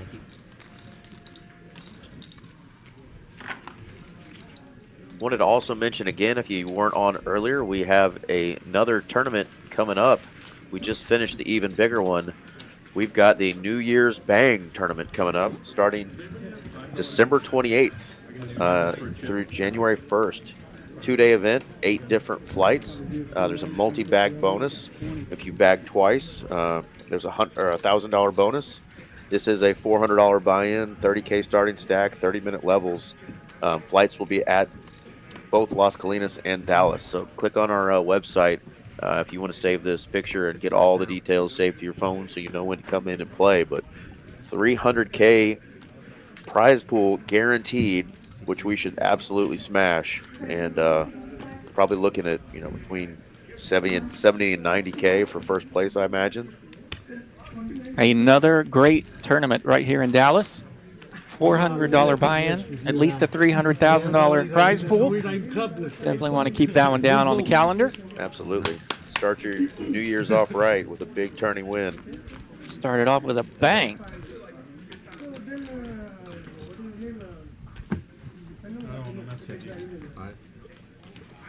Smart man, you're a smart man. Ho, ho, ho, ho, ho, ho, ho, ho, ho. Speaking of Santa Claus, Randy's doing some hoeing. Oh, 3 coin. 3 coin in the building tonight. Shows him the ace high. And OFC shows him 6-3 of hearts.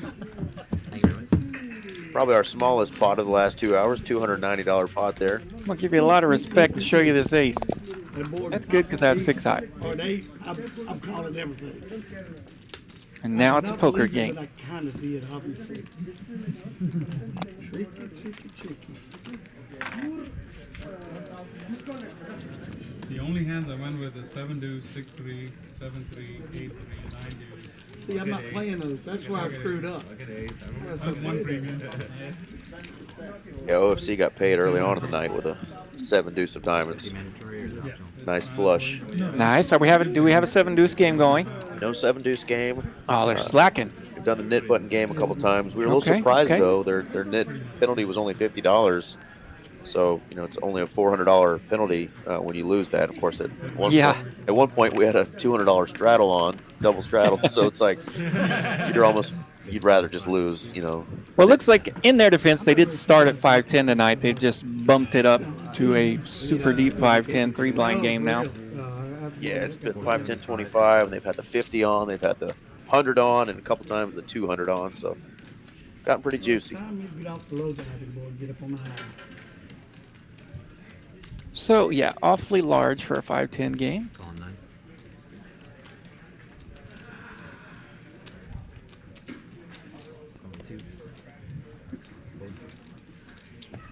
Don't see a lot of 20K stacks rolling around in the 5-10 games, which we have in play in this hand. Elijah with pocket 9s.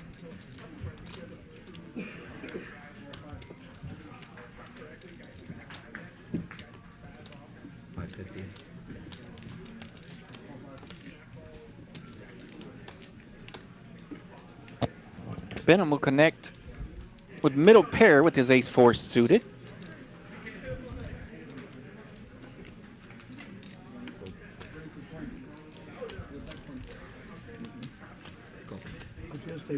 Nines. In position.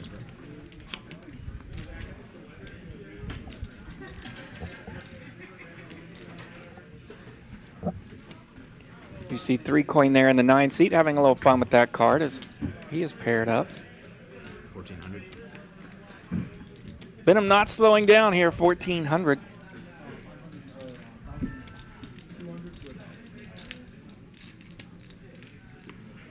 Definitely putting some good pressure on Elijah with his pocket 9s. Just 1 over on that board, deuce 4-7, looking pretty mild. Always know when I try to pick on that board with only 1 over, it's usually bad news. Tends to be. I know he's looking at the stack sizes too. Benham really can't hurt him that much. Don't want to just give away your chips, but. Yeah, now Benham's going to put himself to the test here with only 2.4K behind. Now there's 5,000 in that pot he checks. He's going to surrender there, knowing he's probably getting called. It's tough to bluff the big stack when you're short stacked and get anything through there after he calls you once already. Yeah, when you're stack is roughly half the pot. It's going to be tough to pull off anything there for value or a bluff. Better have some goods.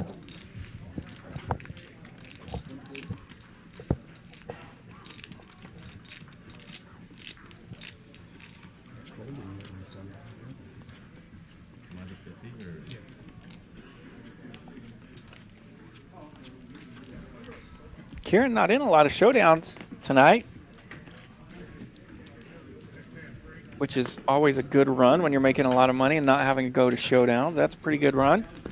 Yeah, his night started off pretty hot though, or as far as him getting chips in. He put a big bluff on Benham right off the bat that didn't go well, and then immediately almost got all his chips back within an hour. So very swingy session, but playing some solid poker too. Getting some good content for his vlog, I'm sure. Suited ace for Wooney in the cutoff. That generally means a raise, so he's popped it up to 200.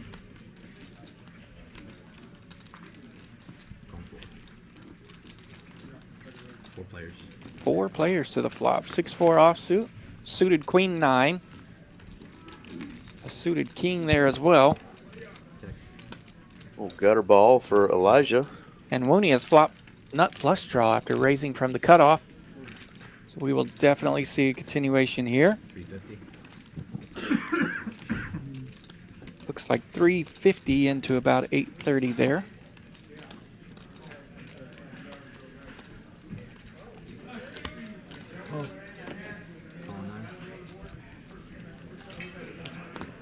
Elijah folded. I was kind of hoping the 5 of spades was going to bink on the turn here. But it is a spade. Could get Randy in trouble now with the open ender, Mr. 3 Coin. As he hunts off money he does not know that he will never see again. He will bet 1,200 here on what he believes is a bit of a value bluff. He's picked up a gut shot here on the turn.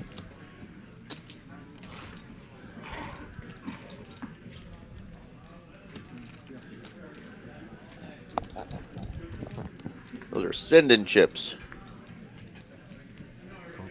And Wooney just calls, leaving room to possibly bluff the river. 9 of spades. Randy is going to take this opportunity to bet 2,000 to rep what his opponent has. Like Randy, myself, I like to bluff into the nuts. Indeed. It's fun. Oh, you have a straight flush, sir? Okay. Thank you for playing. Here's my chips. I'm going to go cry now. I got to do that last week. Did you? Yeah. It's fun, isn't it? Good feeling? Yeah. Yeah. I had a ball. Cried into the straight flush.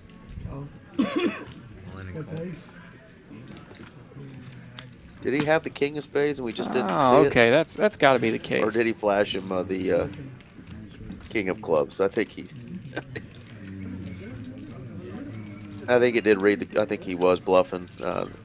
Well, he called there. Was there a call? Oh, he did call. Must have had the king of spades. Well, even tougher when you got the second nuts and you just ship it. That would make it make a little more sense on the turn there. At least you didn't catch it on the damn river. Yeah, I was not upset at you. No, at all.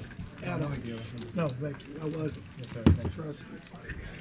Yeah, Randy definitely spiking his cards down at just disgust with his play more than anything. He's the nicest guy in the room. Not going to get aggro or No, same, guys. I'm gonna run the Santa Fe and say anything to a player over something he did. But his chips went flying, shipped across the table there to Mr. Wooney. Wooney's one of my favorite players. I love dealing to Wooney. He's a lot of action, very cool guy, a lot of action. He plays kind of like a lot of people want to play. It's not boring, right? I mean, he sees some flops and gets after it a little bit and keeps those pots going, keeps his stack going. Well, he was definitely the beneficiary of that image for sure. We'll see if Randy decides to buy back in. He may be done for the night, but I love it. Thank you. Enjoyed it. looks like he is going to pack up and call it a night. But It sounded like he may. It sounded like he said something about getting a bite to eat. So we'll see. I tried to listen to that conversation. I didn't catch all of it. Kieran with the suited ace-9 on the button. He and Benham will see a flop. Top pair for Benham. Nut flush draw for Kieran. yeah, Benham with only 2x pot left in his stack here. Chips are probably going to get in here. He's shaking hands like he really might be gone.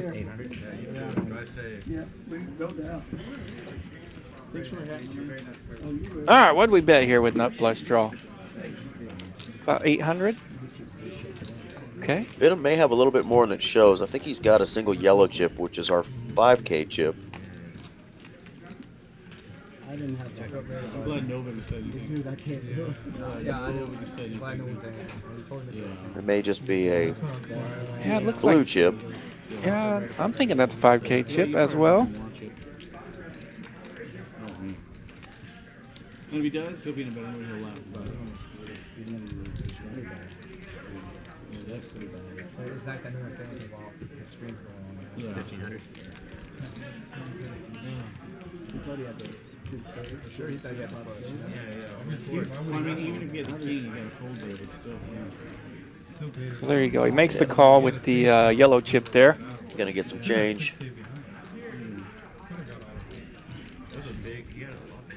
He had 6. Yeah, almost 7 table. He had 6K. Yeah, 65. Yeah, 65. Something. Looks like about 3,500 back, so that's definitely a 5K chip. Oh man, that's I've done that before too. I feel that, man. So it's showing him to be all in. Clearly he's not all in. I've done it. I got a 1-2 check for sure. Kieran's gonna improve though. Catch his ace on the river. Benham was calling with the best of it. They definitely could have gotten some stacks in there on that flop with the top pair and nut flush draw. That as we see, Kieran catches up on the river, takes down a pretty good pot there. Yeah, Benham looked a little frustrated there. It looked like he knew he had a good idea where he was and hated that ace on the river. A disgruntled check. And it goes check, check. Kieran picks up 4,600. And once this graphic goes away, hopefully we'll get Benham's stack a little bit right. But you know, he's still in that almost 5K range in his stack. 4.7. That's probably accurate there. Versus the 2K it was showing as he was playing that hand, which would have put him all in. But got some more battling chips, and he's not a quitter. He's going to hang in there. Self-proclaimed handsome Andy is in the chat. Says, "Dang, TCH is bringing out all the stud dealers tonight." Oh, the last one was not a stud. She was a studette, Miss Amber. But yeah, got a couple studs in Eugene and Zach here. Yeah, for sure. I thought the same thing too. I thought it was 40, 50, 100. Nobody loving this flop. Big old flop. Or turn. OFC connecting though with a pair of threes.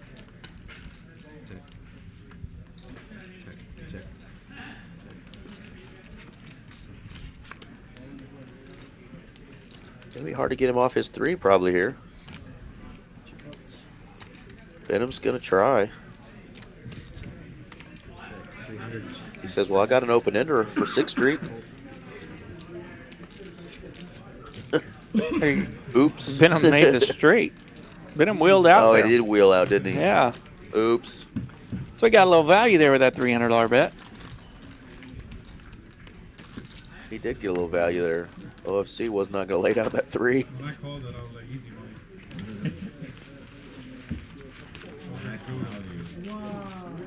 Brutal. What a cool.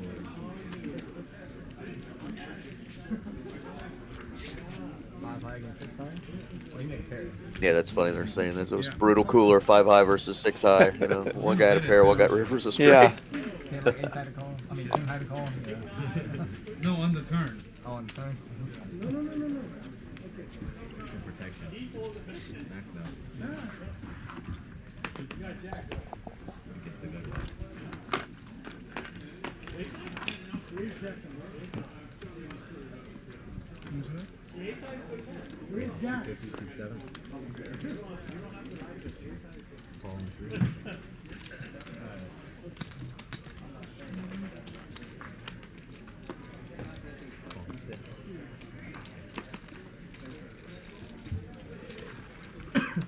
Mooney wants to get a little frisky with the king deuce off.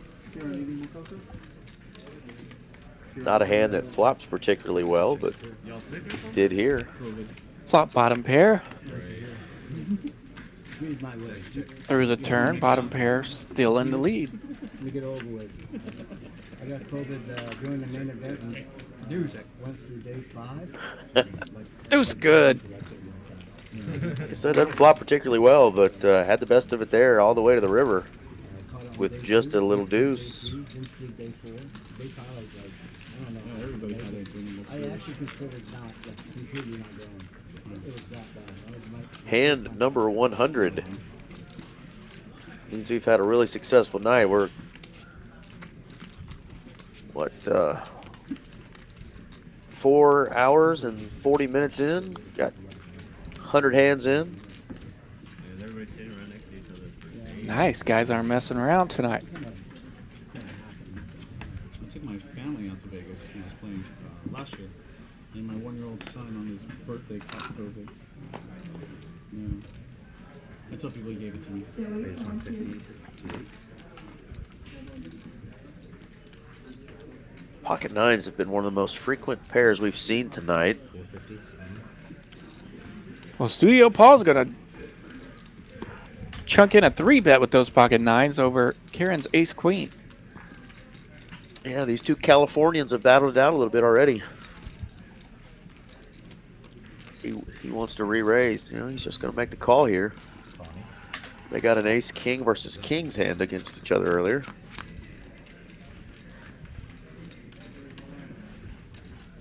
Great flop for the 2 nines. Deuce 6-8, pretty friendly flop.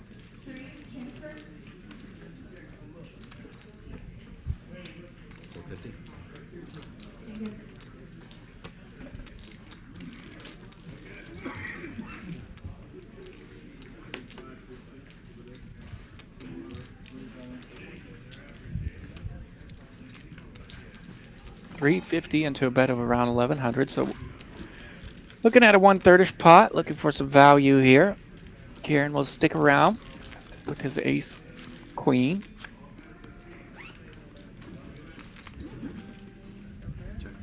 One overcard now on the board. See if Studio Paul continues to bet. No, he's going to check back pot control. Gets a pretty friendly run out with his nines. He knows he'll have some showdown value here. And I think he knows his opponent really well here, so it's going to be hard for Kiran to put any amount out there that he's not going to call. Any flush draws would have missed. Got the 2 blockers for any straights. He said, "What you got there, buddy?"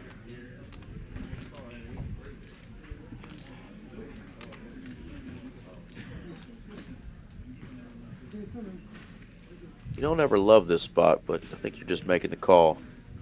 850 into 2,700. Yeah, right, and that's the reason you check the turn, so you could have some showdown value here on the river if you want to call.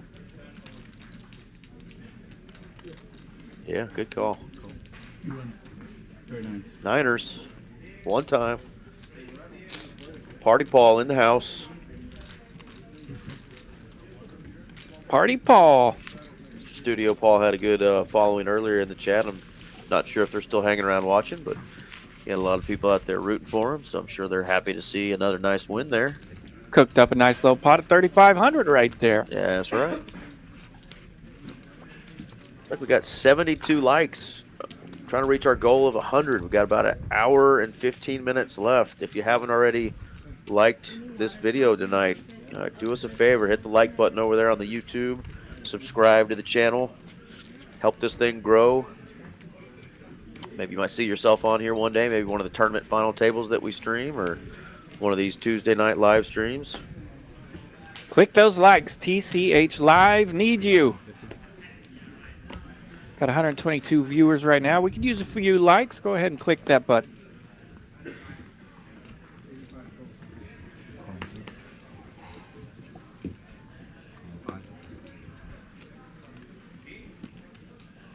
A lot of times this last hour is when a lot of guys are trying to get unstuck before the stream is over. Make some light calls. Yeah, sometimes see some pretty good action, pretty good chip movement in the last hour. About the double down hand, the 7-4, spiking 2 pair. Got some juicy stacks here. Benham going to flop a queen high flush draw. So we'll see more of this little rivalry between Benham and OFC. 4 of hearts. No. Benham's now got a pair to go with his flush draw. OFC's going to check it back. Carlos would have hit the duck on the river. Kind of sits up in his seat. A little Daffy Duck, a little suffering succotash. That's what he's thinking. 1200. Carlos with the rhymes with duck announced.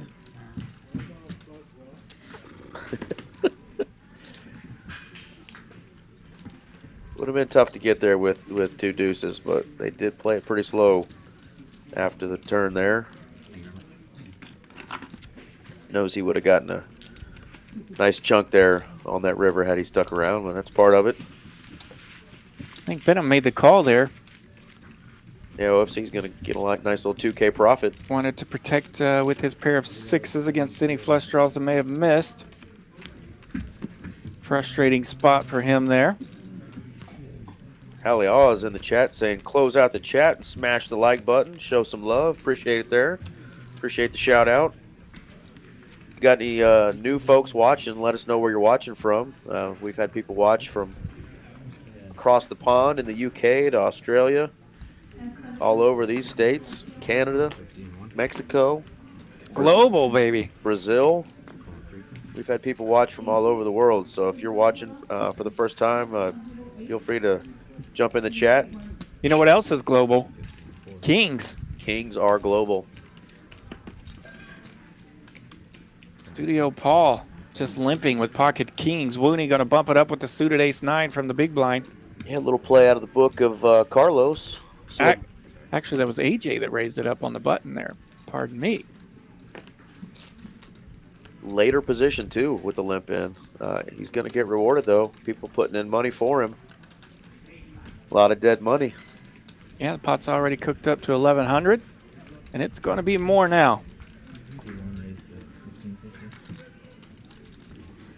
Let's see if anybody wants to get sticky and think that maybe Paul's up to something.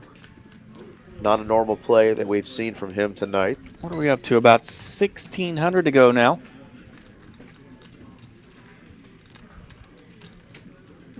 AJ definitely not calling with the 7-4. Wooney with that big old stack over there and a suited ace-9. Yeah, 35K in his stack. Not really too scared of anybody at the table. Although 12K could hurt him a little bit. Almost 13K actually. 13.4 is what Paul has total.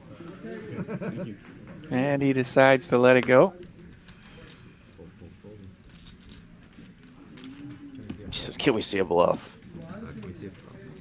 Can we see a flop? Wooney is interested to see if any hearts come out, I think.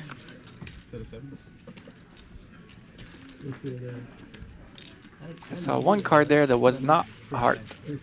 We didn't get to see it, but there is our player stacks and the profit for the night. Wooney up there at a 35K stack. He is up 18,000. OFC no slouch. He's up 14,000 for the night. Pretty good Tuesday night on the stream so far. Elijah with that spike set of 10s against Carlos Aces is up to 8.3 in profit.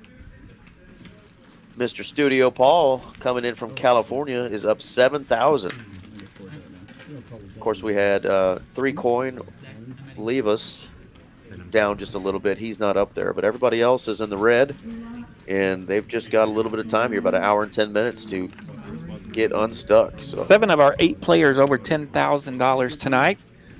Look like several over 17,000. So we're playing pretty deep. And Woody with a cool 35K.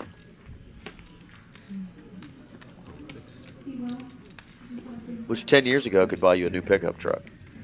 I don't think you can buy a pickup truck for 35K No. anymore. Maybe a Datsun. Gonna have to go used.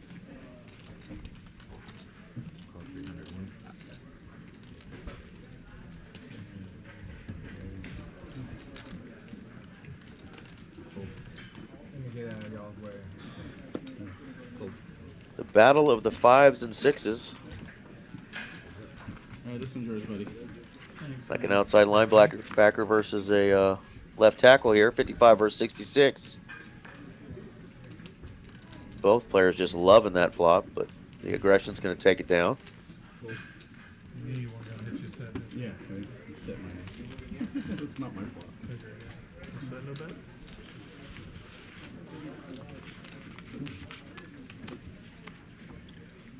And a big old flop at Queen 10 Jack. Let's see if my opponent has big cards. Nope.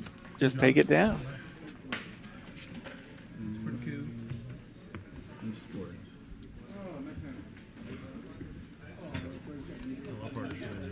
What was that? My law partner is from India. Oh, nice. A couple guys have stepped away from the table, but hopefully going to sit down here and play their hands. Here we go. Still playing 8-handed here. Let's just say Woonie's back and he accidentally didn't get a hand. It's all right. Zach's going to do a quick reshuffle. Get the next one out there. AJ's acting like he was in love with his hand and going to raise it real big. You got 2 cards, 5 got 1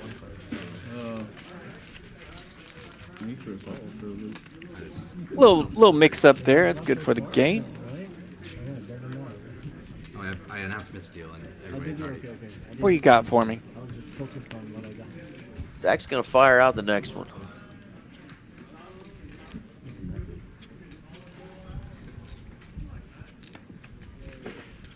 Still got 126 people watching the stream. Thank you, guys. We didn't get to see any cool locations yet. Let us know where you're from here in the chat.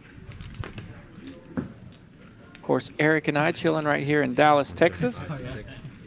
Big D representing 2 locations here in Dallas-Fort Worth, Las Colinas, and this location, which is in Dallas, off Harry Hines Boulevard, the infamous Harry Hines. We're at the safe spot, though. Not the rough spot of Harry Hines. We're on the good side. Sam Moon parking lot. Safe, well lit, well guarded. Great security here.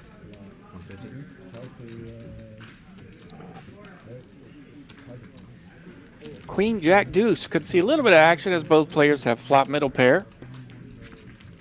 Hello, 8. 8 ball for Woony. Does bring in a straight draw now for Elijah.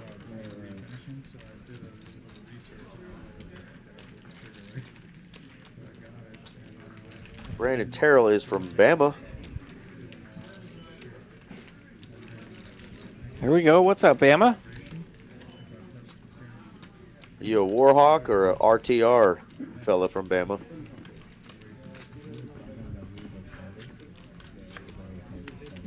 Three of diamonds on the river. Love our friends down on the Gulf.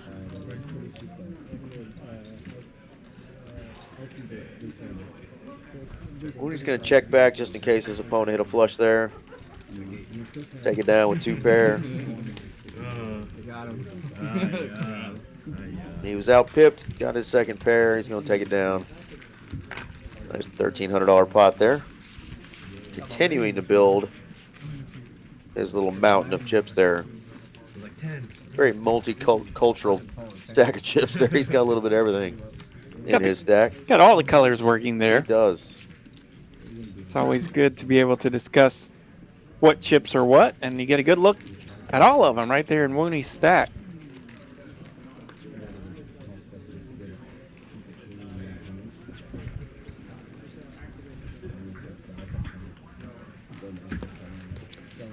Yeah, that stack's like a cool haircut. Just kind of fun to look at. That's a cool stack. Carlos loving his ace-10, not knowing that behind him there's a shark. Looked like something was lingering somewhere on the straddle area. That's okay, because Kieran's going to raise it up before we get back to OFC. And he's going to look down again just to make sure he saw what he thought he saw. 2 aces. 600. Facing a raise and a re-raise and loving life. Do you have a black stack behind that black stack? No.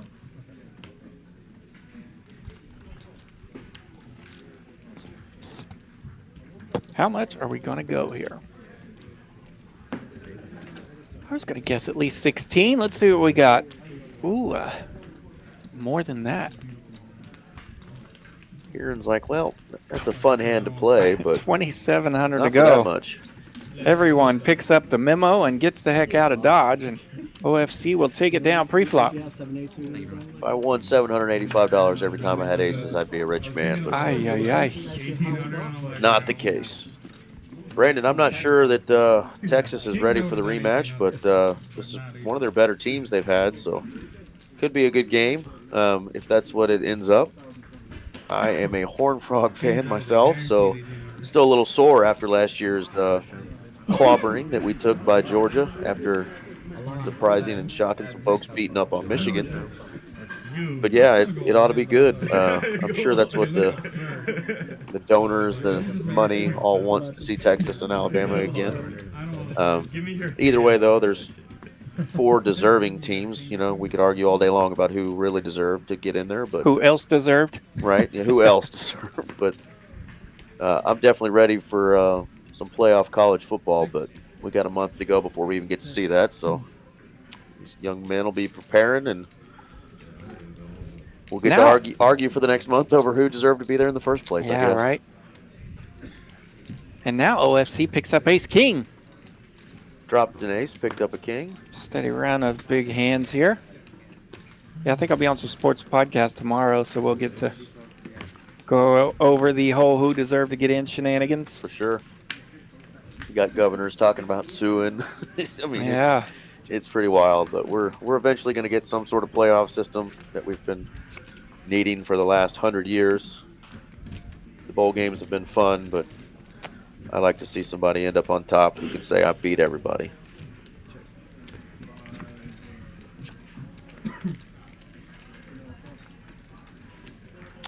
So this board is kind of whiffed out on us. 600. Yeah, nobody really getting much except for Carlos, who pretty much has it all. Benham's going to see. Benham hit the deuce, so he's got enough to keep him honest, but he does indeed have the trip jacks. Carlos will take down a little 3K pot there. Got to feel good for Carlos, too, after getting his aces cracked earlier. Sometimes just got to win some small pots to build you back up after taking a big beat. Get him back right.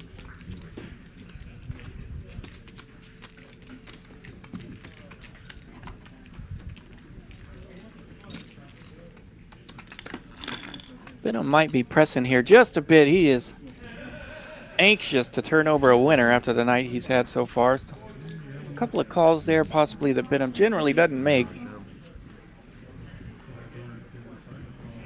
He's going to pick up pocket threes in early position this time, so he's going to raise it up. 250 to go now.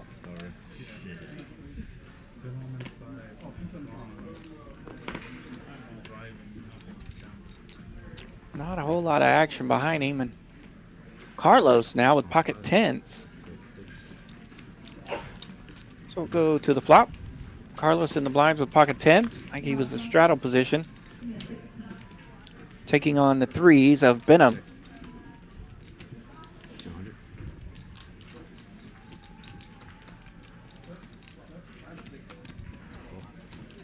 Very friendly flop here, a 7-7 deuce.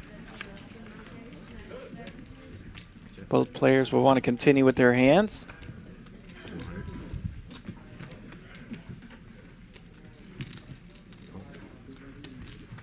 Benham betting again here on the turn.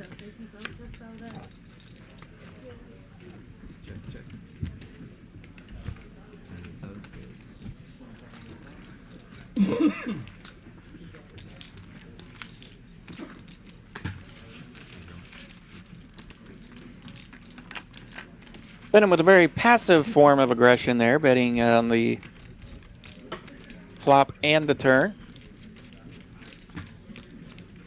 Definitely learned that it could be a rough time to have pocket threes there. And Carlos turns over the tens. Takes down a little pot.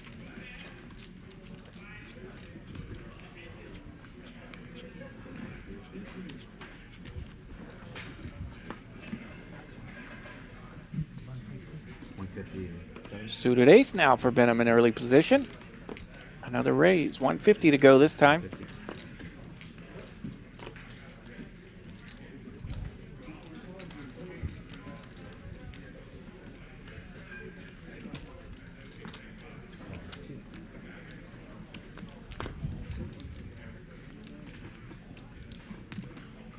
Elijah making a button call here. He'll see a flop. He'll call the 150. 5-4 offsuit on the button. Jack 6-8 the flop. Open-ended for Carlos. And bake. Benham picking up the nut flush draw as Carlos turns the nut straight. Yeah, what a turn card for Benham. He's thinking, wow, I got all this equity now. Still, though, just 24%. Elijah with the wrong end of the straight draw here. He's drawing completely dead, but he's going to stick some money in there.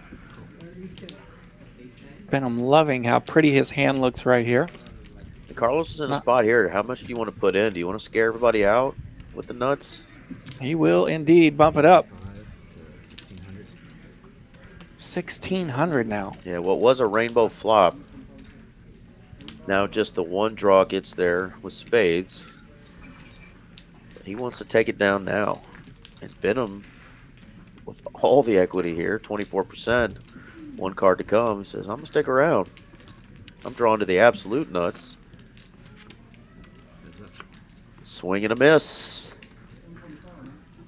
The river pairing the board. Yeah, not one you're really too afraid of boating up for anybody, the way this was played out.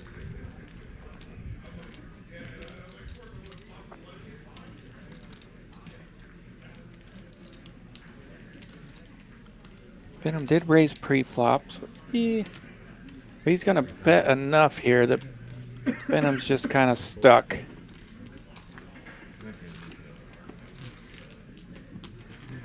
Nice hand there. Yeah, couldn't pull any tricks over that bet as it was about half a Benham stack. Carlos happy to take it down, puts the tip and chips on top of his cards, passes those over to Zach, who appreciates the tips here. After delivering him with the nuts on the turn. Very kind gesture.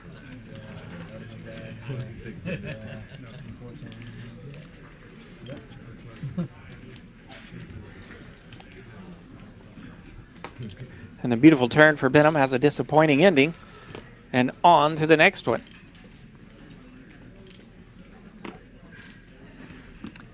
No, it's come up in conversation before, people who aren't used to playing in casino games or at card rooms like this. A lot of people playing home games with their friends or play online, but these dealers do work for every hand they give out, and they work for tips. So please tip your dealers.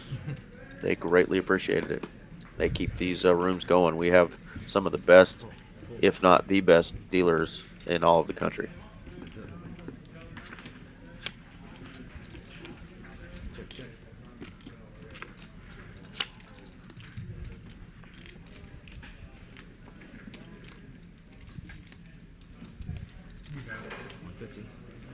OFC flopped a pair. Carlos ends up getting him down there on the river with a 9. Takes down another small pot. Carlos flopped open-ended there against the pair of OFC, and open-ender doesn't come home, but he does hit a pair.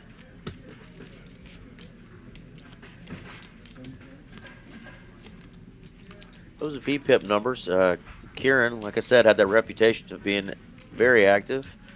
Pretty high there, 45%. Not quite the 100% that we heard from a previous stream he played on, but none of these players playing real nitty tonight. We don't have any under 20%ers tonight. Everybody's voluntarily putting chips in the pot.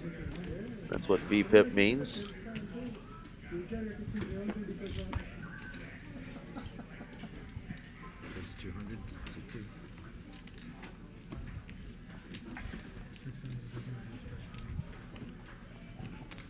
Probably going to be a raise and take it here unless Kiran wants to play this suited Dolly Parton. With that bandana on his head like that, he may want to play the Dolly Parton. And boom, we're up to 78 likes on YouTube, the TCH Live. Cruising right along. I know we can get to that 100 before we go. Still got plenty of time here. About an hour left in the stream. Kiran does see a flop. Yeah. Thought he wanted to see a flop with that hand. Working 9 to 5. Got the little Vernon Shirley look going. Ace Queen still doesn't have anything, but it may be hard Kiran did not want to take a stab to there. make any plays at that pot after checking. Yeah, nothing much he was going to connect with there.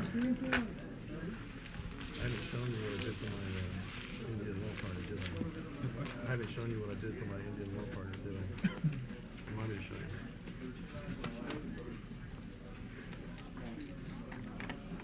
Is he alive? And again, if you're wanting to play on this stream, TCH Card House Dallas, this is how you would get a hold of Miss Mallory, who sets up the lineups every week. We've got a regular group of guys that play on here, but we also bring new people on all the time, and gals, of course. Ladies always welcome. Contact Mallory if you'd like to play TCH Dallas. Mallory, the legend. She's out there doing push-ups somewhere. Yeah, I think I saw her in the room tonight. She was not doing push-ups yet, but yeah. But I think I did see her. She conned me into doing some push-ups with her, and I was quite disappointed with how many push-ups I can do at this age, but that's okay. Yeah, I've done a few. I've done a few with her. Yeah, it's always good to see Mallory knocking out her push-ups. It keeps us motivated and in shape for at least a whole 5 minutes anyway.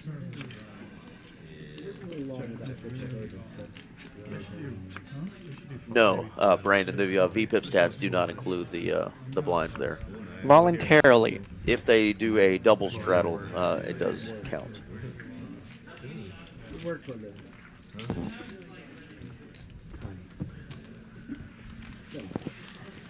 And the only reason I know that is because I played on one of these streams. We did an employee stream in costume on Halloween, which was quite a bit of fun. And I thought that all my straddles were not going to count for me. We didn't have an auto straddle on, so I was choosing not to straddle. So you were voluntarily straddling? I was voluntarily not straddling. Oh, I'm with you. But I didn't know that if I would have just put that money out there, that that straddle would have counted. Would have made you look good for your VPIPs. Yeah, and I lost. I've lost the VPIP challenge the first round and had to pay out. Mom was disappointed and everything. Yeah, Dottie was disappointed. She was not happy with her son for being such a nit. But I had to pay out, I think, $25 to each player and cry a little bit. But that's okay. Lesson learned. Yep, got schooled on the VPIPs. I had a feeling I was going to be one of the nittier folks.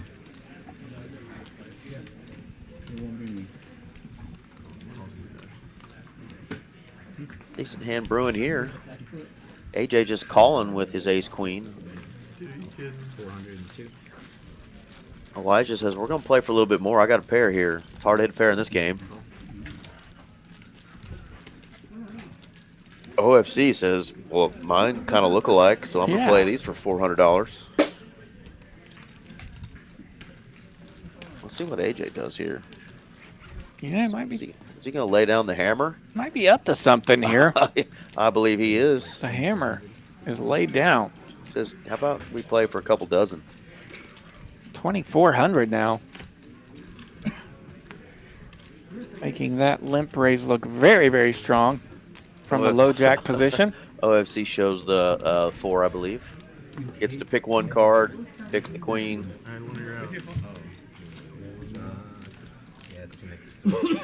Yeah, the more I play Brandon, I agree about straddles, being good for the game, but it kind of helps out too if you're running bad and need a good hand. Juices up the pot for you, gets you last position instead of the opposite, being under the gun. And nothing worse to me than having jacks or queens or something under the gun. And in our rooms, you make it 20, you get 6 callers. And now what? Yeah, seven, 8, 9 flops, and you're sitting there with 2 queens. Oh yeah, those are fun. Against 4 players. Yeah, or 5. I do miss the old days when 2 blinds were enough, and there would be some good raising, from the cutoff and the button, and people would, sometimes raising from the button is marketing, right? It's not necessarily just taking care of your position and stirring up a mess. It's good marketing for the rest of the game, but nowadays variance is such a real thing, and people have really studied ways to take variance out of their stack and out of their bankrolls that straddles are good for the game. Got to stir it up a little bit in some other ways.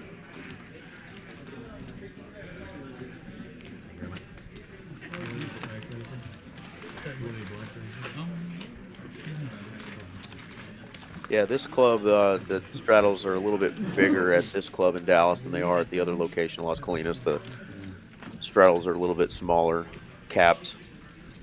Over here at the 1-2 game, you can straddle for up to, what, 5 times the big blind there?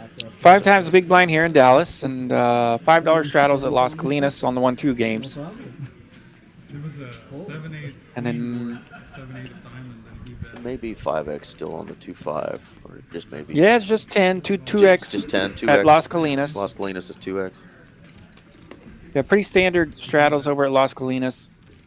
Standard on the small size. I know you and Aaron were talking about some large straddles down in Austin.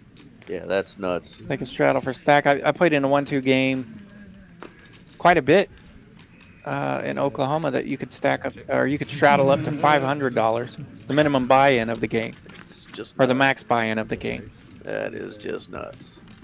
And of course, the 2-5 game, I think it was max buy-in for 2K, and you could straddle up to the max buy-in of 2K.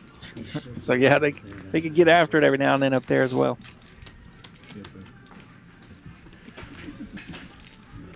Paul's going to bet his 5 while it's still good. Take down a pot.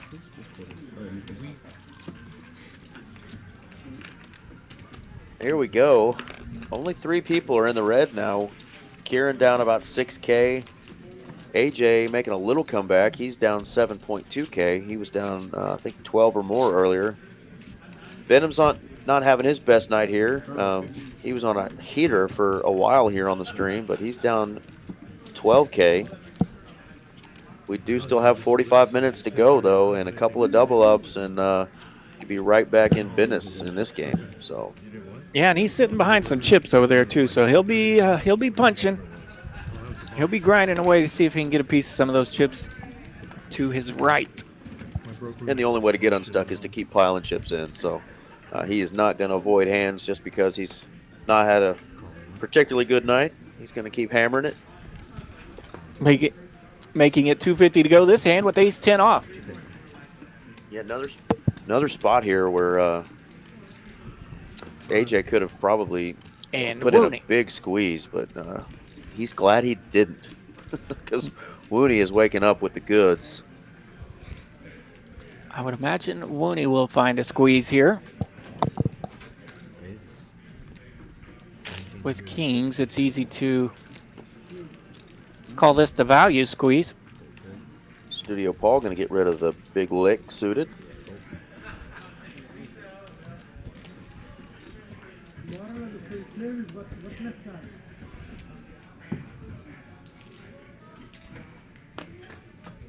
Yeah, it's a hefty bet there. 1,900 to see this flop. 8s go away, 9s go away, as does the 7-3 offsuit. Oh shit! I had 8s. You had 9s.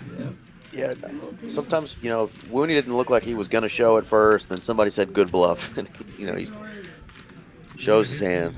I find so many times you can just make a little comment like that. Indeed. And get somebody to show their hand. That free information comes in handy. So many times at a 1-2 game, if you say something, you throw in that little line there to get the hand turned over, and somebody else starts yapping, like want to show the table how smart they are or whatever, and they'll mess it up. You're like, dude, would you be quiet? We're trying to get this cat to turn over their hand. Yeah, that's nice. You had like what, 6 callers? Yeah, we're all very happy for you. It was like such a squeeze spot. That's what I thought you were doing. I was like, this is gonna look such like a squeeze. Someone's gonna like rip it at me. How much? 150. There's my friend, the lovely Miss Molly, doing a color up, it looks like. Doing some chip running there in the background. Another part of our great staff here, those chip runners. Ever heard of those folks? Chip runners. Barrels on 6. Interesting flop here. Kiran got the up and down straight draw with the single club in his hand. Club. Kiran with the 10 of clubs, always a fun spot. Carlos wants to go clubbing. He's got the jacket on for it. Has a tiny hint of value to it. Ay. Carlos wanted to go clubbing, but instead he wakes up with the devil's hand, the 3 6s. Picks up a set on the turn for Carlos.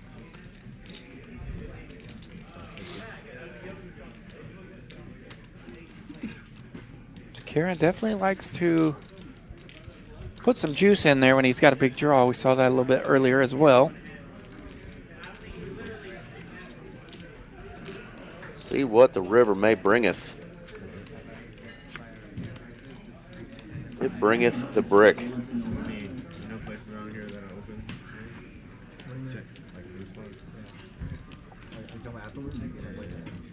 Yeah, he's definitely going to put some money out there. But he's going to quickly probably just get called the way Carlos plays. I think he may just call him here.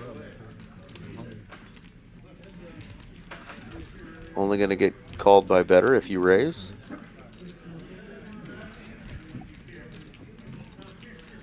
And Kiran knows Carlos will fold a lot of hands here, but he just calls. But yeah. He has a set this time, so he can't really let go of a set. Seti Maggette gonna lay that down. Going, how did Carlos get there on that turn? Well, he called with a pair. He was actually good at the time. Turned into a set. Good at the time and got better. Hand number 117 of our Tuesday night stream. RJ Dupree and Mr. Eric Van Loosen here. Yours truly in the chat. Thanks for joining us again, guys. We're in the studio here, but thanks for joining us in the chat. Helping us keep this stream alive, staying active, making it fun for us as well. I hope it's been fun for y'all. Keeps me wanting to come back every Tuesday night. Absolutely. Good times here at TCH Live. Eric and I keep each other sane, taking care of each other. If they keep it any colder in here, we're going to have to start keeping each other warm. It's chilly. Like Harry and Lloyd on the back of that scooter, you know. How many gloves do you have? Oh, just let it go. Just let it go, man.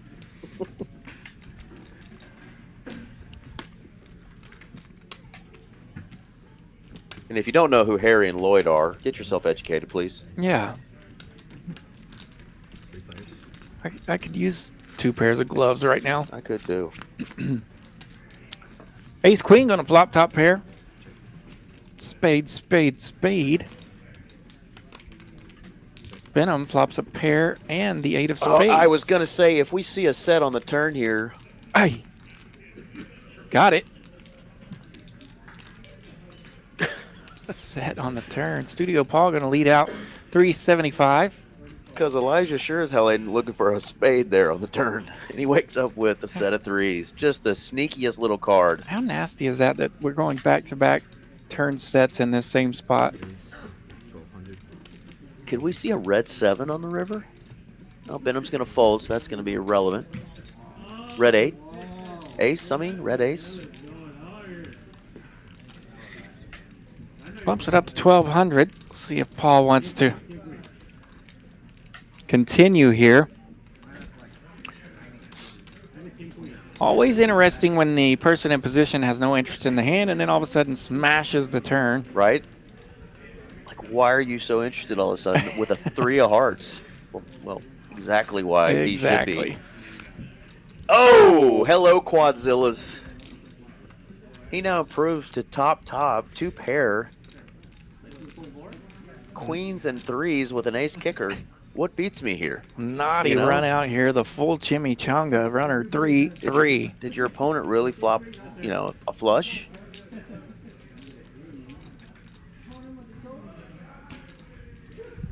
I'll go for 2,500. He calls. Gets shown the worst news. I didn't just get a set of 3s. I went ahead and got Quadzillas.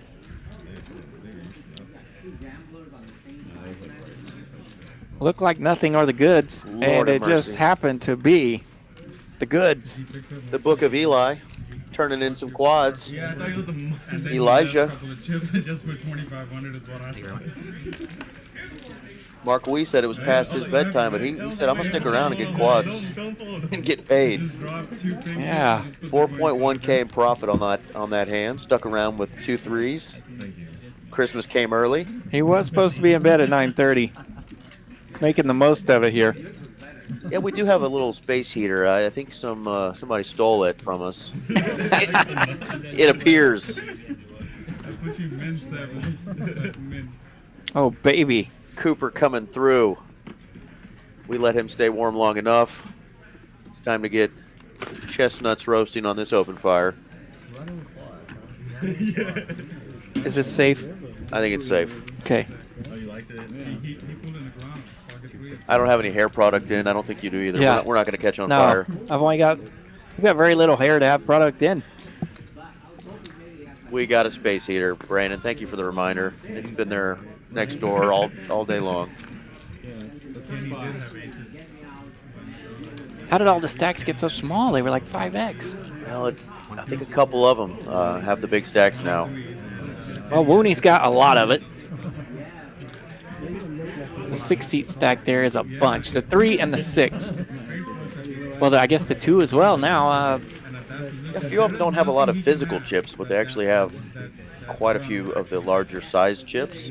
Benham's got a good stack of $1,000 chips there, so he may not have the quantity, but he's got the big chips. There's plenty of cheese out there. 3 stacks that I know of are over 17,000. All 3 of those might be over 20,000 now. Yeah, we'll get our stack sizes up again here in just a second. They've definitely been moving around. $50 straddle here to go.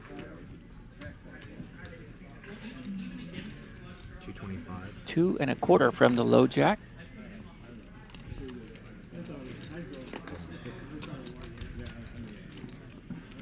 That was our second quad sighting of the night. Kiran had quad aces earlier. Very nice.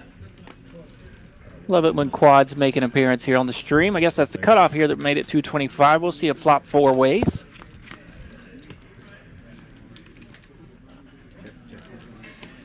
Queen jack flopping top pair. Pretty friendly flop for queen jack in the cutoff.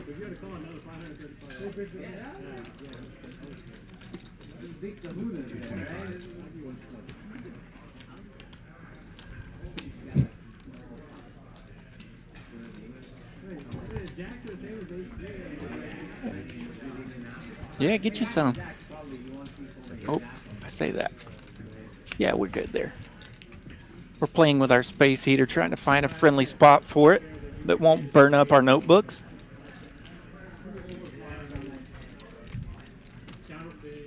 Zach's definitely still dealing the heat there, though. Got some good action here. Queen jack means business here on the turn. They bet out, take that one down.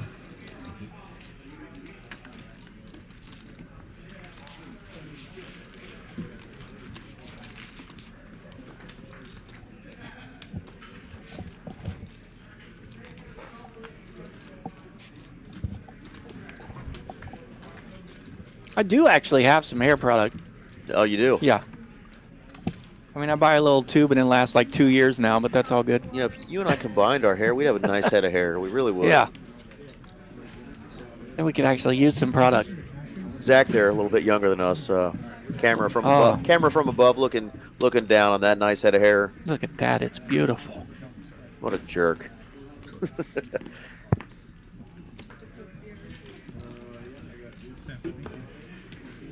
See if we can come up with something fun on this hand. Wooney's button.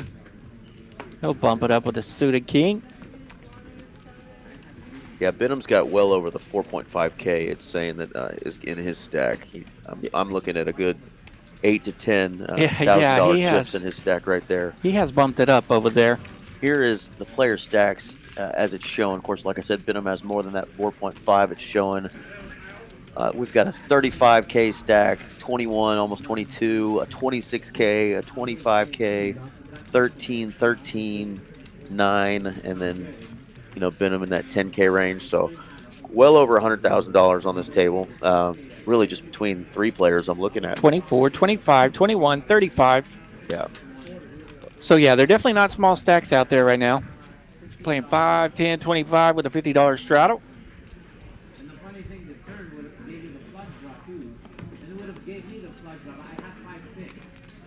Probably why Benham elected to bump up quite a bit here. There's still a lot of cheese on this table. Benham picks up ace king on the button.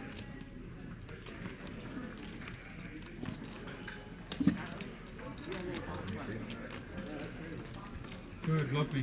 OFC calls from the $50 straddle. That's exactly the flop that I get every time I play ace king. 10, jack, queen. Right? Multi-way. I always get that flop.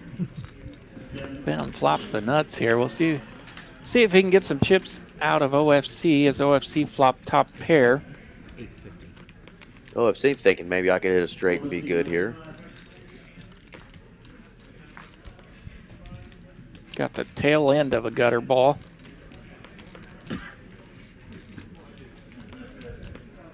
Pump fake. Shows the 8 of hearts. No good. No good. No, no good. No good. No good. Benham said you were never good. Always nice to flop the Broadway straight with ace king. Doesn't happen often.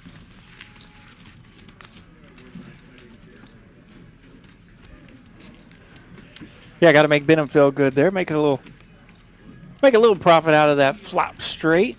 Probably not the heaps he was looking for, but he'll take it.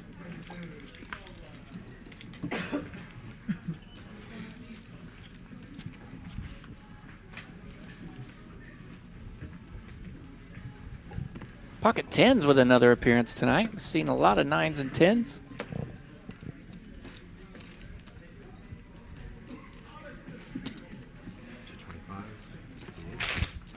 I need to get one of those good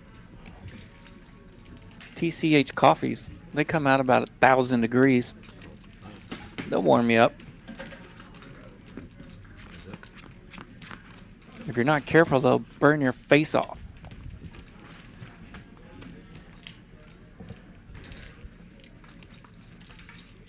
That's pretty friendly flop for 10s. 7 deuce 4.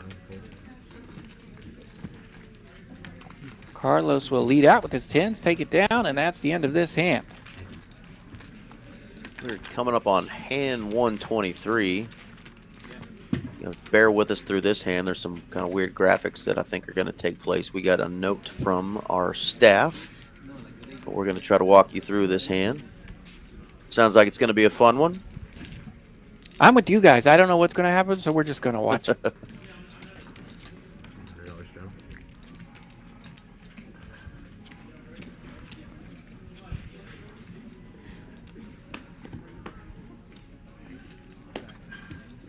Benham's going to open up with a queen 9 offsuit to 250. Kiran has dropped the stacks. He had the towers going. Now he has barrels. I do that when I'm done. If you see my towers come down, that means I'm looking forward to not playing anymore. All right, 5 players. Texas heads up.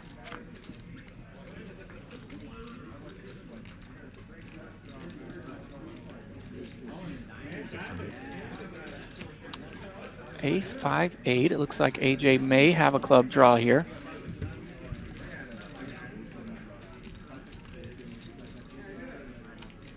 OFC leads out. Ace Jack.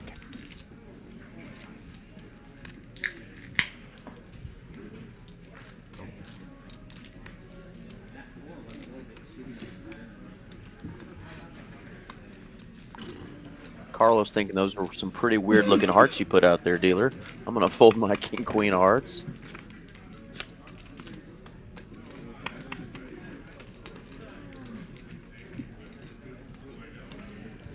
Like I said, the graphics on these two hands may be a little incorrect. But we're going to get to just the action here. OFC is going to lead out. Looks like 1,800. Is that what I see? Yeah, pretty hefty bet here.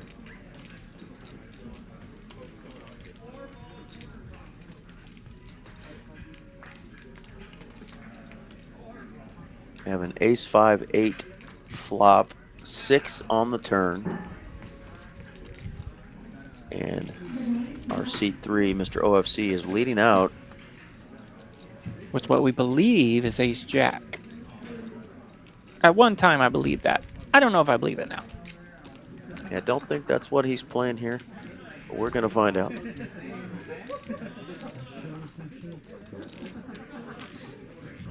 He did have Ace Jack. Bet Okay. takes it down. On to the next one. On to the next nice one. Okay, pot so there that- for that- OFC. Graphics were right on that one. Takes it down, puts out a big bet there on that flop.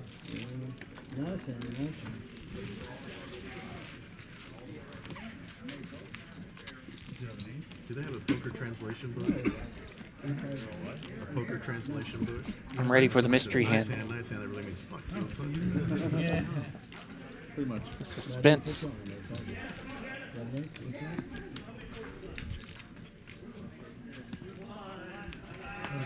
I need one of those fancy Texas Card House jackets while we're in here freezing.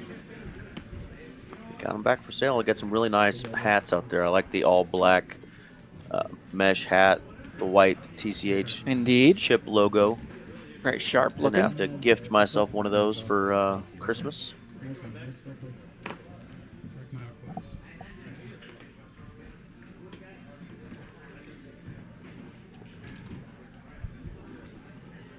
Elijah got a bet out here with ace jack of hearts.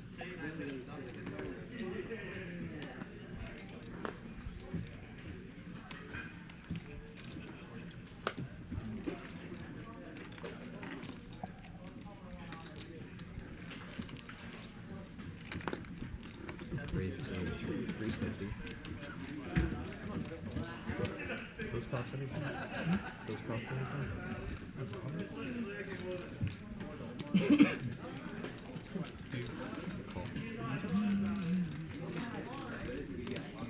I don't know what they call it. Let's give it 5 10. I think it's dark. That is the most difficult food item. Have you ever seen a cashew tree? I never have these, but I just want to have So we got some action here. They just have one thing of very top. Really? Surprised they're not $500 in fucking.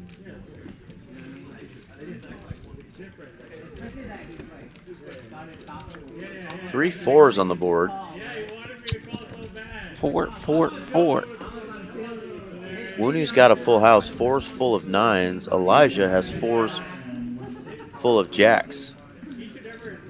It's going to say that Wooney won, but we know by seeing the hands here that it was actually Elijah who had ace jack, who had just a little bigger boat. His boat had bigger passengers. A little bigger boat there. Pretty friendly boat for Wooney, but the one over there, he knows. All right, I'm calling a bounty on Elijah. $1,000. Anybody felt something? Knows that pot could go the other way, and it did. It's gonna be a hard one. That's why I said $1,000. I felt. There's a bounty. Carlos said he's putting out a $1,000 bounty if somebody felts. I think either OFC or Elijah. It's going to be hard to do. Do it, do it. As we only have about 25 minutes left of play here on our Tuesday night stream. Thanks again. There's over 100 of you still hanging out with us tonight for this 6th and final hour.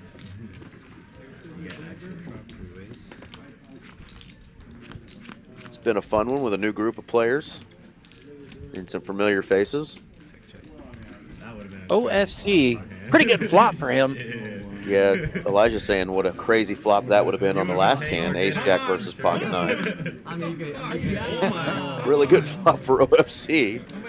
Shows the old button boat on the flop. Right, frustrated, didn't get paid, but you know, it's hard to have your opponents have anything when you've got it all. No customers.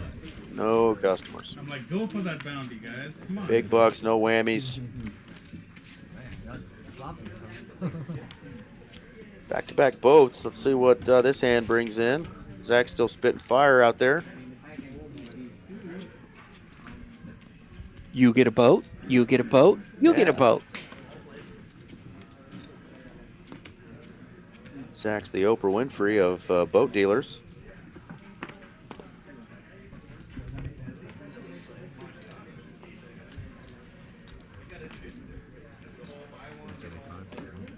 Studio Paul with a fun ace-10 of clubs, going to raise it up to 175.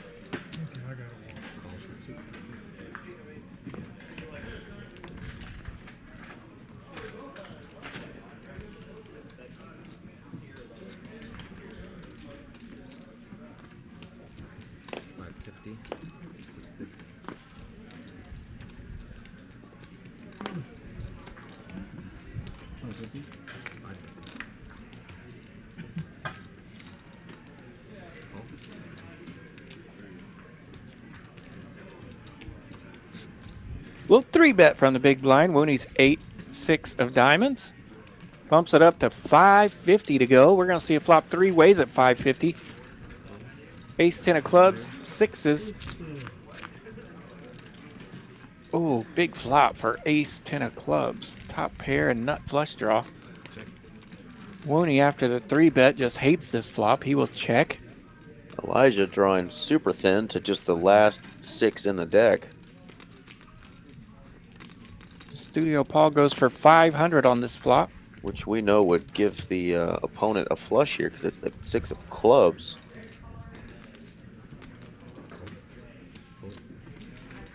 Studio Paul wins. Nice 1.2K profit there. Everybody else was just messing around. Big flop takes it down.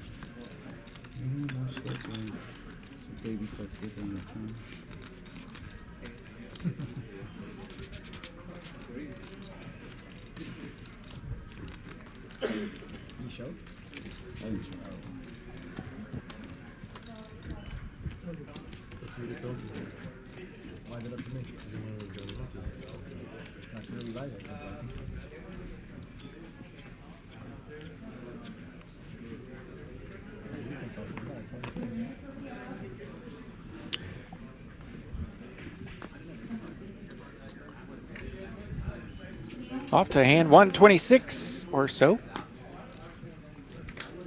Wooney not just going to surrender here. He's got a nice suited queen 10.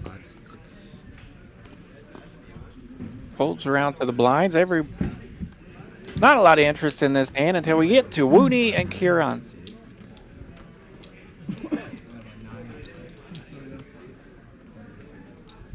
Battle of the Broadway cards here.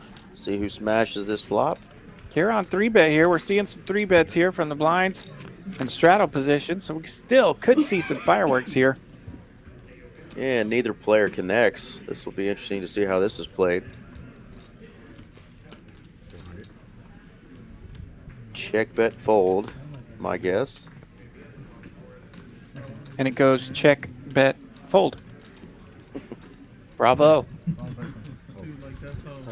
Carlos had a pretty sick burn earlier when the bandana came out to cover his ears. He said, "You look like a pilgrim in transition." I don't even know what that means, but got some giggles. What does it mean? Yeah, that still got the tag on the bandana. Keeping those ears warm, though. He's over there in that cold corner. He is. That's a drafty corner for sure. He's probably sick and tired of that draft hammer in his neck. And he's got Wooney across from him with his sleeves rolled up, and he's wearing shorts. So just different body types, different parts of the room that have cold spots, direct air coming in. But like I said, you can always add more layers. Drink warm, complimentary coffee, tea. You know, next week when we get the earmuffs in, the Texas Card House earmuffs, we're really going to drop the temperature. See if we can sell a few of those bad boys. Yeah. And when you're wearing earmuffs, you can't hear any of the noise from your opponents. They can say anything they want when you're wearing earmuffs. Earmuffs, kids. Earmuffs, kids. You can say anything you want.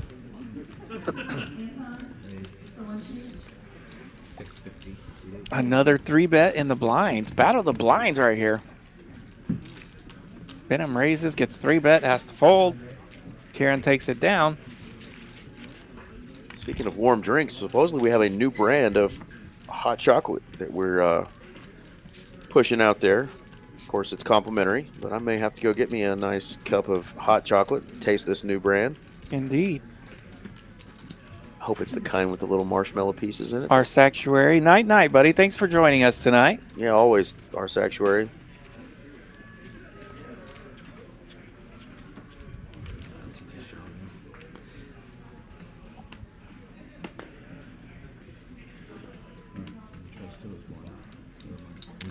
Somebody in the blinds, they're like, we're going to steal his blinds. Ace, queen suited in the cutoff for Wooney. That's right. Getting 3-bet, though, by the wheel ace, ace-5. Benham says, I want to 3-bet somebody. Surprised Wooney didn't play back at him, but they're going to see a flop. This is going to be a test of will. Who wants this pot?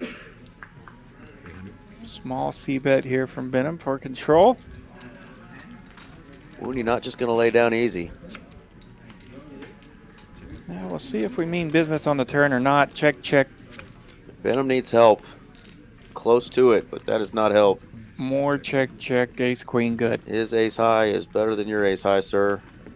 Going to take down a $1,700 pot. Add to his monster stack.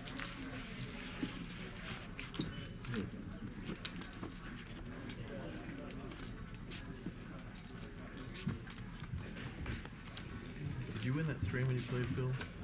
Thanks again for tuning in. Thank you, dealers that have dealt this live stream tonight. And of course, thanks to this production team who puts on this stream every night and allows Aaron, RJ, and myself to come in here and commentate these crazy poker games. They put on a great live stream. It's delayed 15 minutes to keep the integrity of the game, but we're all watching it basically live together and getting to watch chips fly all across the table to the tune of hundreds of thousands of dollars of chips they have on this table. That's right, a small crew of rock stars that make this thing happen. These guys are awesome at what they do, getting this live event shown to you guys. And they are rocking and rolling here at TCH Live. Call. 450. And Benham seems like he's playing every hand, but he's getting dealt some pretty good cards. For somebody trying to get unstuck, he just was ready to smash a board. Well, he's got the only black cards here to see a flop. Let's see what we can get. We're going red. How rude. Jack 10. Needs OFC to hit a set of 8s to make his straight. Probably not coming. AJ going to lead out with his top pair here. Yeah, a bunch of mid cards with a mid flop, but really it's not all that enticing to too many people here. See if anyone wants to make any plays. Speaking of mid, have you heard that term used by all the cool kids these days? Somebody called me mid the other day. Way to go, mid. 8 on the turn. Did I tell you that was going to be a hard card to hit? No problem. So, this reminds me of the Derek Ing and Ben Miney days when they used to commentate. They would call for cards. I've now called for 2 or 3 sets tonight to hit. AJ's now top pair and open-ended. Kiran now has the nut straight. OFC set. This is just icky. I wish I could call for cards on my own hands. Would have helped me the last couple nights. He's going to raise this up to 3.5K, and OFC is just thinking, I've got these boys where I want them. I've got the set of 8s. I got 22K back in my stack. Kiran only has 5.5 more. I got AJ covered. Well, OFC might be a little bit leery of this bet, as Kiran's been playing not out of control here lately. And it is 3,500 from the button. Of course, we see one of the 9s is gone. It's going to be tough to pair this board and get him out of this hole he's in, but Jack 10 currently has the nuts. And he's betting out big. And we'll see what OFC does here. This could cause a little bit of a mess here, depending on what OFC does.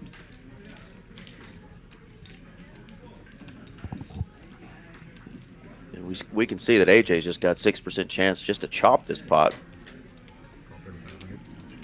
And AJ calls the 3,500.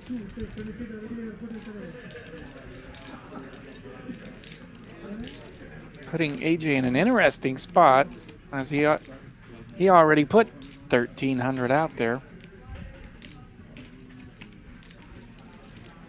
He's realizing now, okay, this guy's got me covered. I'm covered, and there are some big hands out there. It's what he knows at this point. Good discipline. Lay down. Gotta lay that down.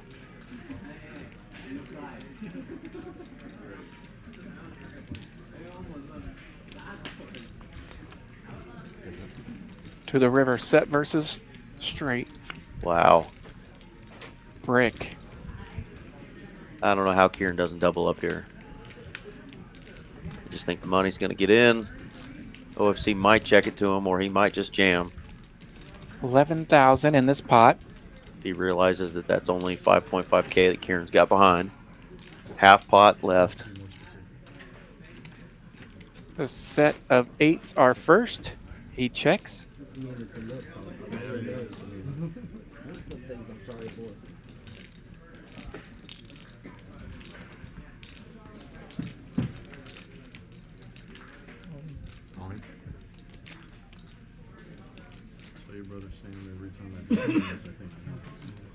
Once a count, that 8-ball fell from the sky, improved both players' hands.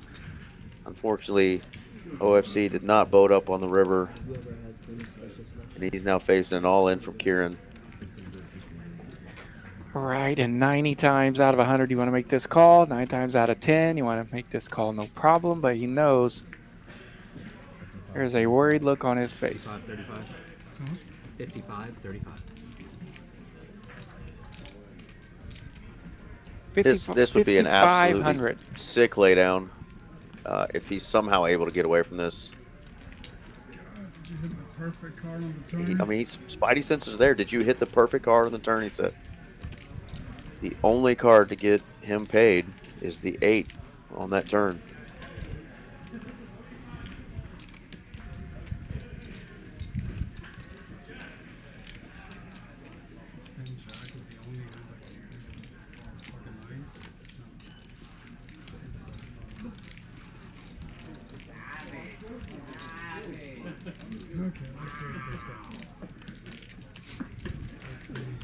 Yeah, how many people's money is just already in at this point? I mean, this is a really good job by OFC really sussing this out.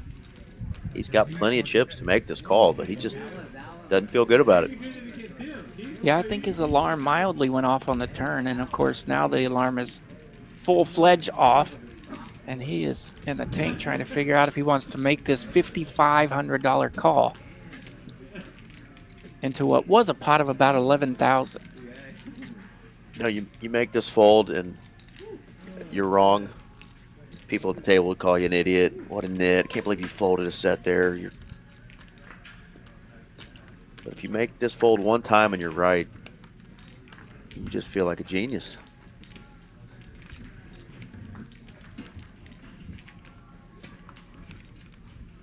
really put him in the blender here.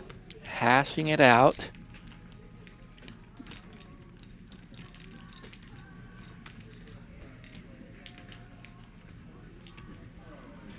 Does he call? Does he fold in the chat? What is it? He's putting the money out there. 5-5-3-5. Counting. 5-5-3-5. Getting the count according to his stack. He wants to know how much of his stack it'll be here. Yeah, he just wants to make the right decision. It's not even about the money. Money's in there. Makes the call. Indeed, the perfect card on the turn. He knew it. What a turn. Yeah, I thought once he was counting it out compared to his stack that he was going to be stuck. Nothing else made sense, but I was like, you had a pocket. If he wouldn't have counted it out, he might have had a shot there. Not in show, obviously.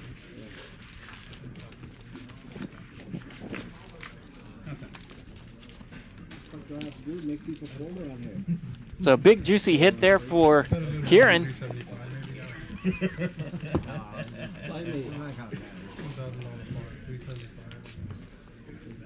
As we're approaching the end zone of tonight's stream, Kiran turns the nut straight versus set of eights and picks up a big one.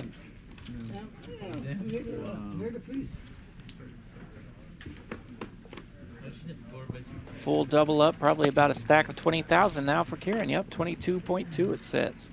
Yeah, Flo Hold'em has it right there. Just a cooler, especially with the 50% there, stack to pot ratio by the river. Just a gross spot.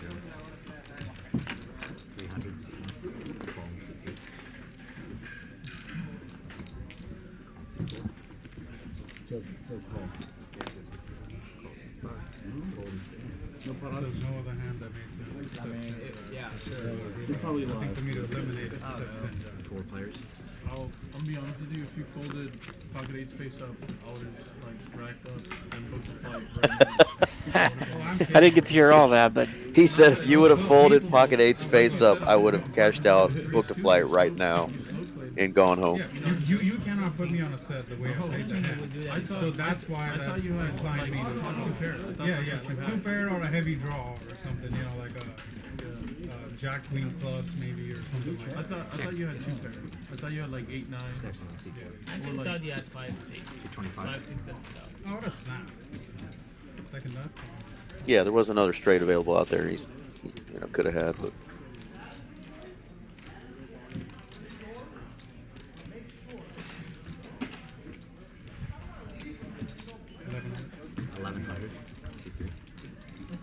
Don't think these guys are playing off the stream either, so it's like down to the wire. Like sometimes guys will make pretty tough folds just because they don't want to lose what they've built. But that was just a spot where.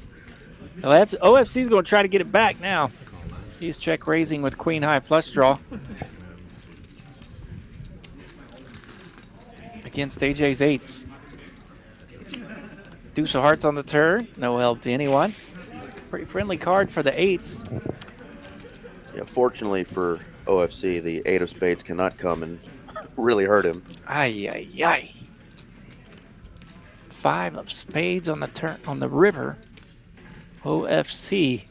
Yeah, just like that, he might get a little chunk of his money back. AJ may call.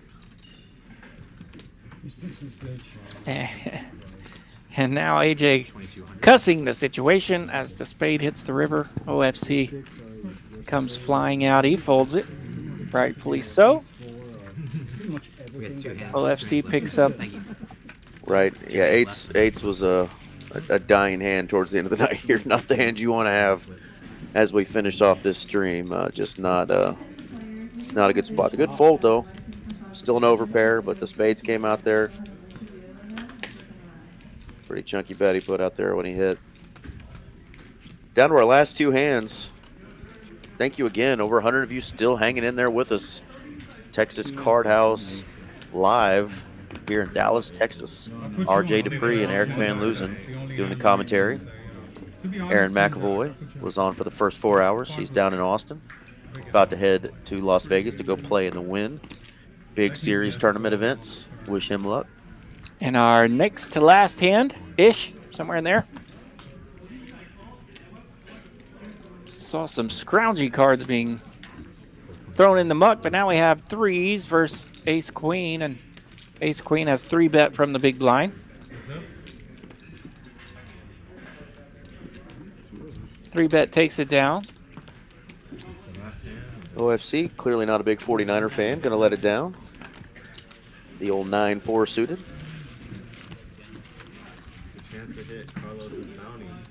This will be our last hold'em hand. They're going to finish off with a flip.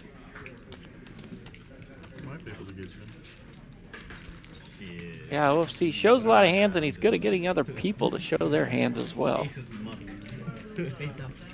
up, too. Because you lost with it yesterday? Yeah. No, he knew a guy who lost with it yesterday. Pocket threes all in. Hit quads earlier. Ace queen versus 7 deuce. Let's do it. Oh. Folding.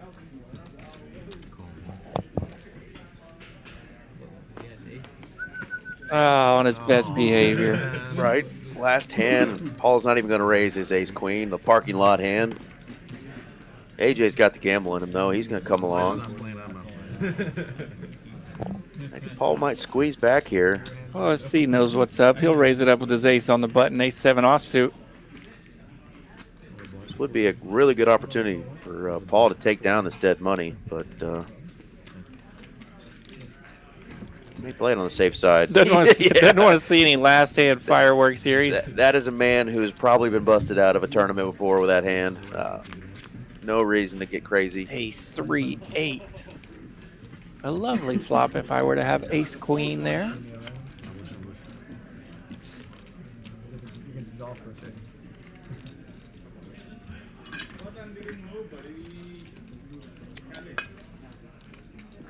Taking down some more money, though, with the ace queen, but he's going to book his win, be very happy to take some money back home to California.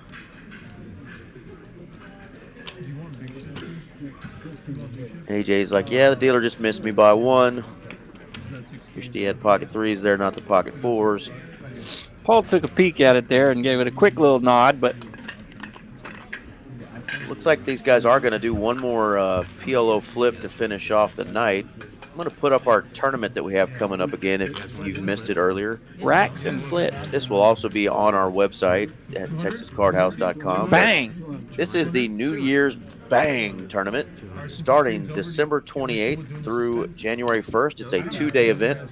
There are 8 different starting flights starting on the 28th. At both locations, Las Colinas and Dallas. So every day at 10 a.m. and at 5 p.m., there will be a couple of starting flights. Sunday, December 31st, New Year's Eve, there will be turbo flights. That way, if you do make it to that next day, you've got plenty of time to go home and sleep. January 1st will be day 2, New Year's Day. Somebody's going to go home with a big prize. I estimate between probably 70 and 90K for first place if we smash this guarantee, like I think we will. So come on out and play in this tournament, the 28th through the 1st. Texas Card House, Dallas, what and else Las would you Colinas. rather do in between Christmas and New Year's but win a bunch of money? They're all racking up their chips. They're going to do a quick flip. We're not going to do much commentary because they're going to sweat this hand, I think, so we're not going to know anything about these cards. But wanted to take this time to thank you guys again for joining us, RJ and Eric here in the live stream. Appreciate you guys tuning in, watching every Tuesday night. We have streams in Austin and Houston as well throughout the week. But we do the Tuesday night stream with Aaron McAvoy. And thank you guys again for tuning in. And good luck to everyone on the tables. Peace. Good night.